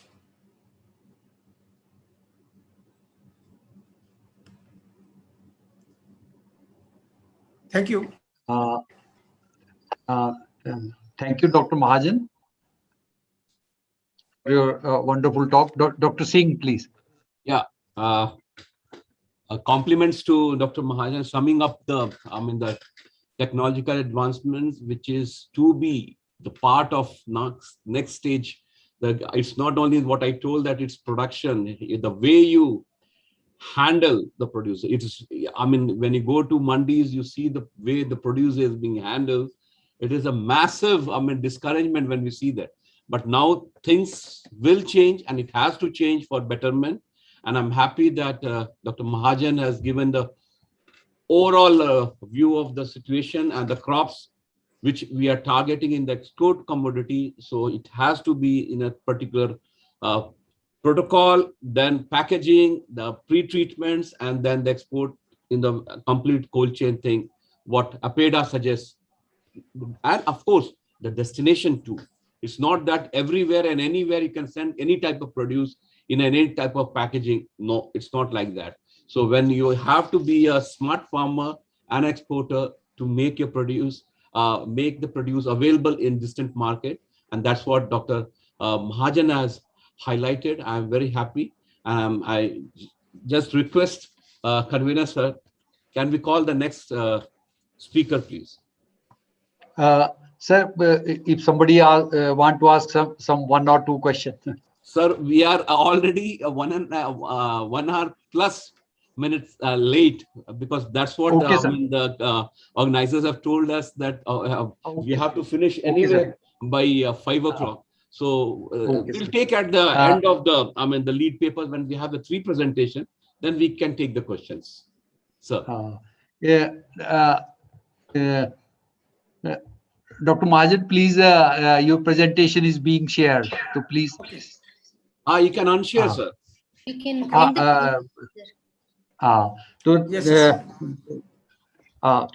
next, our next 10-minute speaker is Dr. End the presentation.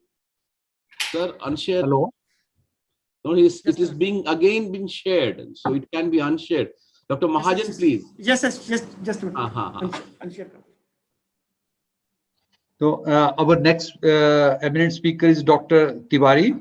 So Dr. Tiwari, he is a principal scientist in Division of Post-Harvest Technology and Agriculture Engineering at ICR, Indian Institute of Horticulture, Bangalore. Dr. Tiwari has a research and teaching experience of more than 30 years in processing and value addition of fruits and vegetables. His main research area is product diversification, nutrient retention, and evaluation of quality during processing through application of dehydration, osmotic dehydration, vacuum assisted osmotic dehydration, and freezing techniques from fruits and vegetables. He has handled about 10 institutional as well as externally funded projects, and also offering courses to PhD students as well. He has guided 12 MSc, 1 PhD student, peer.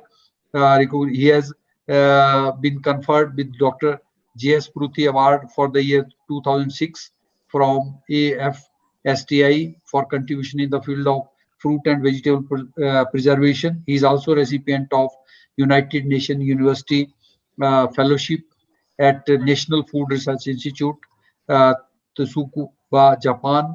He has been member of FAD 10 and BIS, and life member of Association of Food Scientists and Technology India, Mysore, and founder member of Society for Promotion of Horticulture, ICR, Bangalore. So I invite Dr. Tiwari for his presentation, please. Good afternoon. Sir, you are audible. Please continue. Continue. Okay, fine.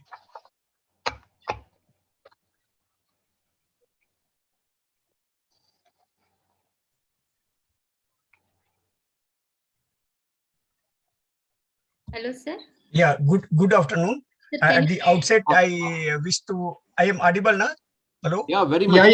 Continue, please. At the outset, I wish to thank the organizers for giving me an opportunity for making this presentation.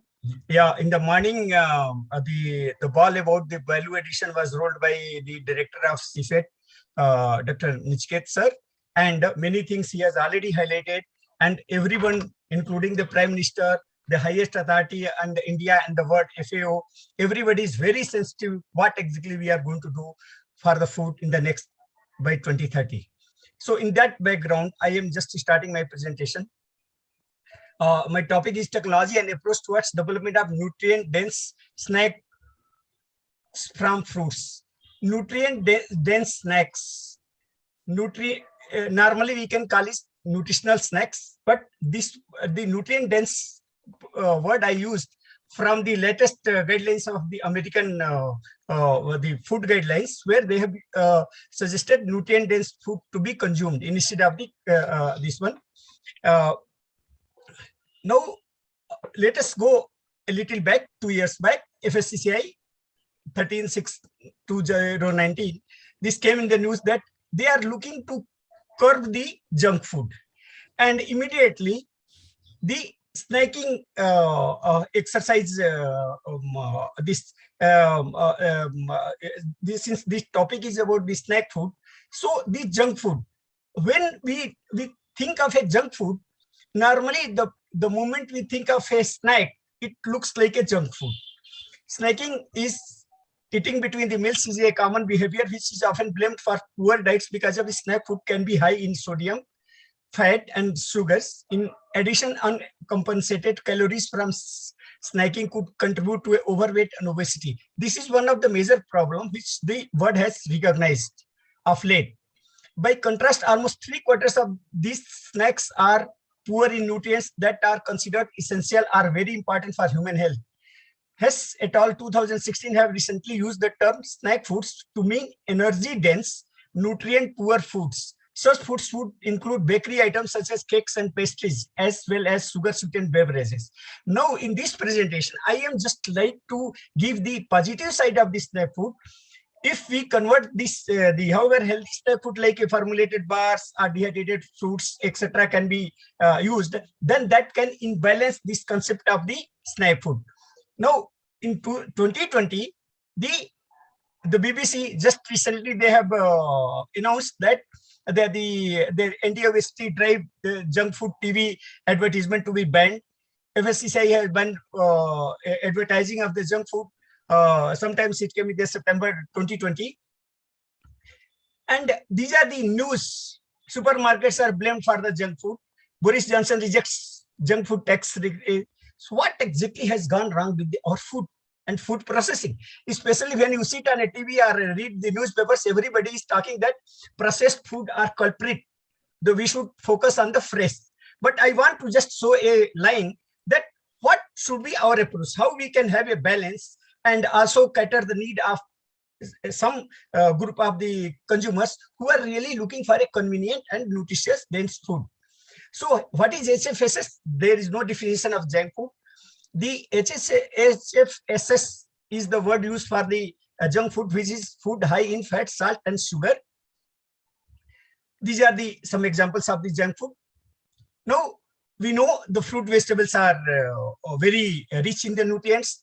We, after having the surplus of the fruit vegetable production as well as the horticultural production, now our godowns are just unable to manage. And fruit vegetables are so much that we are unable to manage what we are producing. So that is why the government, even the PM, has come out with the several programs, and we wanted to focus on post-harvest aspect of that, warehousing, cold chain, running of the Kisan trains, etc. These are the new developments. And our status, when we see about the nutritional security, is very, very poor, because India ranks 103rd out of the 119 low and medium income countries. So what is the way out? The world need to think differently about food. The way we are producing food so far, and the way we were taking the cost or opportunity from the next generation by disturbing the ecology and environment, biodiversity damages, we have to look differently. We have to have a sustainable production and system. And that is why the FAO is coming out with a One Health scheme, the health for the planet and health for us.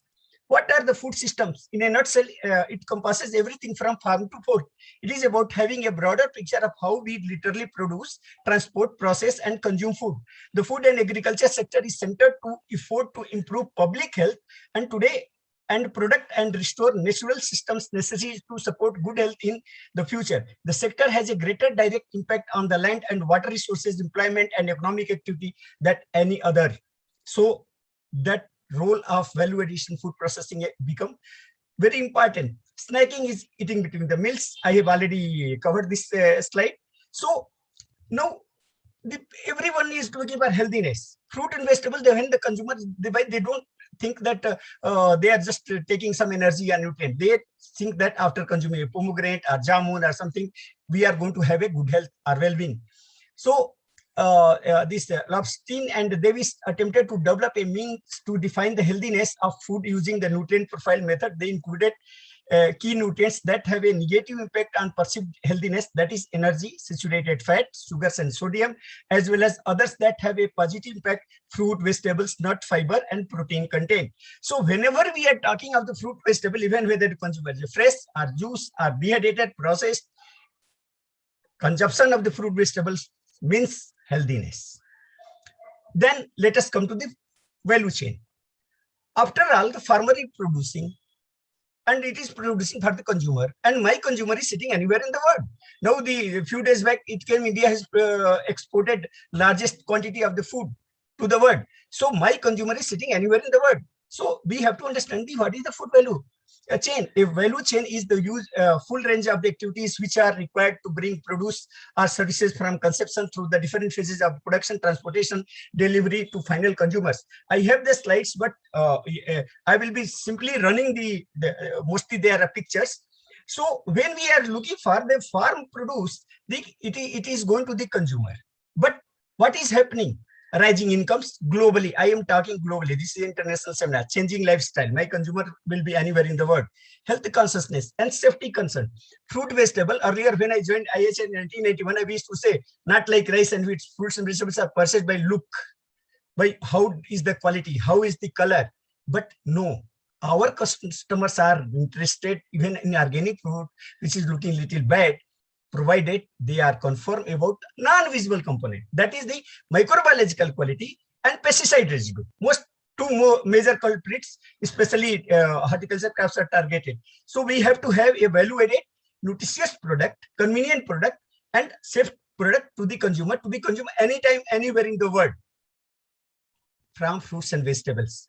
And it requires a critical dimension of the change in the value chain, where input, production, processing, retailing has to be, there should be a product flow, there should be a financial flow, and the most critical thing which is missing in the current value chain is the information flow and also incentives and governance. The government with the Kisan trend started that we are going to give subsidized 50% of the freight charges, etc. So much more such initiative is needed.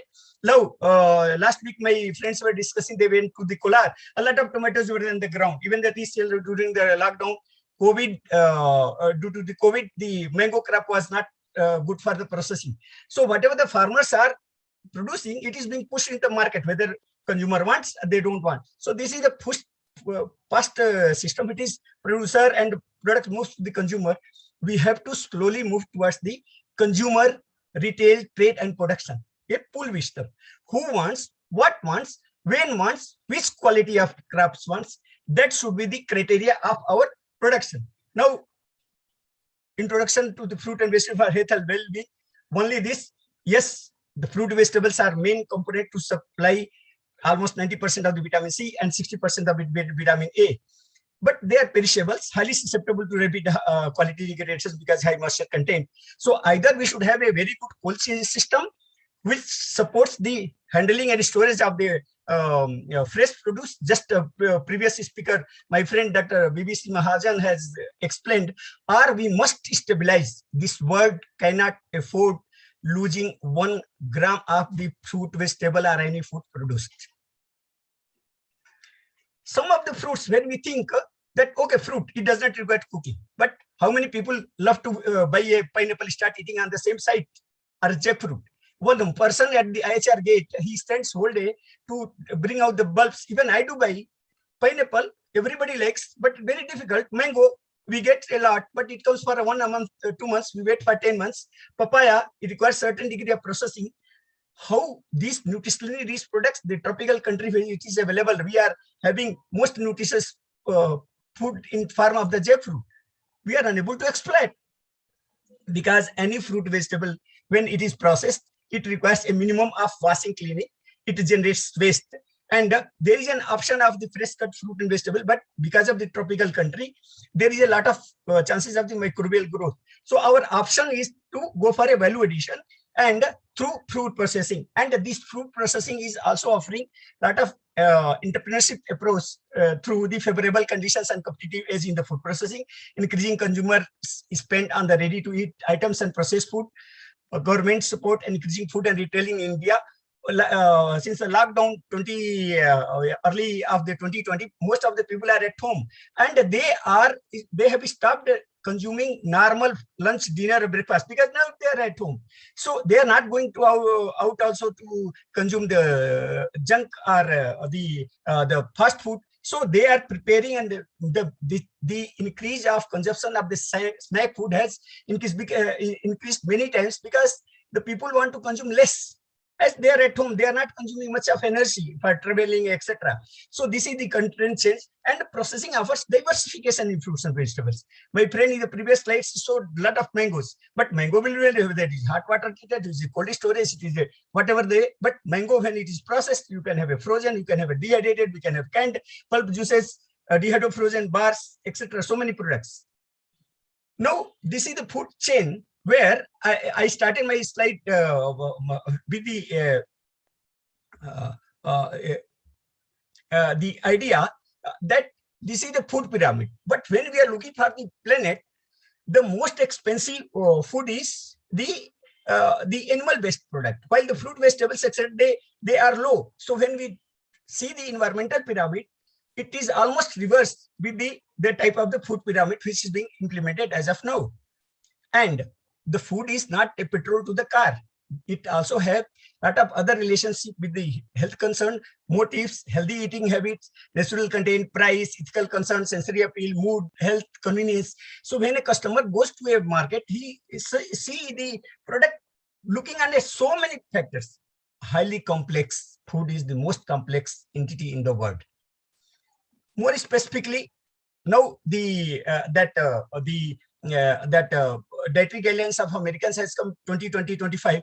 They have recommended more consumption of the vegetables, all types, fruits, especially whole fruits, grains, and so many other products.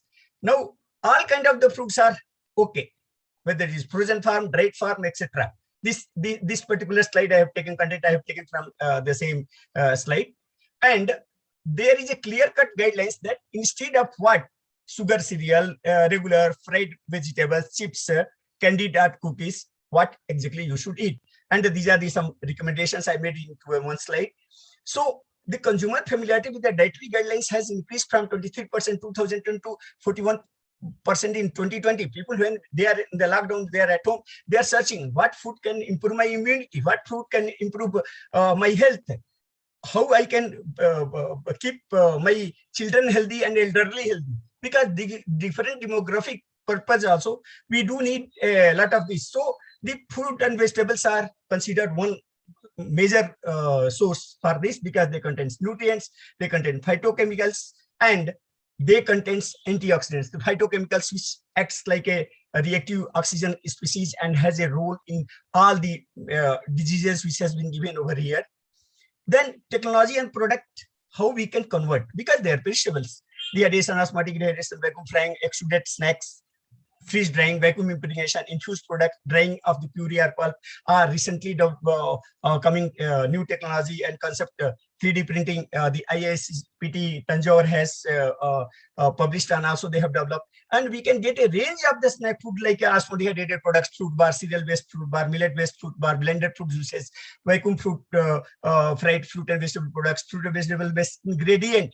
Because whenever we want to improve the nutritional quality, we have to use fruit and vegetable, preserve their bioactive components, and use it for whether it is baby fruits or whatever the kind of the nutritional program we are. So dehydrated products, it is a very simple technology, reduces this one, and we are familiar about the dehydrated fig resins.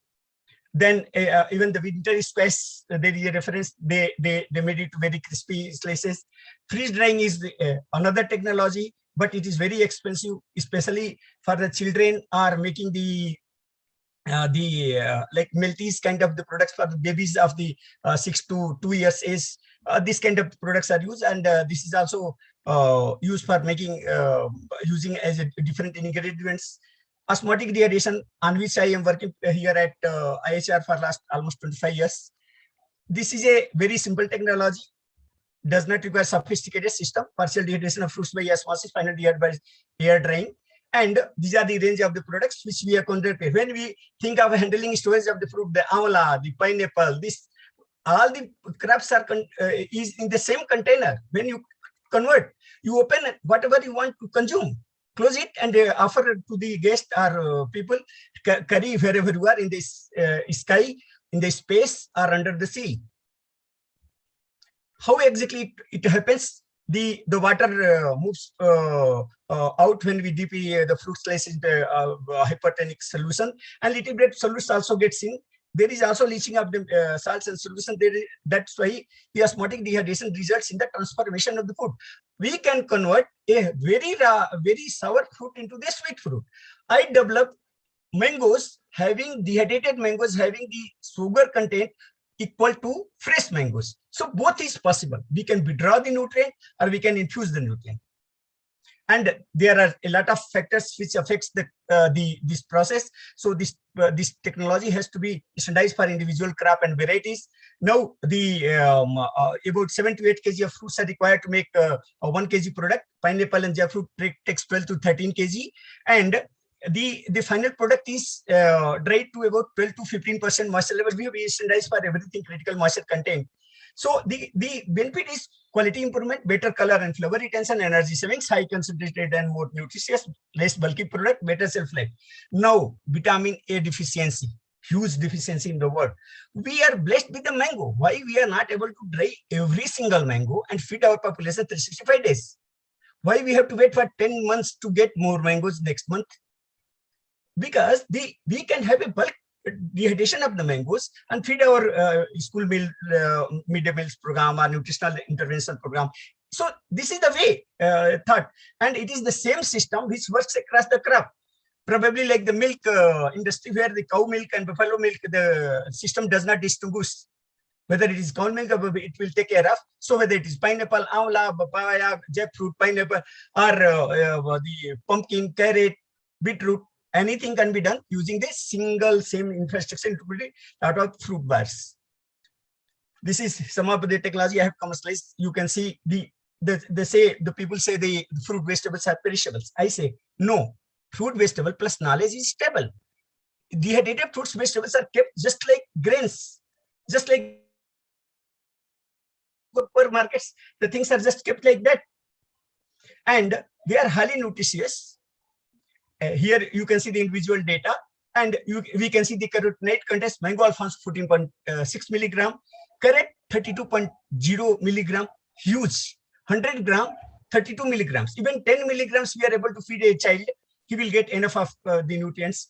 Pumpkin, when I tested the carotenoid contents of the pumpkin, it was only comparable with the Alfonso mango. None of the mango varieties are. So these are the potential commodities which can be exploited for making snack food. Vacuum impregnation is the another technique. Dr. Tiwari, one minute, please. Yeah, so vacuum impregnation is another technique through which we can infuse the juices into the food matrix. You can see we have got a vacuum impregnation system. We have infused the pineapple juices into pineapple. We have developed a infused amla with the kokum, and then fruit bars, blended fruit bars. Then we have a protein fortified fruit bars. We have also tested the bioavailability studies. There is a lot of scope of developing nutrients and millet-based product. I was in ICMR. I carried whenever I go dehydrated fruits, I collected the puffed from them, and instantly it was mixed then and there in front of the my friend the Dayakar Rao. So this is the things and concepts are so easy. So these are the, then dehydrated frozen is another concept where we can have the partially dehydrated product fruits with the osmotic treatment, and it can be frozen. The shelf life is 1 to 2 years anytime. Vacuum framing is another technology. A lot of new production in the market has started coming. We don't have much of the research input, but this helps in the retention of the color, quality, and this, since the frying happens at a low temperature, we get a lot of good products. Jackfruit is the one industry where the lot of the Vietnam, they are producing a lot of the vacuum fried this, and whole market they are completely. Juice and beverage, I am little bit not confident with the juice and beverages until unless it is 100% juice or two juices are blended together 100%, then only it will be nutritionally significant. Otherwise, diluted juices are no. This 3D printing of technology is another area where we can develop a lot of products interested by the children to the this, and a lot of taking to the requirement of the children. This because attractiveness of the product is also equally important. And then in the conclusion, let us end the blame game. Food processing is not bad thing. We will not reach those who apparently rejected processed food, but there is a constituency out there who will listen to the message, and this, and already the trend is happening worldwide. These are the technology and products I have commercialized several, 70 times of my technology have been commercialized. More than 10 companies, they make products. These are the commercial products. And when it is a product development, lot of things has to be taken into account: processing, diet, design, definition, market delivery, evaluation, so many, etc. A fresh fruit to the finished product, lot of journey has to be taken into food, digested food, processed food, lot of evaluation, and so we can have a better alternative to the HFSS category of the food, which I started in my beginning, and that is why osmodehydrated foods as an alternate to the HFSS. Thank you very much. Thank you, sir. Thank you. Professor Gautam will thank Dr. Tiwari for giving a nice presentation and different value-added products and new convenient food being produced from the fruits and vegetables. This is what the future is, and how the population grows, the urban population and the export market trends what we have. Because this is the area which we are lacking, and I'm happy that a lot of new products are being made from the fruits and vegetables, tropical and subtropical, and this is how we have to move forward. With this, sir, should we call the next speaker, and then we'll take the question from the audience?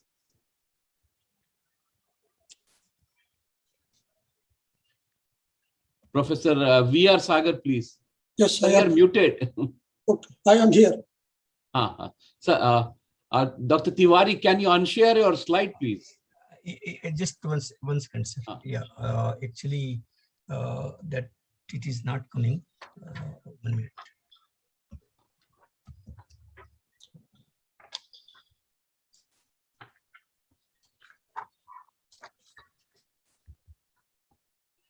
No, that particular thing is not.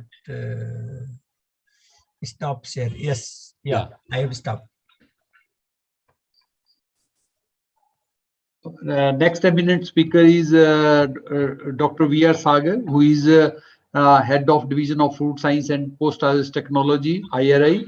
He will be talking on value addition of horticulture crops. Dr. Sagar is a gold medalist and PhD from prestigious IRI, New Delhi. And he has undergone advanced training for 4 months in the area of post-harvest processing, packaging, and storage of fruits and vegetable processed Hello, sir. products. Sorry for interruption. Yeah. Hello, sir. Gautam, sir. Yeah. Sir, kindly brief the biodata and proceed, sir. Yeah. That will be helpful, sir. Just in She's requesting for a brief biodata, sir, because we can save time. Since we are running short. Okay. Okay. So he has advanced training at USA, Florida, and he has handled many projects. He is engaged in guiding of the students, and his special research interests are processing of fruits and vegetables for value addition, development of ready to use and ready to eat products. He is a recipient of J.C. Anand Gold Medal Award, Gold Medal for significant contribution to PhD, and Rajiv Gandhi Award of Government of India for the book Adhunik Phal Utpadan, Fellow of Horticulture Society. He has guided many MSc and PhD students. He has, to his credit, there are more than 160 research papers, 11 book chapters, and so many contributions which due to time constraint we are not able to take. So then I request Dr. Sagar to please continue. Thank you, sir, for your kind information. Am I audible, sir? Yes, very much. Yeah. Please. Yeah. Thank you, sir, for your kind information. Respected chairman, co-chairman, and convener, as well as rapporteurs and fellow delegates. Sir, I will be presenting the work related to the value addition in horticulture crops. Since horticulture crops is a wide area, which includes so many crops like plantation crop, fruits and vegetables, spices, but my presentation will be restricted to value addition of the fruits and vegetables. Before coming to the value addition, I would like to highlight some of the points which regarding the importance of the fruits and vegetables. As you know, the fruits and vegetables are rich source of the carbohydrate, vitamins, minerals, dietary as well as dietary fibers. And they also provide the better taste as well as vitamin, and they also have the power, contain the power of phytochemicals which are helping to fight against the health diseases as well as blood pressures, and they also play a very important role in our health economy of our country. Besides of that, fruits and vegetables also act as a protective food and provide the nutrition to our balanced diets. As they are highly perishable, they can also be preserved for the off-season. To see the production, actually, India holds the second position in the world for the production of fruits and vegetables. As per the Ministry of Agriculture and Farmer Welfare, the presently and the data recorded in 1920, the total horticulture produce is 320 million tons. Out of that, fruits and vegetables is 290 million tons. Out of that, 188 is the vegetables and 102 is the fruits. That contributes the approximately 15% of the global production of the fruits and 10% of the global production of the vegetables. The more than 90% of fresh fruits and vegetables generally passes through the traditional supply chain, maybe the auxiliaries or maybe the intermediaries as well as the wholesalers as well as retailers. So during these supply chains, due to the lack of as well as due to the lack of storage space, more than 20% or about 20% as the produce goes waste, which is more fruits and vegetables than they are consumed in the United Kingdom. So since this is highly high post-harvest losses, worth is lost every year about the 44 crores annually. Then coming to the value addition, actually value addition is the process which provide the which realize the means of processing, packaging, as well as by doubling the by packaging value addition, as well as the sorting, washing, or cleaning. Then in India, value addition is generally done in the food production about 10%, as compared to the 23% in the China and 45% in the Philippines and 70% in the USA as well as Philippines. The value addition in the fruits and vegetables can be done by different processing levels, maybe the primary processing, or maybe the secondary processing, as well as tertiary processing of quantitative. In case of primary processing are those processes in which raw material is just purified by just washing as well as sorting and grading. The grading can be done. This is the one example by which primary processing is done. And grading can be done on the basis of different size, maybe the medium size, maybe large size, or maybe small size, as well as into different color. Similarly, that can also be graded on the different maturity stages. Shrink wrapping of the fruits is one of the another examples. In this cryobag film is used, which having the capacity to absorb the moisture as well as maintain the ideal gas mixture of in the packaging materials. This is the eco-friendly technology. Here, product remain free from dirt as well as looks very attractive. By using this kind of technology, the shelf life of the fruits may be increased 3 to 7 days. For example, in the case of kiwi fruit, this has been 3 days has been over the control, as well as in case of apples, 6-7 days. Coating is another example of primary processing. Coating is environmental friendly techniques which control the gas as well as moisture as well as oxidation.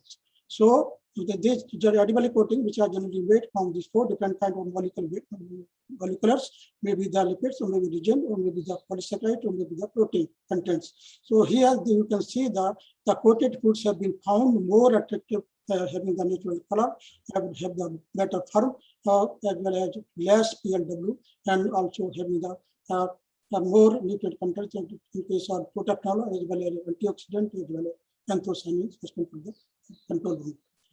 Coming to the minimally processing are those tests that does not affect the fresh-like quality of the materials. So such they may be the washing, chopping, or cutting, or dicing, or shredding. So many types of processes. And this the product is prepared in the form of dices or shredded or slices. They are treated and then followed by packaging and storage at room temperature. By this method, the shelf life can be increased by the 7 days.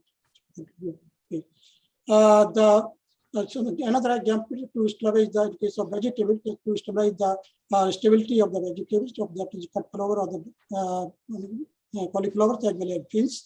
They maintain that temperature by just treating the 1% of ascorbic acid and followed by shrink wrapping and stored at low temperature 10 degrees Celsius. By this method, the shelf life can be enhanced by the 6 days over the control.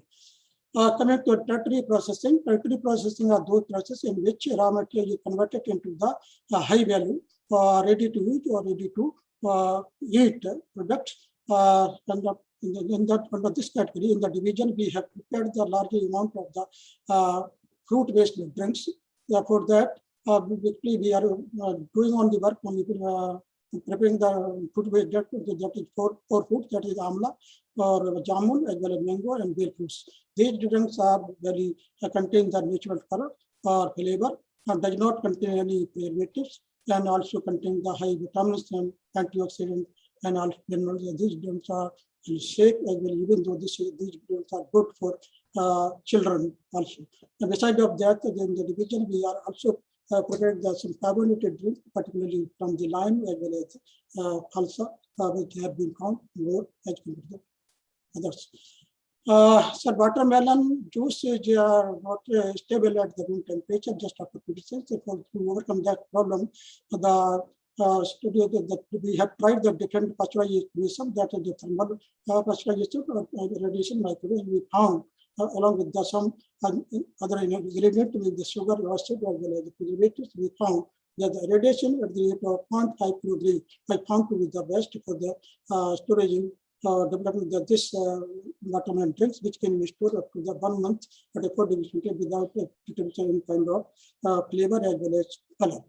For the preparation of development of anthocyanin guava nectar. So for that, we have developed, prepared from different, optimized the different proportion of the color grape, that is Kusadabal or Alava Sapeda or pulp into different proportion, and among them we found the 50-50 of the color grape as well as guava could be utilized for the preparation of the property of nectar, that nectar can impact into the color as well as transparent water, so that could be stored for the 4 months without any kind of deterioration easily. Osmotic dehydrated products, the dehydrated products are self-stable, and they are less processing, packaging as well as convenient to use, and they are commonly used by the farmers. And dry products also nutrition found rich as well as easy to handle. And beside of that, these semi nature, they are likely choice of the birthing couples because of shortage of times. So carrot is one of the vegetables which contains the very high content of the beta carotene as compared to the other fruits and vegetables. So accordingly, you see the carrots are two types. One is red color and one is yellow color. Yellow color found having the high beta carotene content as compared to the red one. And these carrots can be converted into dehydrated carrots. These carrot seeds are reduce the cost of transportation as well as storage without affecting their quality, and they can also be stored for the longer duration up to the 1 month without introducing any kind of nutrients. And this could also be used for the as a waste material for the development of other kind of product during the season. This is the dehydrated carrot which we have developed. And these dehydrated carrots can be prepared, can be used for the preparation of carrot halwa as well as carrot burfi. As you know that for the preparation of carrot halwa in the market, it depends a lot of time from since morning to evening. But by this dehydrated carrots, it could be prepared within the 4 or 5 minutes without any kind of effect of the. This is found to be equally as in case of fresh. Tomato powder, tomato during the peak season, tomato powder is very self-stable, but during the peak season, tomato price goes very fall down. So that time, this tomato powder will be prepared. This can be used as a salad, as well as dressing, as well as culinary purpose, and that can be stored or packed into the LDB pouches. That can be also be stored for the 6 months without any kind of deterioration. Like this, 75 to 80% lycopene can be retained. Passion fruit is a very unique fruit. It has a unique flavor. Very just after harvest, it is very fast. It doesn't have the longer shelf life. So that from that powder can be prepared. This powder can also act as a natural representation flavor. It doesn't have no synthetic colors, and also doesn't have any kind of preservative. So this powder can be packed and can be stored up to 4 months and could be used as a beverage and other nutrients contributions.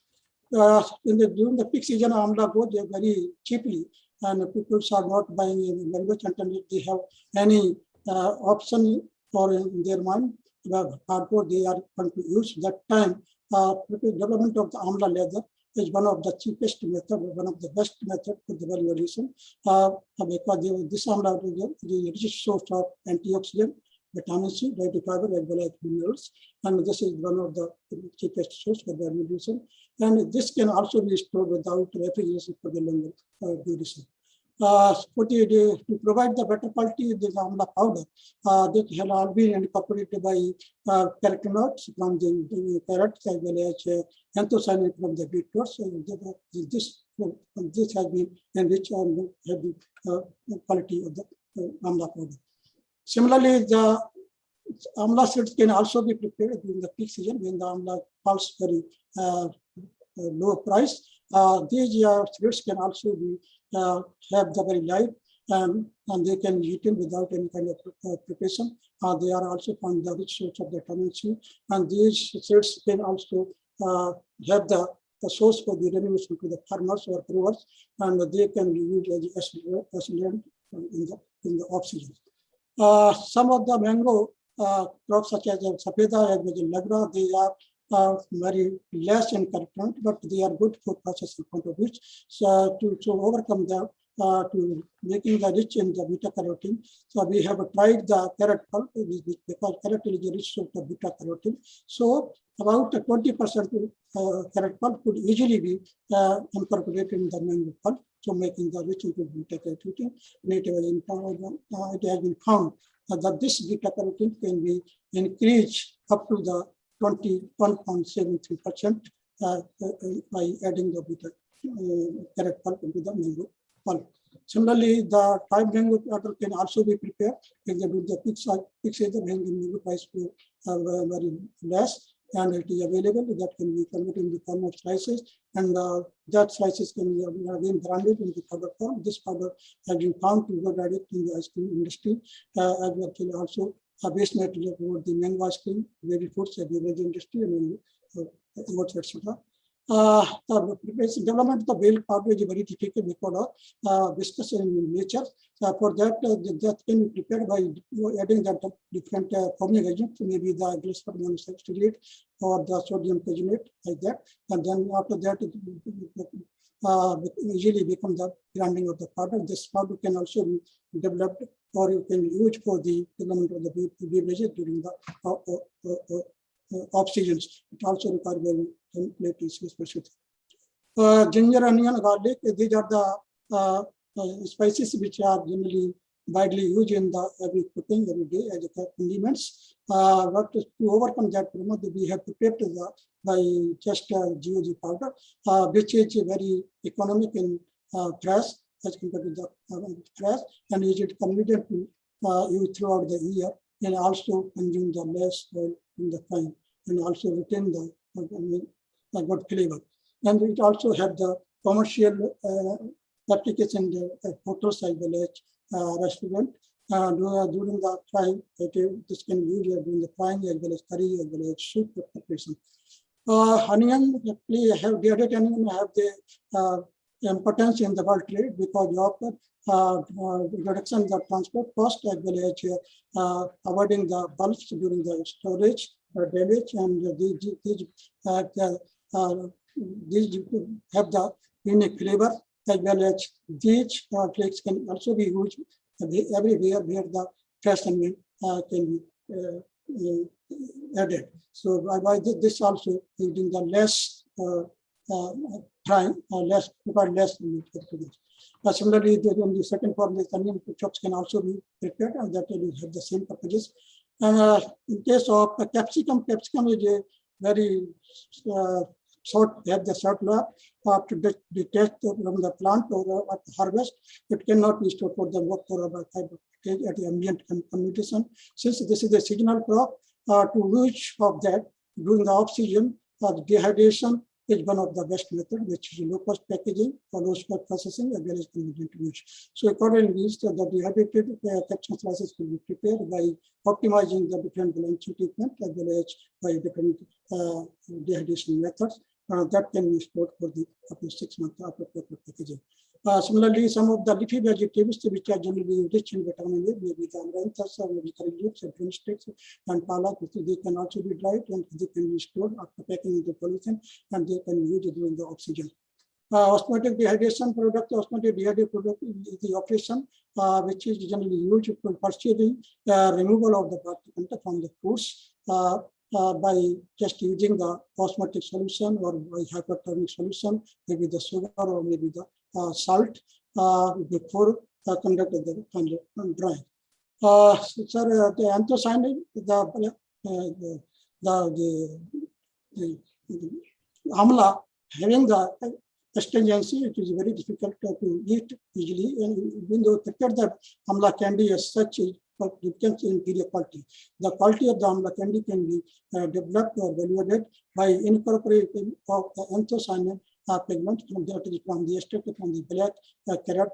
By this adding this anthocyanin pigment, coloring the candy, that could be stored up to 6 months without any kind of storage. Similarly, papaya. Dr. Sagar, 2 minutes. Okay. prepared from Yeah. by beta galileans, that can also be input. Similarly, dehydrated mango slices is also the source of the cancer, and they are light and we can utilize it. Hello, sir. You are left with a minute, sir. The pineapple is a very essential that can be very short life, that can be prepared by using this one. Similarly, osmotic reagent can also be prepared by using the different consumer attributes. Jamun juice is one of the best prepared that can be very short life, that can also be concentrated by using that can be used as a solution. The tomato paste is one of the them that can also be prepared during the peak season, and that can be rolled during the hot season. Now, garlic paste is one of them. This amla, this is the tomato sauce which is available in the market to have the high price. Therefore, that can be used by amla. Amla can be used to complete the 70% without any kind of the color as well as the vitamins, and them can also be prepared. Similarly, the carotenoids can also be extracted from the capsicum, carotenoid as well as phenol concentrates that can also be used for the coloring of the compound, maybe the bread, maybe the studio product. Similarly, we also use the three kind of vegetables to found for development of the functional nutrient. The capsicum was found to be the best to be the tomato. So the anthocyanin carrot. The black carrot can also be anthocyanin can also be extracted from the black carrot. Just to have the acidated anthocyanin. This is self-stable as compared to the anthocyanin which is extracted from the other, maybe the jamun, maybe the falsa. This could also be used for the oxygen, or they can be stored for the dermal division and for the color of the unit. So that is percolated. This is the conclusion.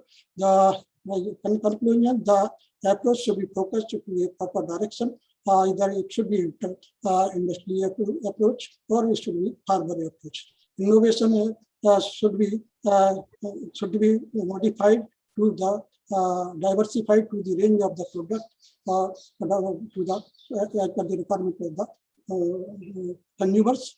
And small interventions can also be done by just using the some small interventions, like maybe the smart packaging or minimally processing as well as edible protein. And there is a need to utilization of underutilized fruits, maybe the beetroot, maybe the jamun, maybe the pulses. So by just processing them as well as extracting the coloring agents, that can also be used for the other purposes. So I think that this is with this I think thank you. Thank you. Thank you, sir. Thank you. Professor Gautam, I mean, yes, sir. We have very little scope for taking questions, but I mean, could we have one question each from the participant on the presentation what we had? Yeah, yes, sir. Yes, sir. Sure. So, dear participant, anything is there for the three, I mean, lead speakers?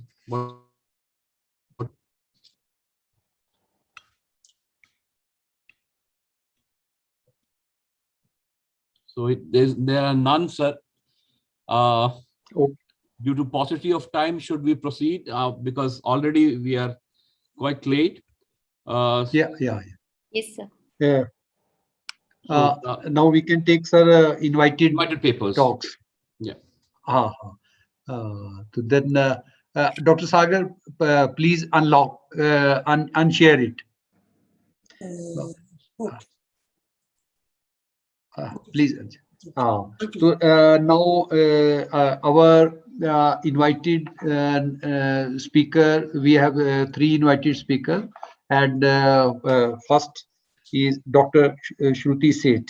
So she is a principal scientist in IRI, and she has 18 years of experience of teaching, research, and extension, and she has guided 7 PhD 8 MSc students, and she has standardized technology for ready-to-use gravy bases, spiced fruit appetizers.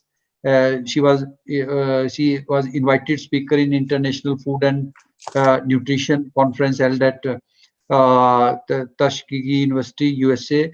So she is actively involved in so many programs. So she serves as a reviewer for various national and international journal and delivered several radio and TV talks. and she has received grants for R&D from various organizations of the country. I request Dr. Shruti Sethi to give her presentation. Dr. Sethi, please. Thank you, sir. Am I audible? Very much. Yeah.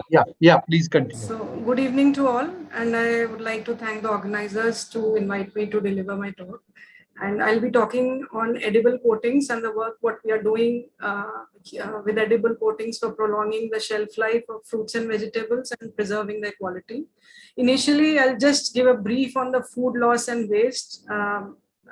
As per census, as per FAO data also, we have a loss of 33% of the total food produced. And out of that, you can see in the graph that fruit and vegetables contribute to the maximum loss, global loss what we have.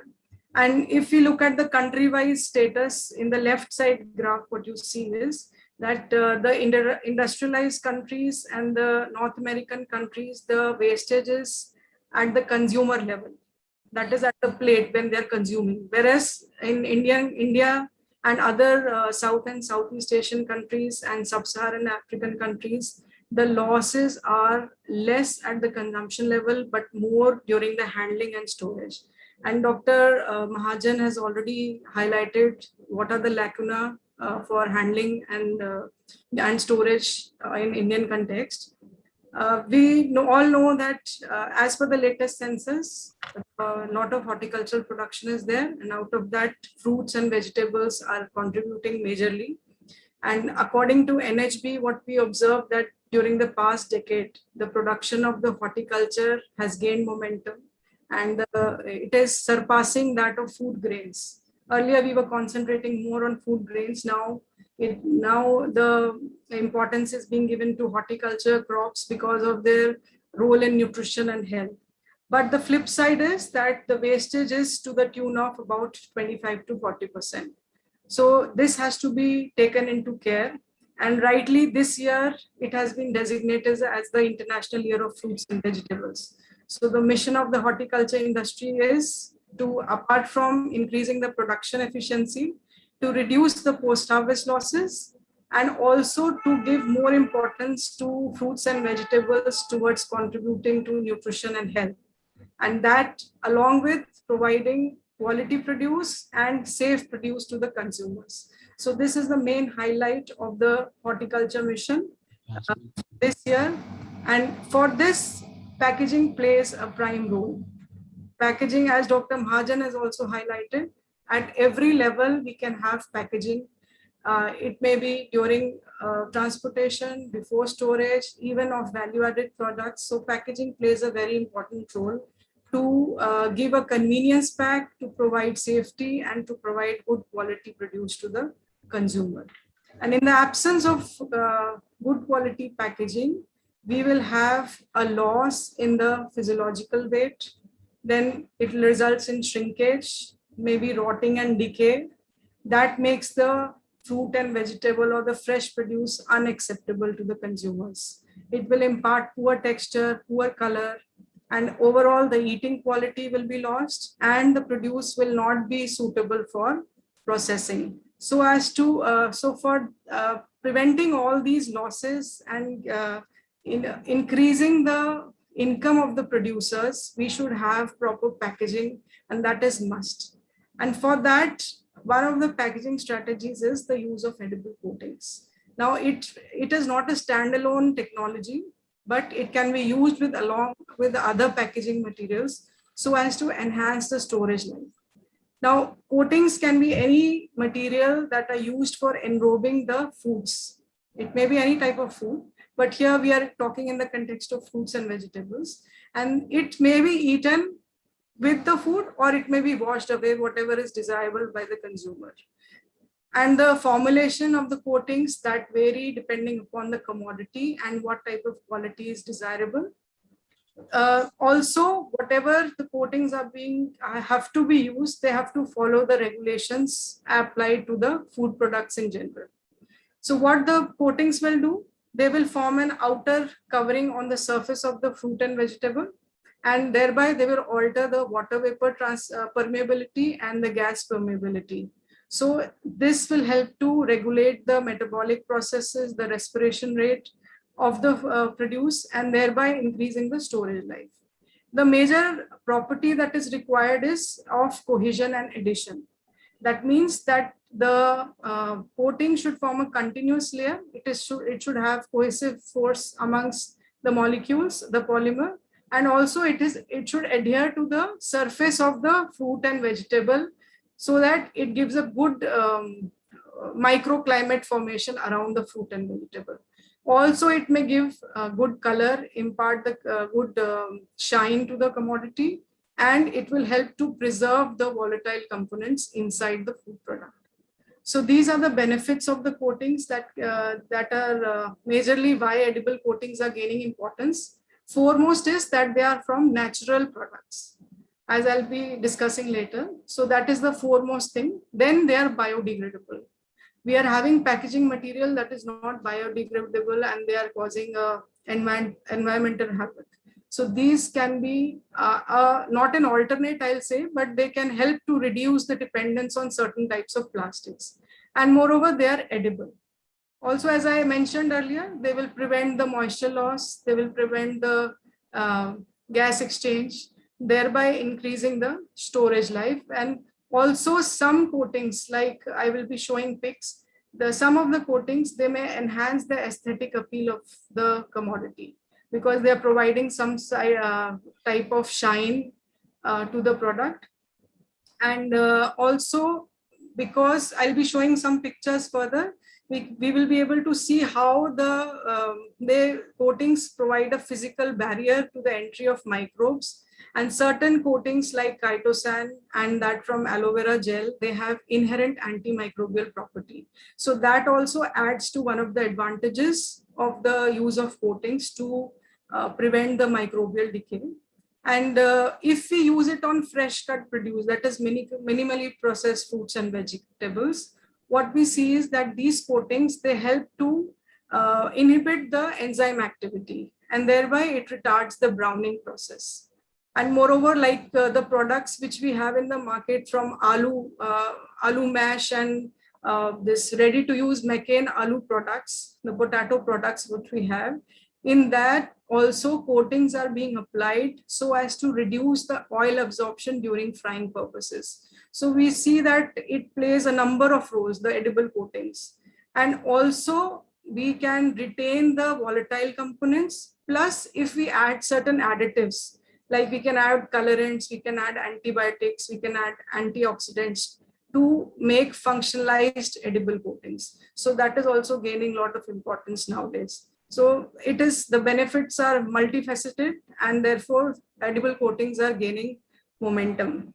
And these coatings, they can be made from either lipids, that is natural sources from carnauba wax, rice bran wax, beeswax, or paraffin wax coating is widely used since a long time in cheese industry to coat the cheese blocks. Plus we have other vegetable oil based waxes that are available. Then raisins are there, like from animal origin, we have shellac resin that has got approval from FSSAI, as Dr. Mahajan also pointed out. These raisins can be used. Then polysaccharide based coatings are there. They include cellulose and its derivatives like carboxymethyl cellulose, hydroxypropyl methyl cellulose, and various gums are used, starch, pectin, and chitosan. All these are polysaccharide based coatings that are being used for fruits and vegetables and other products. Then protein based coatings are also there, both from plants and animals. They can be extracted. From plants, mainly it is from oil seeds like soya, peanuts, cotton, and along with that from corn, that is zein protein and the wheat gluten. In case of animals, we have protein extraction from keratin, like protein like keratin, gelatin, collagen. All these are from animal sources. So what are the distinguished characteristics is that lipid-based coatings are hydrophobic in nature. They may add gloss to the surface of the product, but they lack structural strength and durability. Whereas the hydrocolloids are hydrophilic in nature. And although they have good barrier properties, but they have good mechanical strength. So nowadays, what is happening? There is a concept of using bilayers or conglomerates so that we can have a synergistic influence of both types of coatings. Now, when we apply any coating on the fruit and vegetable surface, the effectiveness of the coating, that will depend upon what is the nature of the coating, what is the exact polymer that is being used, then its concentration, when it is applied on the product, what is the type of commodity, because based on commodity, it will depend what type of coating will suit that commodity, and whether any active ingredient has been added into it. So for this, we have done a lot of studies. One of the study I'm highlighting here, we have tried different types of coatings on fruits. And you may see that when we are harvesting, there is the loss of the outer bloom from the fruit surface. So these coatings can be an alternate to that bloom, that waxy layer that gets removed during handling. And what we observed was that out of all the coatings, shellac-based coating was found to best, as it was able to retain the firmness, retard the water loss, control the ethylene evolution rate, and also curb the enzyme activities. And also it provided some type of good sensory appeal to the product. So as I was telling, that depending upon what type of coating is applied, you can have different effects on the product, elongation of shelf life. This I am showing just to show that how these are scanning electron micrographs, and you can see that the uncoated fruit, you can see this is the peel of the plum, and you will be able to see that it is small micropores are there, it is uneven surface. But when we are coating with any type of coating, be it shellac, be it wax, or be it Semperfresh, these coatings are providing an additional outer covering over the peel, and the peel becomes smooth in surface, and all the pores, they get closed. So therefore, we can have a regulation of the respiration rate and other metabolic activities. So the exchange of gases and everything is controlled. So by this, we get an assurance that the peel is giving a good covering over, the coating is giving a good covering over the peel. Now for guava also, we have tried both polysaccharide based coating, that is sodium alginate, and a lipid based coating, that is a commercial vegetable wax formulation.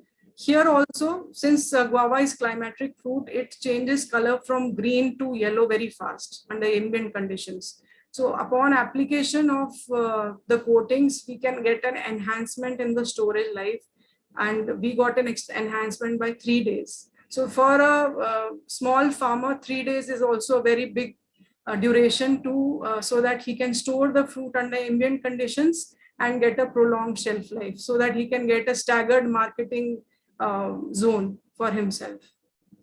Similarly, we have tried for blueberry. Here we tried different hydrocolloids, that is carboxymethyl cellulose, xanthan gum, guar gum, and gum arabic. Here also we observed different efficacy levels, although all were good over control, because control could be kept only till 3 weeks. But we could extend the storage life, and the best quality fruits were obtained with the use of carboxymethyl cellulose at 1%. Now these percentages, first we standardize what level of percentage is appropriate for the particular commodity, then we go for further trials for it. So 1% was the best to retain the overall antioxidant activity of the blueberries, because they are mostly popular for their antioxidant activity. So Dr. Sethi, 2 minutes, please. Okay, sir. Now, chitosan, we have worked on chitosan also. This I have taken from a paper. Now, as I told, that concentration also affects the efficacy of a particular coating. So these authors, they have shown that 2% chitosan when applied on bell peppers, that gave a reduction in the disease incidence and disease severity. So depending upon what concentration you use, that and what type of coating you are using, it gives a prolongation of the shelf life and retention of the quality. We have also tried work on chitosan Again, it was very effective. This is the gloss that we observed on the fruits by use of chitosan. And then duration, where at the time of application, I told, we have tried both on-farm and off-farm application. And what we observed was that on-farm application was better. It had a synergistic influence with the low temperature to delay the fruit senescence. And when applied on fresh cuts, like when we are using fresh cuts, we cannot use lipid-based coatings because they are hydrophobic. And fresh cuts are having some sort of solute oozing out from them. So we need to use hydrophilic coatings. And here what you observed was sodium alginate could retain the chlorophyll and the overall acceptability of the fresh cut beans. So this is also a very good alternative. And then I also talked about composite coatings, that is use of one layer on top of the other or by using a mixture of several components. Here also, when we tried the use of CMC and chitosan together, along with the mixed plant extracts containing moringa, marigold, and eucalyptus, that gave a better storage life and better quality of the product when applied on different fruits. Here, then in case of guava, we tried bi-layer coating, one layer of salicylic acid and another layer of wax coating. Here also, when we stored it under suboptimal temperatures, the chilling injury was prevented.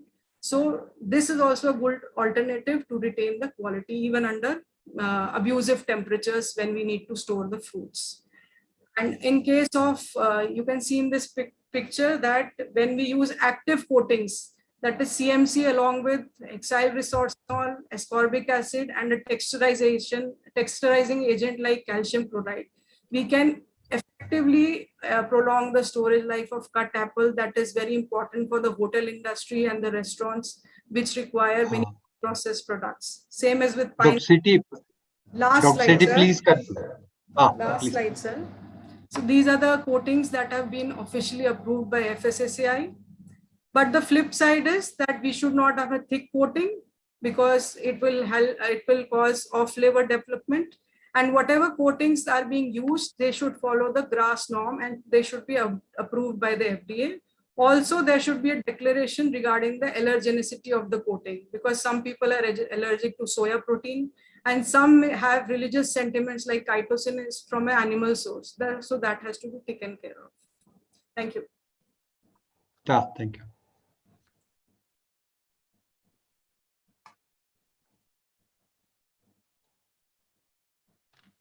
Thank you.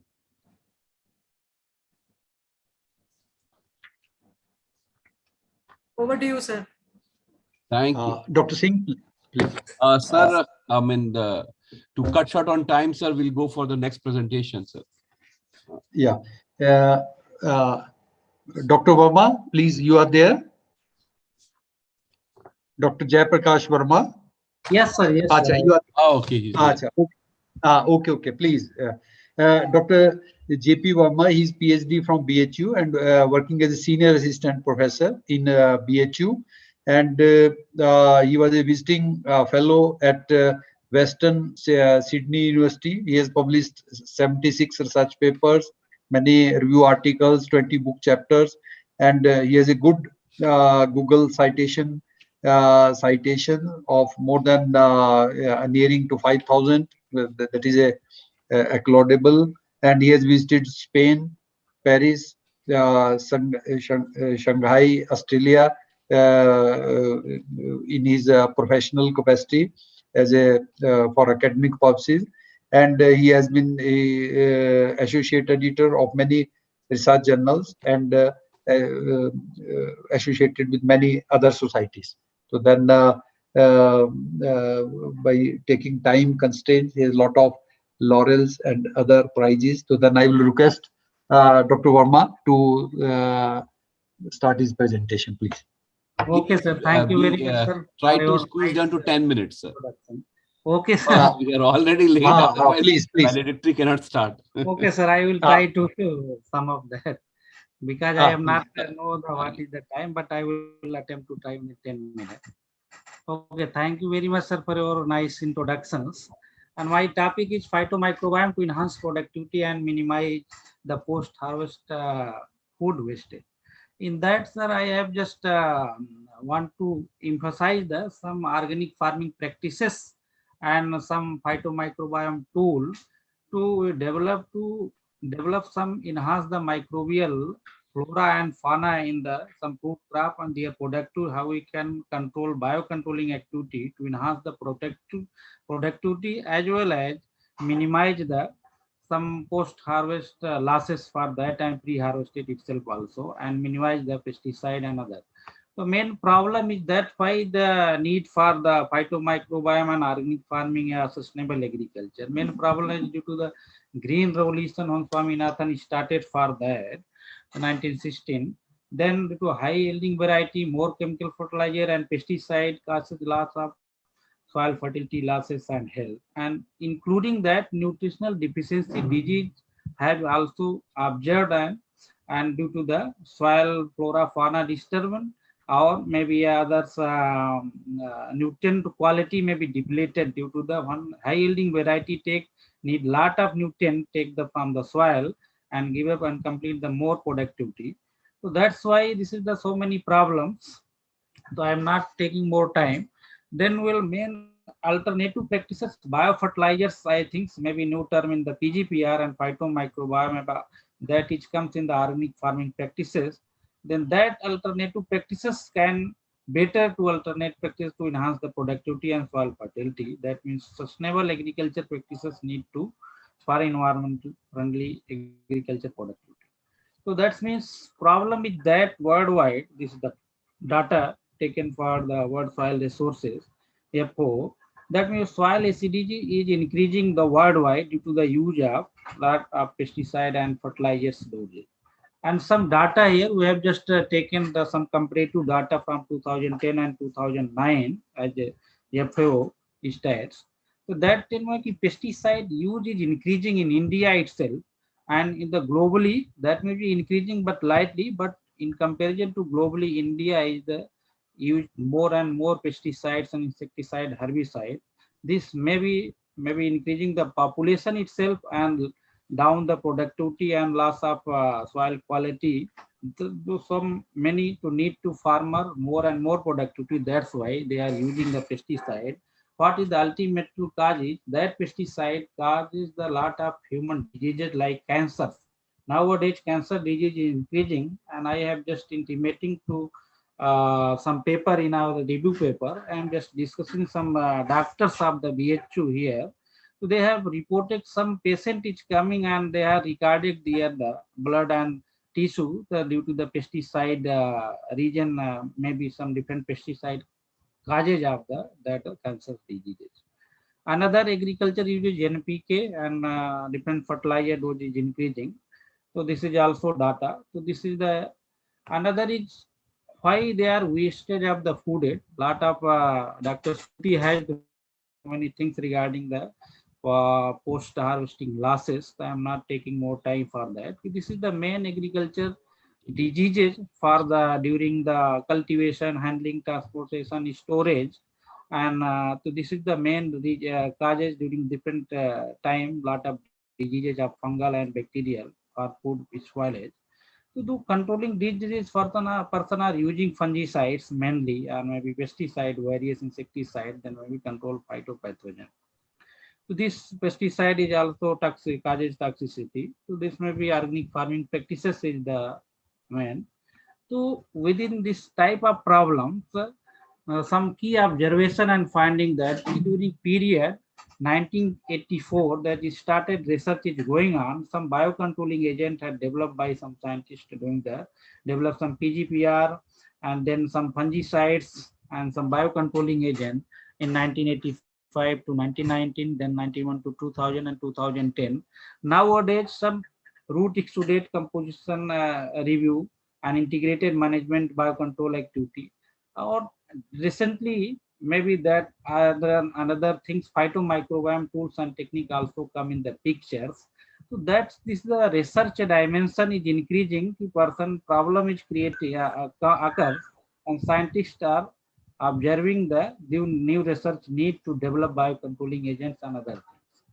So that means this research is going on. Then person are looking, world are looking for sustainable agriculture So that is the what is the principles? The principle means satisfied human food and fiber, environmental quality and natural resource management to minimize and maybe for long-term maintenance, and protect to a most efficient use of non-renewable resources, maybe use of the biological cycles and other things. Other is sustain the economic viability of farm operation and overall enhance the quality of life and farmer society whole by the sustainable agriculture practices. So now this and the sustainable agriculture practices, biofertilizers, VGBR, microbial consortia come in the pictures. And this is the nowadays, before that farmer and other so many biofertilizer companies, the single microbial consortia, single bacteria as a use a biofertilizer. But nowadays new feature comes in the microbial consortia of the more than 1 or 2, 3, 4, 5 bacteria, mixture of bacteria, those having individual different plant growth promoting bacteria, they have best alternative practices to the more effective than single bacteria. They provide the better alternative for that. This PGPR is termed by given Klopper and Scott 1978, and they have divided this PGPR as a free living bacteria associated to rhizospheric microbe. They term suppressing plant disease, they given the term bioprotectant, and they improving nutritional acquisition term biofertilization, and other term they phytohormone production for the biostimulants. Then they have classified intracellular, that is the insides root and maybe, and extracellular, intracellular inside the symbiotic and root nodule formation. Extracellular may be free living in the soil, they are living food gardens. And they have taken this pictures from the Timus et al. 2005. They have published how PGPR have the under control condition in Arabidopsis thaliana experiment. Just my purpose to see here, that can you believe that within week and the 5 hours just incubation, lot of the microbial colonization I started just make the biofilm formation, and they give the more efficient for the plant production and help for that. Other some plant growth promoting fungi itself also use Trichoderma aspergillus and Penicillia use a phosphorylizing microbe and biocontrolling agent for. And this is the rhizosphere. Everybody know that. Then we'll go.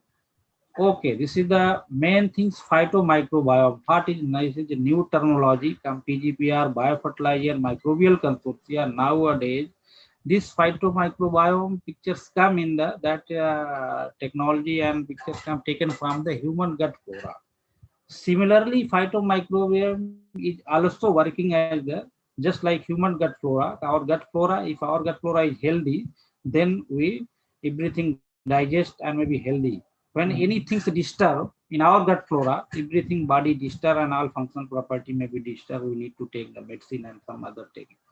So similarly, plant having also phytomicrobiome for rhizosphere microbiome, root microbiome, seed microbiome, shoot microbiome, leaf microbiome, flower microbiome. To this, so then we have divided to phytomicrobes. Some are culturable, some are non-culturable. So mostly, I think till that 1% or less than 1% microbe have only culturable, other is non-culturable. So those are culturable, that is known as endophytic microbe. Those are culturable endophytic microbe. That may be morphological characterization by isolation of colony. Another is functional characterization. Suppose we just isolate the serial dilution plating techniques. We isolate and check the PGPR property, plant growth promoting, indole acid version, phosphorus solution, ammonia production, cytoSCN. Then we will go for the synergistic antagonistic testing, then develop consortia for pesticide degrading consortia, biostimulator, biofertilizer, biostimulator. So many things we can develop on the basis of bacterial and their functional property. Other is we can on the basis of sustenance, you can identify on the basis of genus basis. Another is we can go for metagenomics, total DNA isolation from the every plant parts, and then go for ITS and sustenance amplification, then for NGS, and then use CIME software to develop OTO and microbial diversity. On the basis of that, we can develop how much microbial community present in the shoot microbiome, seed microbiome, soil. On the basis of that, we can attempt to culture more culturable microbe to develop an efficient technology for developing biofertilizer. I think endophyte is more privileged and more better than soil bacteria to biocontrolling agent for that, and provide the more sustainability to under stress condition to plant for that. Other just we have published one paper in the review in microbiology, just the plant microbiome and Sir? functional assemblage. So you are left with a minute, sir. With 2 minutes. Yes, sir. Yes, yes. Oh, okay. I'm sorry, but okay, we'll sum up. This is microbiome, how to seed to go for the plant. This is the vertical and horizontal transformation of the microbiome. I'm not going to detail due to time shortage. How this every plant having different microbial genera. Soil have different and seed have different and stem. So this is the different microbial genera due to the NGS sequencing we can find for that. Another, how we can cultivable, two things for cultivable and non-cultivable. Due to the cultivable, we develop microbial consortia, developing screening, and due to non-cultivable, we can doing the transgenic approach and metabolomic approach. We can find the hub group of microbe. Those group is very dominant to provide the plant at the better productivity. Some direct indirect mechanism I am not going to detail the for biological nitrogen phosphorus productions. This is the some our experiment how the phosphorus solution is the mechanism of phosphate solutions. This others I am just going to detail for that. Okay, so this is the main purpose how these microbial consortia develop either through seed treatment, seedling treatment, soil treatment, foliar application, and flower treatment itself. This is very effective for that. We have developed some culturable approach for chickpea and seed endophytes. They are very effective for plant growth promoting. You can see here how they will impact for different endophyte bacteria and the enhanced fusarium biocontrolling agent itself. And this is the microbial taxa, how will change for that. In the T6 having 5 bacterial composition, they have the more dominated than the soil is the more, then seed is having the more, and root and fruit having in T4 treatment having different combination to 4, 5, they express more and they give the better response as compared to relative abundance of microbial flora. This is main important thing, how culturable phytomicrobiome in the phyte microbe is impactful for pre-harvesting and post-harvesting method. If you are spray on the food, they maintain their suppressing phytomicrobiome, prolong storage, and improve nutritional quality and maintains appearance and taste. This is the main things how we can use for alternative practices for them. Other is seed inoculation and foliar application enhance the protective itself. And some research paper has used this endophytes developed. Dr. Verma, please. Please continue. Just within 1 minute. Yes. Okay. So some research paper. Yes. Sorry. Develop and they have the different suspension they use for that. We have given some. This is the future perspectives and challenges. We can develop endophytic microbe for sustainable crop productivity in the different agroclimatic conditions. And we have developed molecular and biochemical signaling to recruit significant beneficial microbes for rhizosphere. And we can develop unfamiliar plant associated spore and have microbiota. They can important for functional property under different condition. Other things, encapsulation of microbial cells to enhance shelf life or biofertilizer, they can use impactful for that. Another we can use for metagenomic and metagenomic analysis to find out effectiveness of the phytomicrobiome.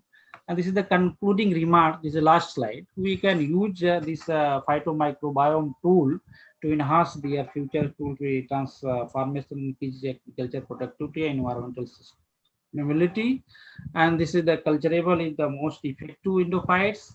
And this is the, I think this phytomicrobiome can be used as the endophyte, and this is the tool for modulate functional property found to sustain under different environmental conditions. This is main important thing. By that we can replace 30 to 50% chemical fertilizer, enhance productivity 50 to 10 to 50%, also increase nutritional quality.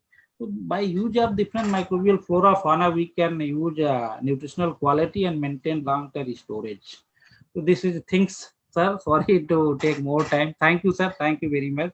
If you have any question, so most welcome for that. Thank you. Thank you. Thank you. Please unshare your presentation. Okay, okay, sir. Okay, thank you. Thank you.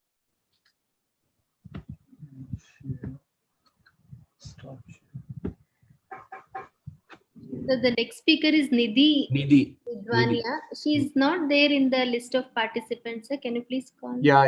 I also don't find Dr. Nidhi. So if she is not there, so then we can go for oral presentation. The oral presentation, sir, and due to the paucity of time, let us restrict the timings per presentation as 3 minutes, sir, if you permit. That is how the directions have been that would be better, sir. That would be better. Only the key findings they can share.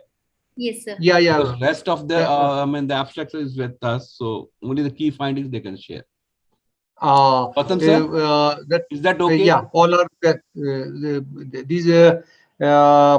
They can avoid introduction and this thing, and they can only highlight the work they have done. So then our first speaker is Varsha Karketa and co-workers. So I invite her on.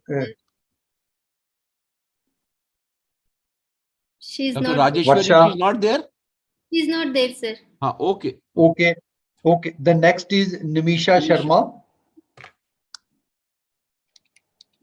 She's there, sir. Madam? Nimisha Sharma. So please. Unmute Nimisha Sharma. Please unmute yourself. She is muted. Dr. Nimisha Sharma? Please unmute and speak. Yes, ma'am. Good afternoon. Yeah, you can share your slides. Ma'am, just give me 2 minutes. I am sharing the slide. Okay. Just 2 minutes.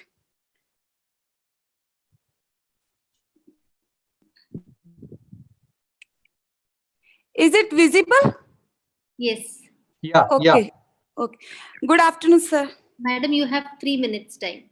Ma'am, I will complete it in. No problem at all. So today, very good afternoon to all of you. I am presenting my work on in silico mining of ripening related genes for shelf life studies in mango. As we all know that mango is an important crop, but the problem is our shelf life in this particular crop. So objective of the present studies are in silico mining of ripening sequences of mango to design shelf life specific primer, and then identification of genomic regions for long shelf life in mango genotypes using these primers.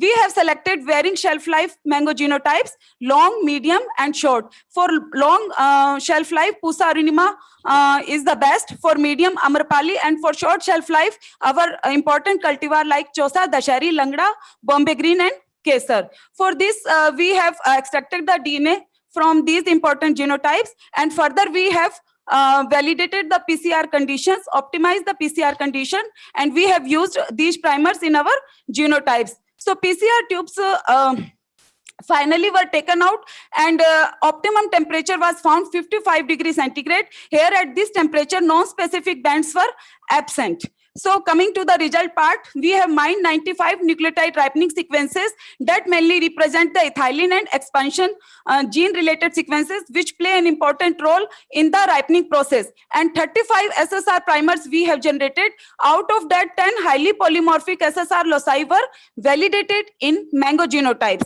And out of these SSR, dinucleotide repeats were maximum. These are the base sequences and product size of these shelf life specific primers. So coming to the result part, that we can see here clearly that peel color is varying among these genotypes. Even the peel thickness is also varying from these important mango genotypes. So further, this is the result for DNA extraction protocol, quantity and quality of these genotypes, showing a good quality of DNA, that is varying from 1.70 to 2, and A260 by 230 ratio also near to the 2. So this is a good quality DNA for the PCR. For PCR, we have standardized all the primers 35, but here I am presenting only 10 primer results, which are highly polymorphic for this specific trait. So SSR profile of MSLC2, you can see that there is a characteristic pattern in case of Pusa, Manohari, Amrapali, and this characteristic pattern also indication of that if we take the Dashari as a female parent and Lal Sundari as a one of the parent, then shelf life will be low. But when we take Amrapali and Sensation in our cross, then easily we can get medium to long shelf life. So these primers are very useful to detect the shelf life at early stage. And this is the genomic indices for different markers that we have used in the present study. And here we can see that polymorphic information content is very high, even 0.79. So we can use them in our other genotype also. This cluster basically show a clear-cut indication that for A1 long shelf life genotype, for A2 basically low and medium genotypes, and in outgroup B it is contain only one genotype, that is Amrapali, having medium shelf life. So these markers are very much useful to distinguish these genotypes at early stage for long, medium and short shelf life. Even the Jacquard similarity coefficient, we can see that it is varying from 0.40 to 0.920. So which is an indication of great diversity in these genotypes.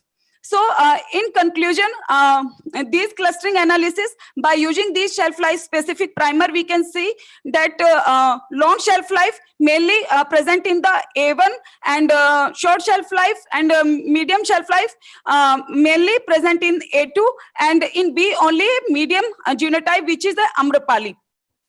And further, we can use this marker system to utilize our genotype at early stage to detect whether the variety will be long, short or medium.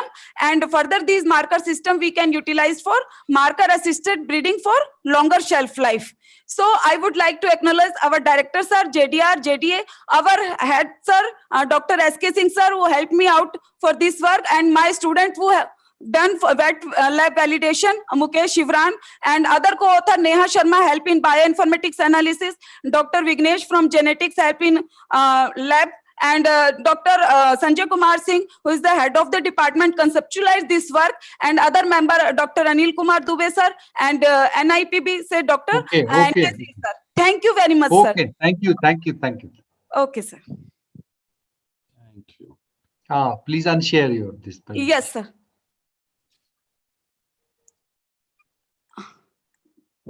Next is SS Day. Is there, sir? Sir, it is unshared now? No. No, you have to end the presentation, No. ma'am. Okay, No. okay. Okay. Yeah, it's okay. Okay, okay now. Okay now, sir? Yes. Okay, Yeah, yeah, okay. yeah. Thank you very much. SS Day. Thank you. SS Day, please. Okay. Yeah, good afternoon to all.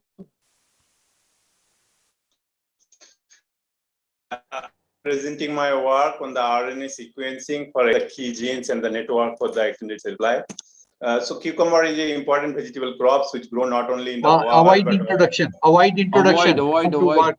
Just leave the slides, go to the objective straightway. Yeah. Okay. So there was a natural variant DC40 and which has the exceptional based on the color loss, another is based on the moisture loss in the surface after harvesting. So this genotype DC48 after harvesting, it can remain fresh up to 10 to 15 days as compared to other conventional genotypes which start shrinkage after 3 to 4 days. So this is the appearance of the two fruits DC48 and a genotype DC83 after 20. And this indexes, it was found that the DC48 has the exceptional shelf life and it remains edible. Don't know any about the physiology. So initially we have taken the RNA sequencing for the comparative transcriptome, and the different, but here 1A and the 1B. 1A is that in the DC48 we have done the comparative transcriptome in 2 different stages, one at the 5 days after pollination and another is the 10 days after pollination. And the fruit peel was taken as the donor plant for donor for the extraction of the RNA, and in the 2 different stages these 2 genotypes are. Voice Hello, is sir. cracking. Audio issue is there, sir. So you can switch off your video and then present. Then the speed will be there. You can switch off your video, sir, and then present so that the audio clarity will be there. No, sir, we are unable to hear you. No. Okay. Okay. Just a second.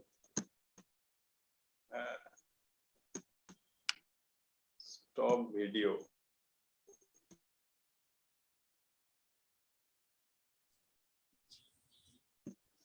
Okay. Am I audible now? Yes, sir. Yeah. This is heat map and the diagram based on the developmental stages in these 2 genetic pathways. It has been found that some of the secondary metabolites like purine, phenylalanine, Not audible. You are not audible. Yeah. Important.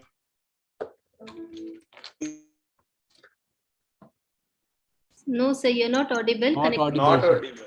Okay.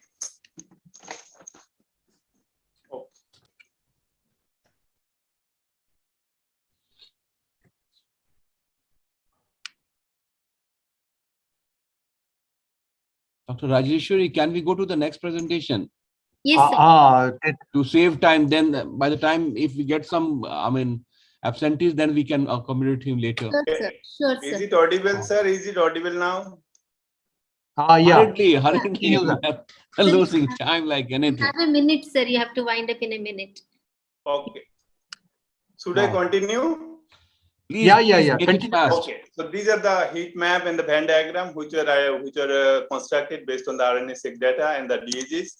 And these are the different pathways, and it has been found that besides the secondary metabolites, some of the pathways which are related to cell wall degradation, chlorophyll and the ethylene metabolism, they played very important role. And some of the candidate genes like polyglycoronate, expansin, and the xyloglucan endoglucosylase, they were found to have played the key role in maintaining the firmness of the cucumber fruits in this natural variant DC48. So this is the I'm not going in detail. And this is the gene regulatory network which has been constructed based on the top 40 DEZs at the different developmental stages to understand the network and the crosstalk between the different genes. And the validation of the RNA-seq data was also done by selecting 11 randomly selected qPCR primers, and we have found more than 98% matching in the expression pattern through the qPCR as well as through the RNA-seq data. So this data was very reliable for our purpose. Besides based on the RNA-seq data, we have developed a large number of the variant in terms of the SSR, SNP, and the indels, which can be used for the cucumber breeding program for extended shelf life. And this is a one web-based database has been developed based on this analysis. This is the cucumber extended shelf life database, which was developed in collaboration with the ISRI and the NIPB and the IRI New Delhi. And this is the first of its kind database, which is available in the cucumber, and it is available freely to all the researchers all throughout the world. To understand this trait in depth, we have taken also the RT-PCR for some of the key traits and the key genes which are responsible for the food firmness and the Dr. Day, please tell salient findings now. Okay. Based on these genes, it has been found some of the genes like galactosidase, glucosidase, and the photochlorophyllate, expansin, and the peptide lyase plays very important role. And we have also identified the ethylene sensitive gene and some of the genes which are downregulated in the genotypes. And physiological traits were also found, and whether we were trying to finding out it is stay green, but most of the physiological trait indicated this is not a functional stay green trait. But there was striking difference in the food epidermis, and when we have taken through the electron microscopy, we have found that DC48 fruit epidermis pattern was completely different from the other conventional genotypes. And we have also done the mapping of the genes, which has been found to be located in the chromosome 4 through QTL-seq as well as through the conventional F2 population. And based on this one, that is the 2 QTLs, which has been found in the chromosome 4s, and this validates both the QTL-seq as well as through the conventional mapping. So in summary and conclusion, I just, this is the one of the exceptional genotype DC48, and its molecular mechanism has been found that the chlorophyll biosynthesis, ethylene, and the cell wall related genes are the mainly responsible for the extended shelf life of this genotype. And the candidate gene for the retention of the green color was found to be in the chromosome 4s. But besides the retention of the green color, food firmness is also important, for which is a little bit complex, not a simple trait, and we are working on that. And the more research work has to be done for that one. Some of the putative markers, and the one putative marker Indel 016, which has been developed, which is linked closely linked with the retention of the green color and can be used for the marker-assisted backcross breeding in cucumber. And this finding will help to develop cucumber genotypes with the extended shelf life to reduce the post-harvest loss in this important crop. Thank you very much. Thank you. Yeah, please unshare your presentation. Yes.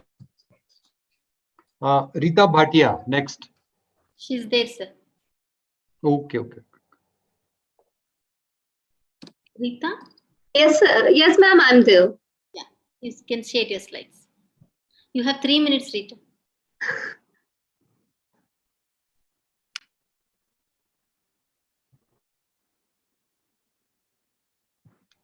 Is my slides visible? Visible. Yeah. Continue. Okay. Very good evening to all of you. So today I'm here to present on the topic effect of pulsing and bud opening solution on the post-harvest vase life of Lisianthus, which is a newly introduced cut flower. It has been recently introduced in Himachal Pradesh, and it is a very potential cut flower crop which can be exploited under Indian condition. During last few decades, it has gained tremendous popularity, and in the Asian market, especially in Japan, it has ranked 5th among the various cut flower crops.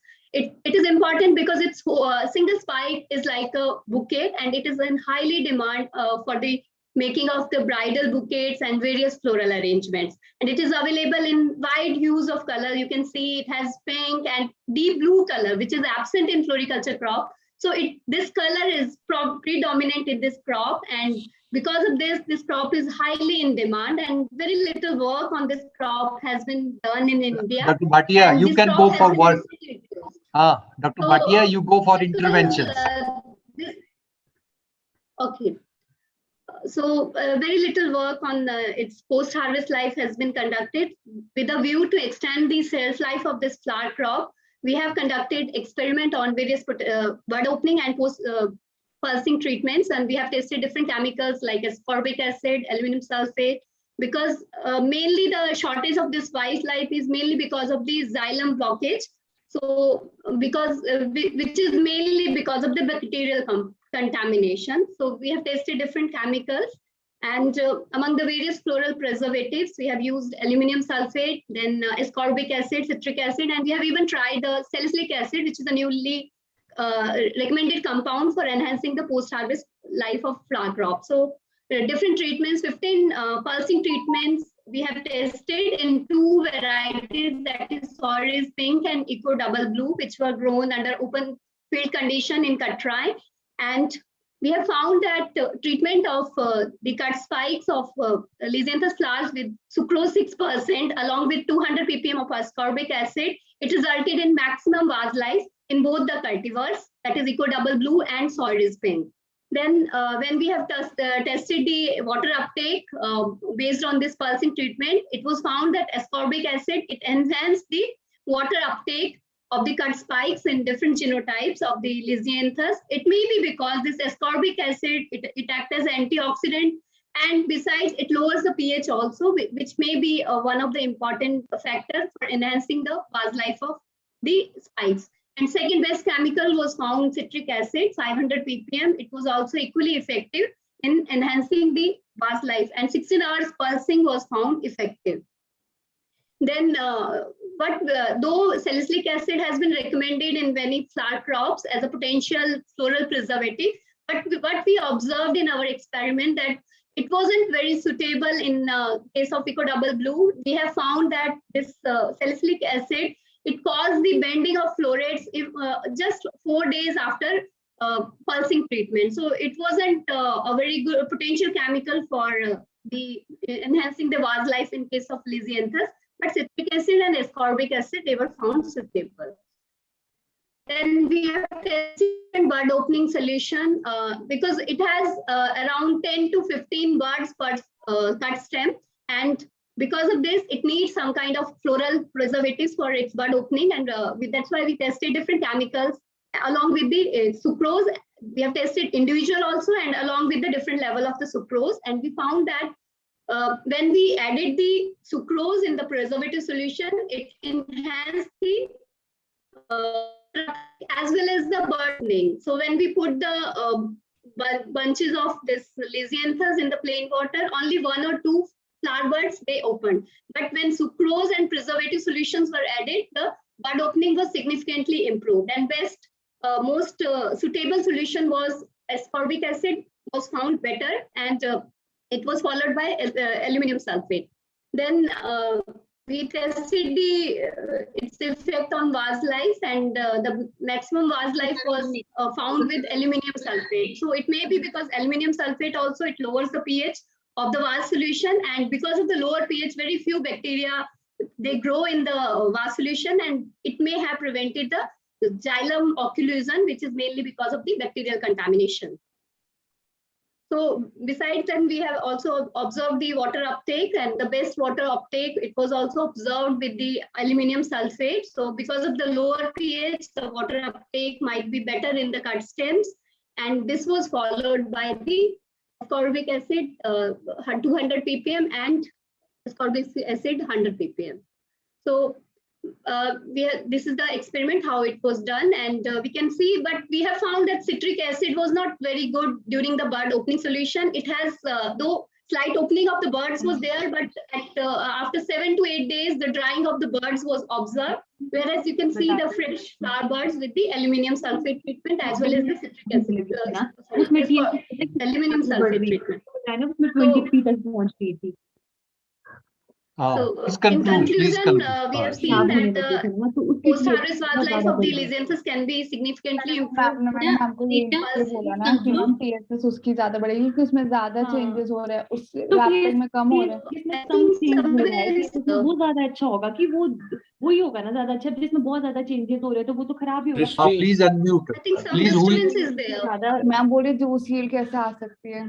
Hello, please unmute. Anyway, sir, I'll conclude that 16-hour pulsing with 6% sucrose along with ascorbic acid was found suitable for enhancing the vase life of these Lisianthus, and we can improve the vase life when we can incorporate the bud opening solution with 3% sucrose, and we can use aluminum sulfate 200 ppm as a preservative. So thank you. So this is all from.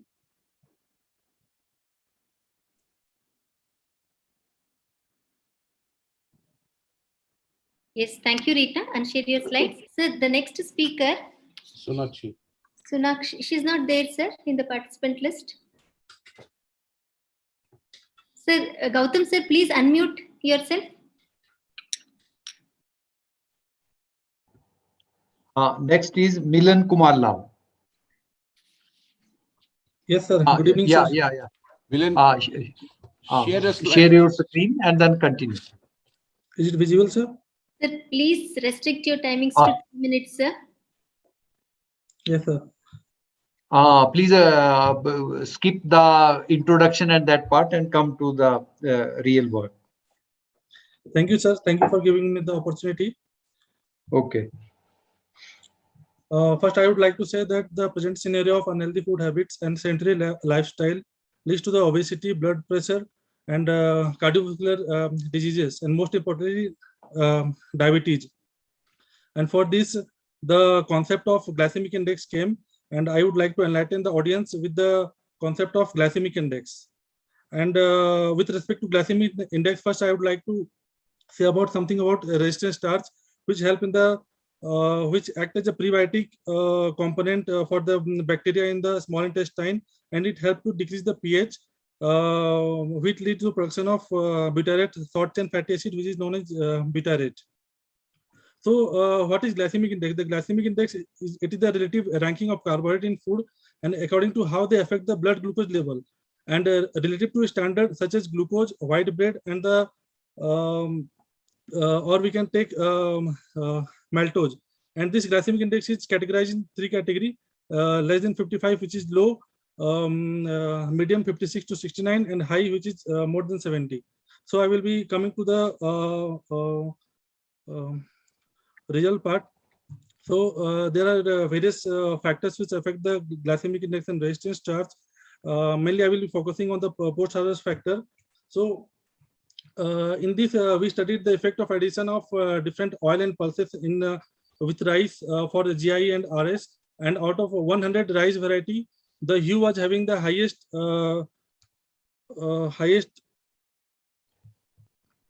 one second, sir. The hue was having the highest GI of 76, and Shaktiman was having the lowest of 57. As the glycemic index is at the highest side, so an effective strategy is required for reduction of GI. And when we mix the rice with fat or oil, we found that there was a delay in the gastric emptying. So the GI was reduced by addition of ghee and soybean oil. Similarly, the food combination of rice with pulses and vegetables showed a significant decrease in the glycemic index and resistant starch. In our experiment, pigeon pea was reported to have high lowering glycemic index as compared to other pulses. And addition of fenugreek leaf, cauliflower also caused a significant reduction in glycemic index of rice as compared to other vegetables. So the combination of rice variety with different vegetables, oil, pulses, decreases the glycemic index of food combination, and the ill effect of carbohydrate food is also reduced in this content. The food having high glycemic index, when combined with other food components such as pulses, oil, it showed a lower glycemic index, and it delay the gastric emptying, and it also affects the insulin secretion. So this combination may be suitable for the diabetic person.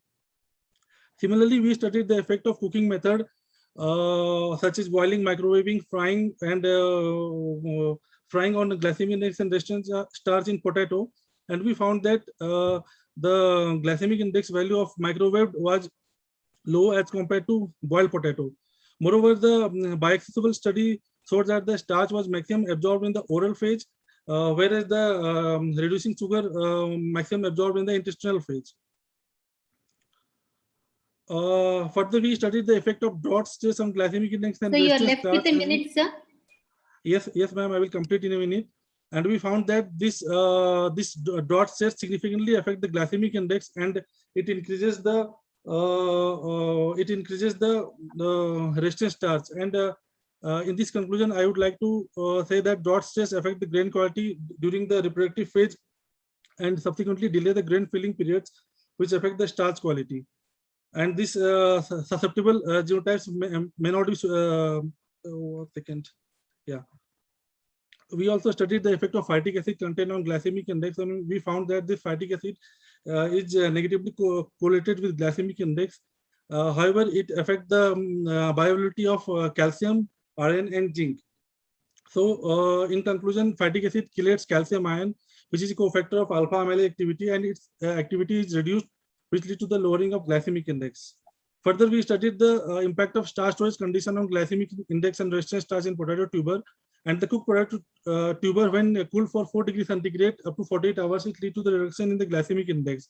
And in the heat map, you can see that both glycemic index, the glycemic index was reduced over a period of time with increase in the resistant starch content. Further, this study, we reported that the process of retrogradation might took place in this, and there was significant lowering of glycemic index, and ultimately increase the resistant starch content in potato. Lastly, I would like to conclude my presentation with the model that the glycemic index of starchy crop are affected by processing method, cooking, abiotic stress, and intrinsic factors. Moreover, the food matrix, which is the combination of lipid, protein, and phytic acid, also affect the starch structure and the rearrangement of amylogen and amylopectin, which ultimately affect the starch digestibility. And I would like to thank the organizer for providing me this opportunity to present in the international platform. Thank you, everyone. Thank you. Thank you. Yes, sir. Next is, I think, Farooq Ansari, No, sir, he's not there. Ruby, She's also not there, sir. Gajanan, No, sir, he's also not there. Srishti She's there, sir. Chitranshi. Okay. Srishti Chitranshi, please.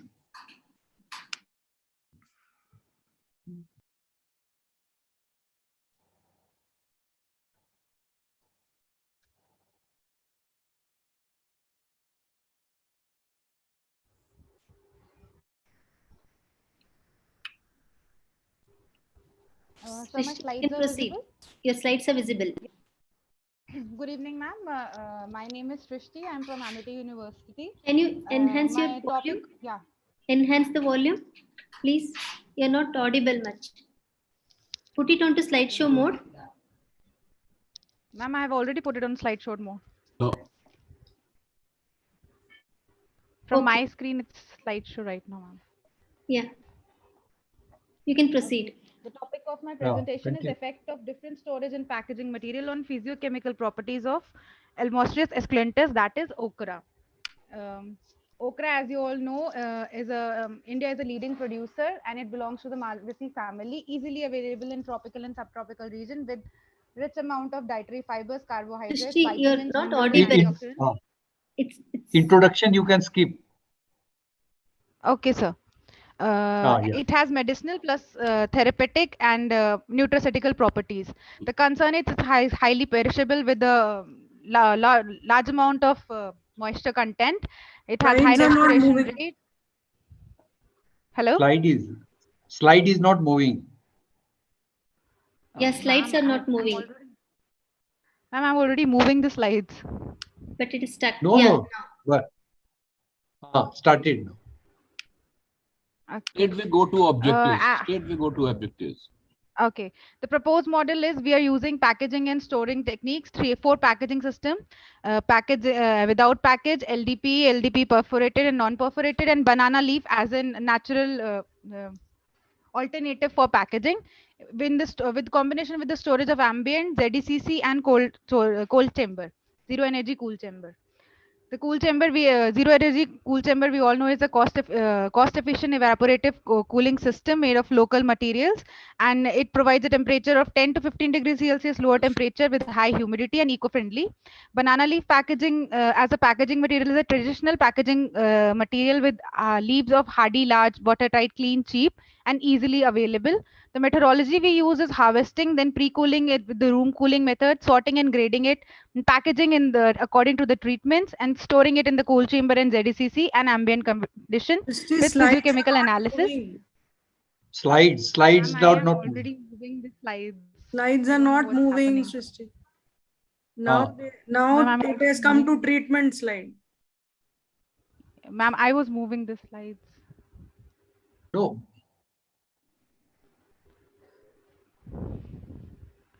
Ma'am, maybe it's not showing in the slideshow mode. That's the So that you do at your end. Now it is banana leaf as a packaging material.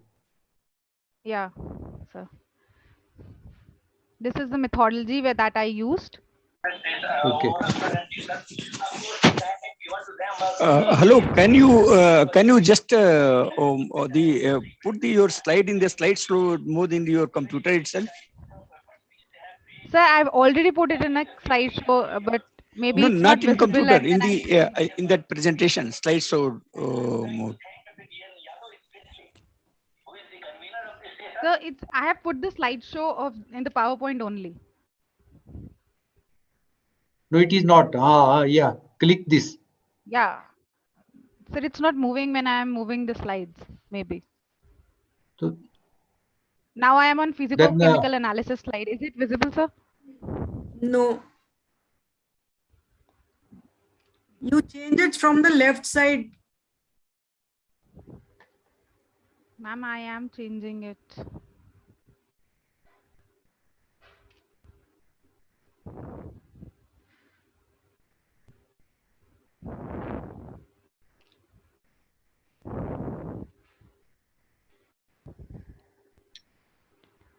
Ma'am, now it's moving. Hello? Am I audible? yeah. Hello? Yeah, audible. Sir, it's moving now? Yes, it is moving. It is showing proposed model slide. Ma'am, right now I am on the next slide. Oh, there is some problem with the movement of the slides. Yes, ma'am. Or can you go ahead? Just I'm rush going through ahead. the slide now.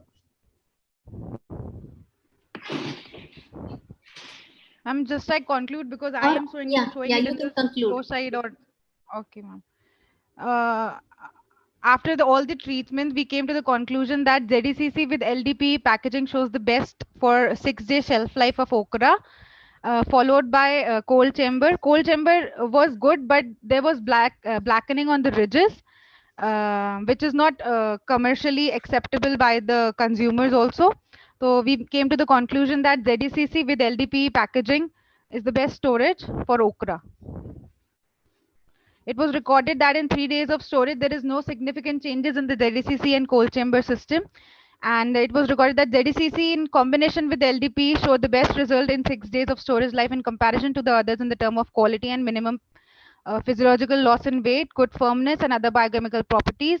After 6 days, disease incidents occurred in the pods in ZDCC due to the humidity and blackening in the cool chambers. Maximum loss in weight, firmness, and biochemical properties was recorded in the cold control, where the shelf life was only of 2 days. ZDCC is the best for not only for the storage but also economically, and it can also be used for the pre-cooling activity. Banana leaf can be used for packaging in the cold chamber for 2 to 3 days, as it shows no significant changes in the comparison to LDP. Thank you, ma'am.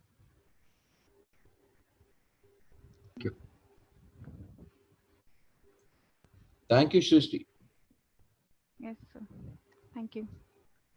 Next is Next, Sunaina Sunaina Dev. Dev. Sunaina is not there, sir.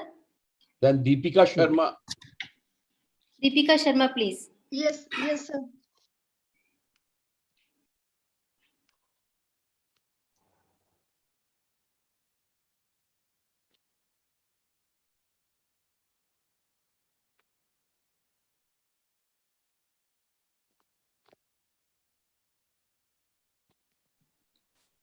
Deepika Sharma? I am presenting, ma'am. Is it visible? No, you start sharing your slides. Yeah.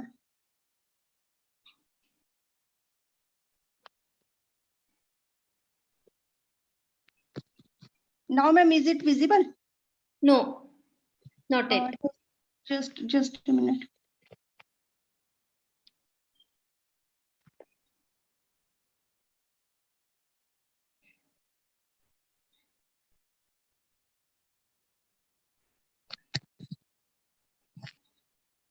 Yeah, it's my presentation. Is it visible now? No, it is not showing that you are sharing the slides. You open the slide, PPT. I have opened, ma'am. I have opened. And then go for screen share. Yeah, I'm sharing that.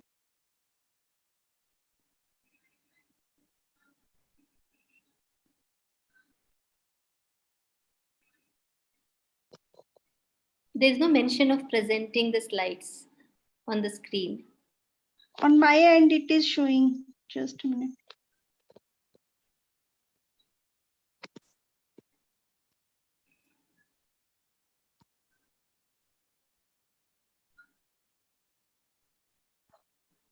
Yes.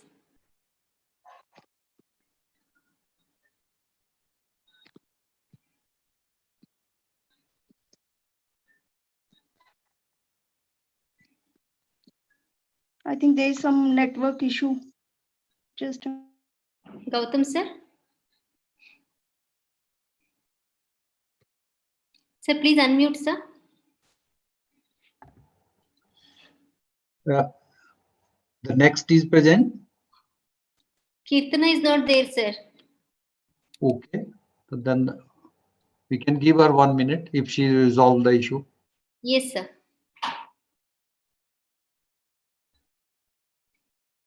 So the link for the valedictory session has been sent in the chat box, sir. Okay. So Okay, the link has been already started.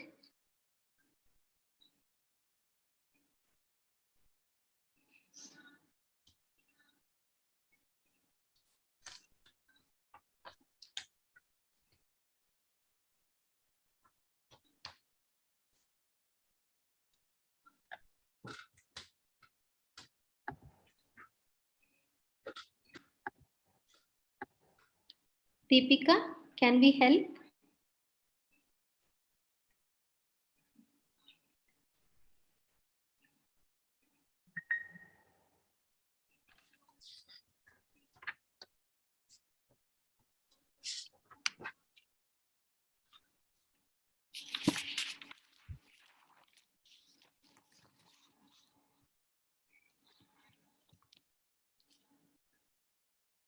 Okay, okay. It is visible. You can proceed, Deepika.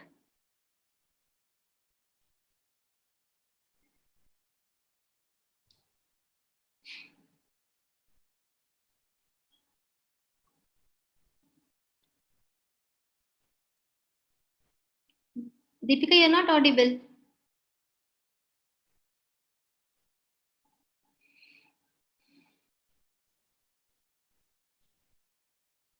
Deepika?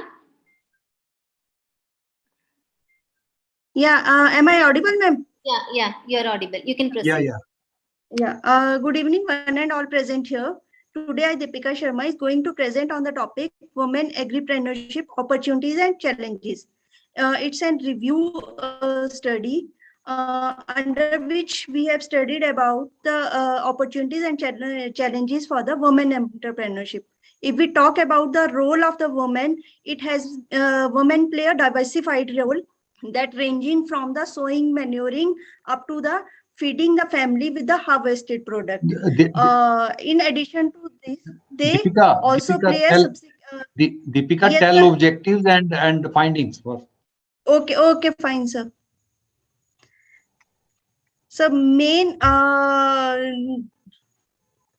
opportunities for women agripreneurship are in the different stages, that is in input stage, farming stage, value addition, output stage, and marketing stage. They can go for the pre-harvest activities as well as for post-harvest activities. Now, emerging opportunities are there in the area of crop diversification, organic farming, floriculture, beekeeping, livestock management, agrotourism, agriculture clinics. Women agripreneurship is very essential for the sustainable development, as it leads to the improved use of local resources. Then it leads to the improved health conditions, improved education status, and productivity of families. Women in agripreneurship is essential for sustainability, economic growth, social development, and environmental status.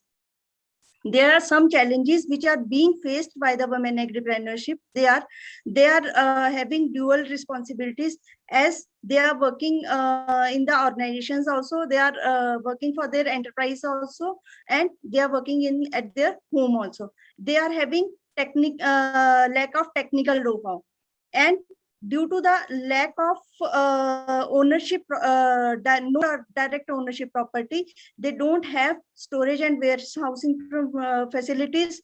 They don't have availability of credit, as they do not have any collateral securities. At the end, I conclude this by saying that women are an important human resource for the nation, as they should be encouraged for agripreneurship and for sustainable rural development. Unfortunately, it has been seen that in the traditional mindset of the society, it is playing as an obstacle for a woman agripreneurship. So it is the need of the hour that awareness program should be conducted at a mass scale for creating awareness among the women about the various areas of entrepreneurship studies, and they can be motivated, encouraged for a agripreneurship establishments. Thank you. Thank you. Thank you.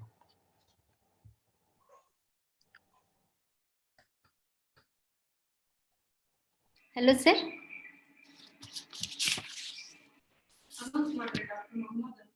Hello, sir. You can conclude. I'm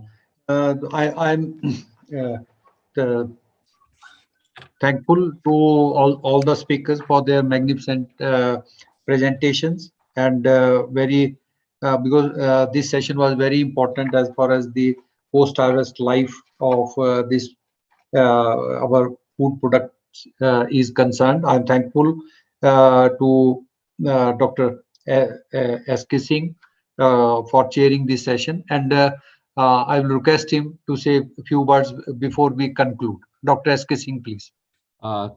Thank you, Professor Gautam. It was an honor for me to chair this session. Nonetheless, I mean, we had all the lead papers presented by Dr. Mahajan, Dr. Tiwari, and Dr. Sagar on very important topic, rather the post-harvest handling and value addition, and that was all.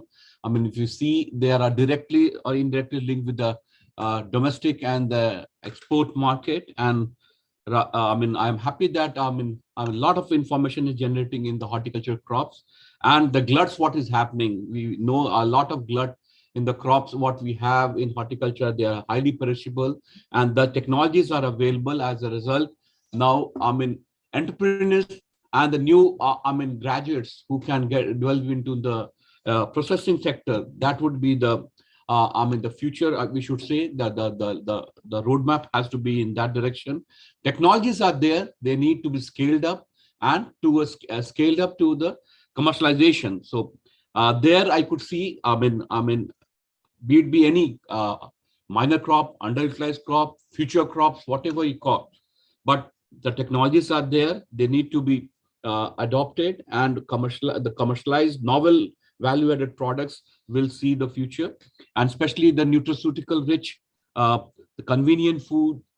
Whatever we could see from the presentation, excellent. Similarly, in the invited paper, we had two presentations made by Dr. Shruti Sethi and Dr. Verma, especially on the two different components. Edible coating now, this is being promoted, and especially for increasing the shelf life and the the appeal of the produce when it enters the retail chain. So they are very important, and the different the crops produce and their the technology available. So it has to be safe. It has to be biodegradable. So it's better. What Dr. J.P. Verma has highlighted, the total, you can see the phytomicrobiome, be it on the flowers, be on the roots, be on the rhizosphere per se, in the sustainable production system. They are very pertinent, and many of the symbiotic and synergistic microorganisms, which we are not knowing, rather which we need to exploit in the sustainable production system, that has been highlighted, and there is no alternative. It has to be our natural farming system. If it is to be going in a sustainable way, micro and bioagents need to be exploited, and that's how he has shown that they are playing a role. Overall, of course, little bit the young scientists, maybe we had just 6 presentations on a diverse topic, right from the the post-harvest biotechnological aspect, right from the genes, shelf life, concerning the shelf life, and the shelf life, wildlife studies on the flower crops, very high value crop. No doubt about what Dr. Rita has presented, and very good presentation from Nimisha and Day on the post-harvest, shelf life related genes, in silico work, and RNA-seq work for SSD on cucumber. Very important, because we lose the moment we have the lose the appeal of the crop very fast. So that's these two aspects have been covered. Similarly, I could see the potato GI index. We are always concerned in the present world, the quality of the starch, and everyone is concerned about their health. So they are a very important study, because it's you can say rather the staple, not a staple crop, but very important crop. All the varieties what we have, there's an aspect were presented and how it can be managed well in the cooking system. Then, what Shrishti has presented on the okra, rather a very perishable crop, very short, you can say 2 to 3 days of shelf life, and that too how, you can store it for a longer time. And Deepika, of course, role of women power in our entire gamut of agrarian development. Of course, entrepreneurship, it has to come up, and that's how it has to be nurtured if we want to see a good future in agriculture development in the country, in the rural sector. It was a nice learning journey for me this evening, and I'm thankful that Professor Gautam and the reporters here, they have ably assisted us in getting the session through. Of course, we started at 3:20, so I was wondering how this, it was a big challenge for all of us, but I'm happy that Professor Gautam and Dr. Rajeshwari could make this presenter rush through the slides, but nonetheless, essence was there, that the value addition and the other aspect, it has been covered, and it almost, we are happy that we have some takeaway from the presentation and we have educated ourselves. Thank you very much to the organizers for giving me the opportunity, and I'm very thankful especially to Dr. Dinesh Singh, who approached me on 17th that, sir, you have to come and chair the session. Professor Gautam, it was an honor, and Rajeshwari, it was an honor for me to chair this session. Thank you, every presenter on this session. Thank you so much. Thank you very much, sir. I think Dr. Rajeshwari, then I should thank you also for making all the things happen. And we should also thank Dr. Narendra Kumar Bharat and Dr. Ritu Mawar. And I think they must have taken notes of everything, so that the proceedings of the sessions are transmitted to the IPS and you people also. So then now I think we can switch over to there, or if you want to say something, so then you can. I thank the chairman of the session, Dr. S.K. Singh, Dr. R.K. Gupta, and the convener of the session, Dr. H.R. Gautam sir, and the rapporteurs, Dr. Narendra Kumar Bharat and Ritu Mawar. Thank you, sir. Thank you for your valuable suggestions, and I'm very sorry that we have to rush through the presentations and to keep up the time. And thanks for your cooperation. Yeah. So the link is shared in the chat box. Please kindly follow the link for the valedictory session, sir, which has already been started. Thank you, sir. Thank you. I'll sign up. Thank you, sir. Thank you.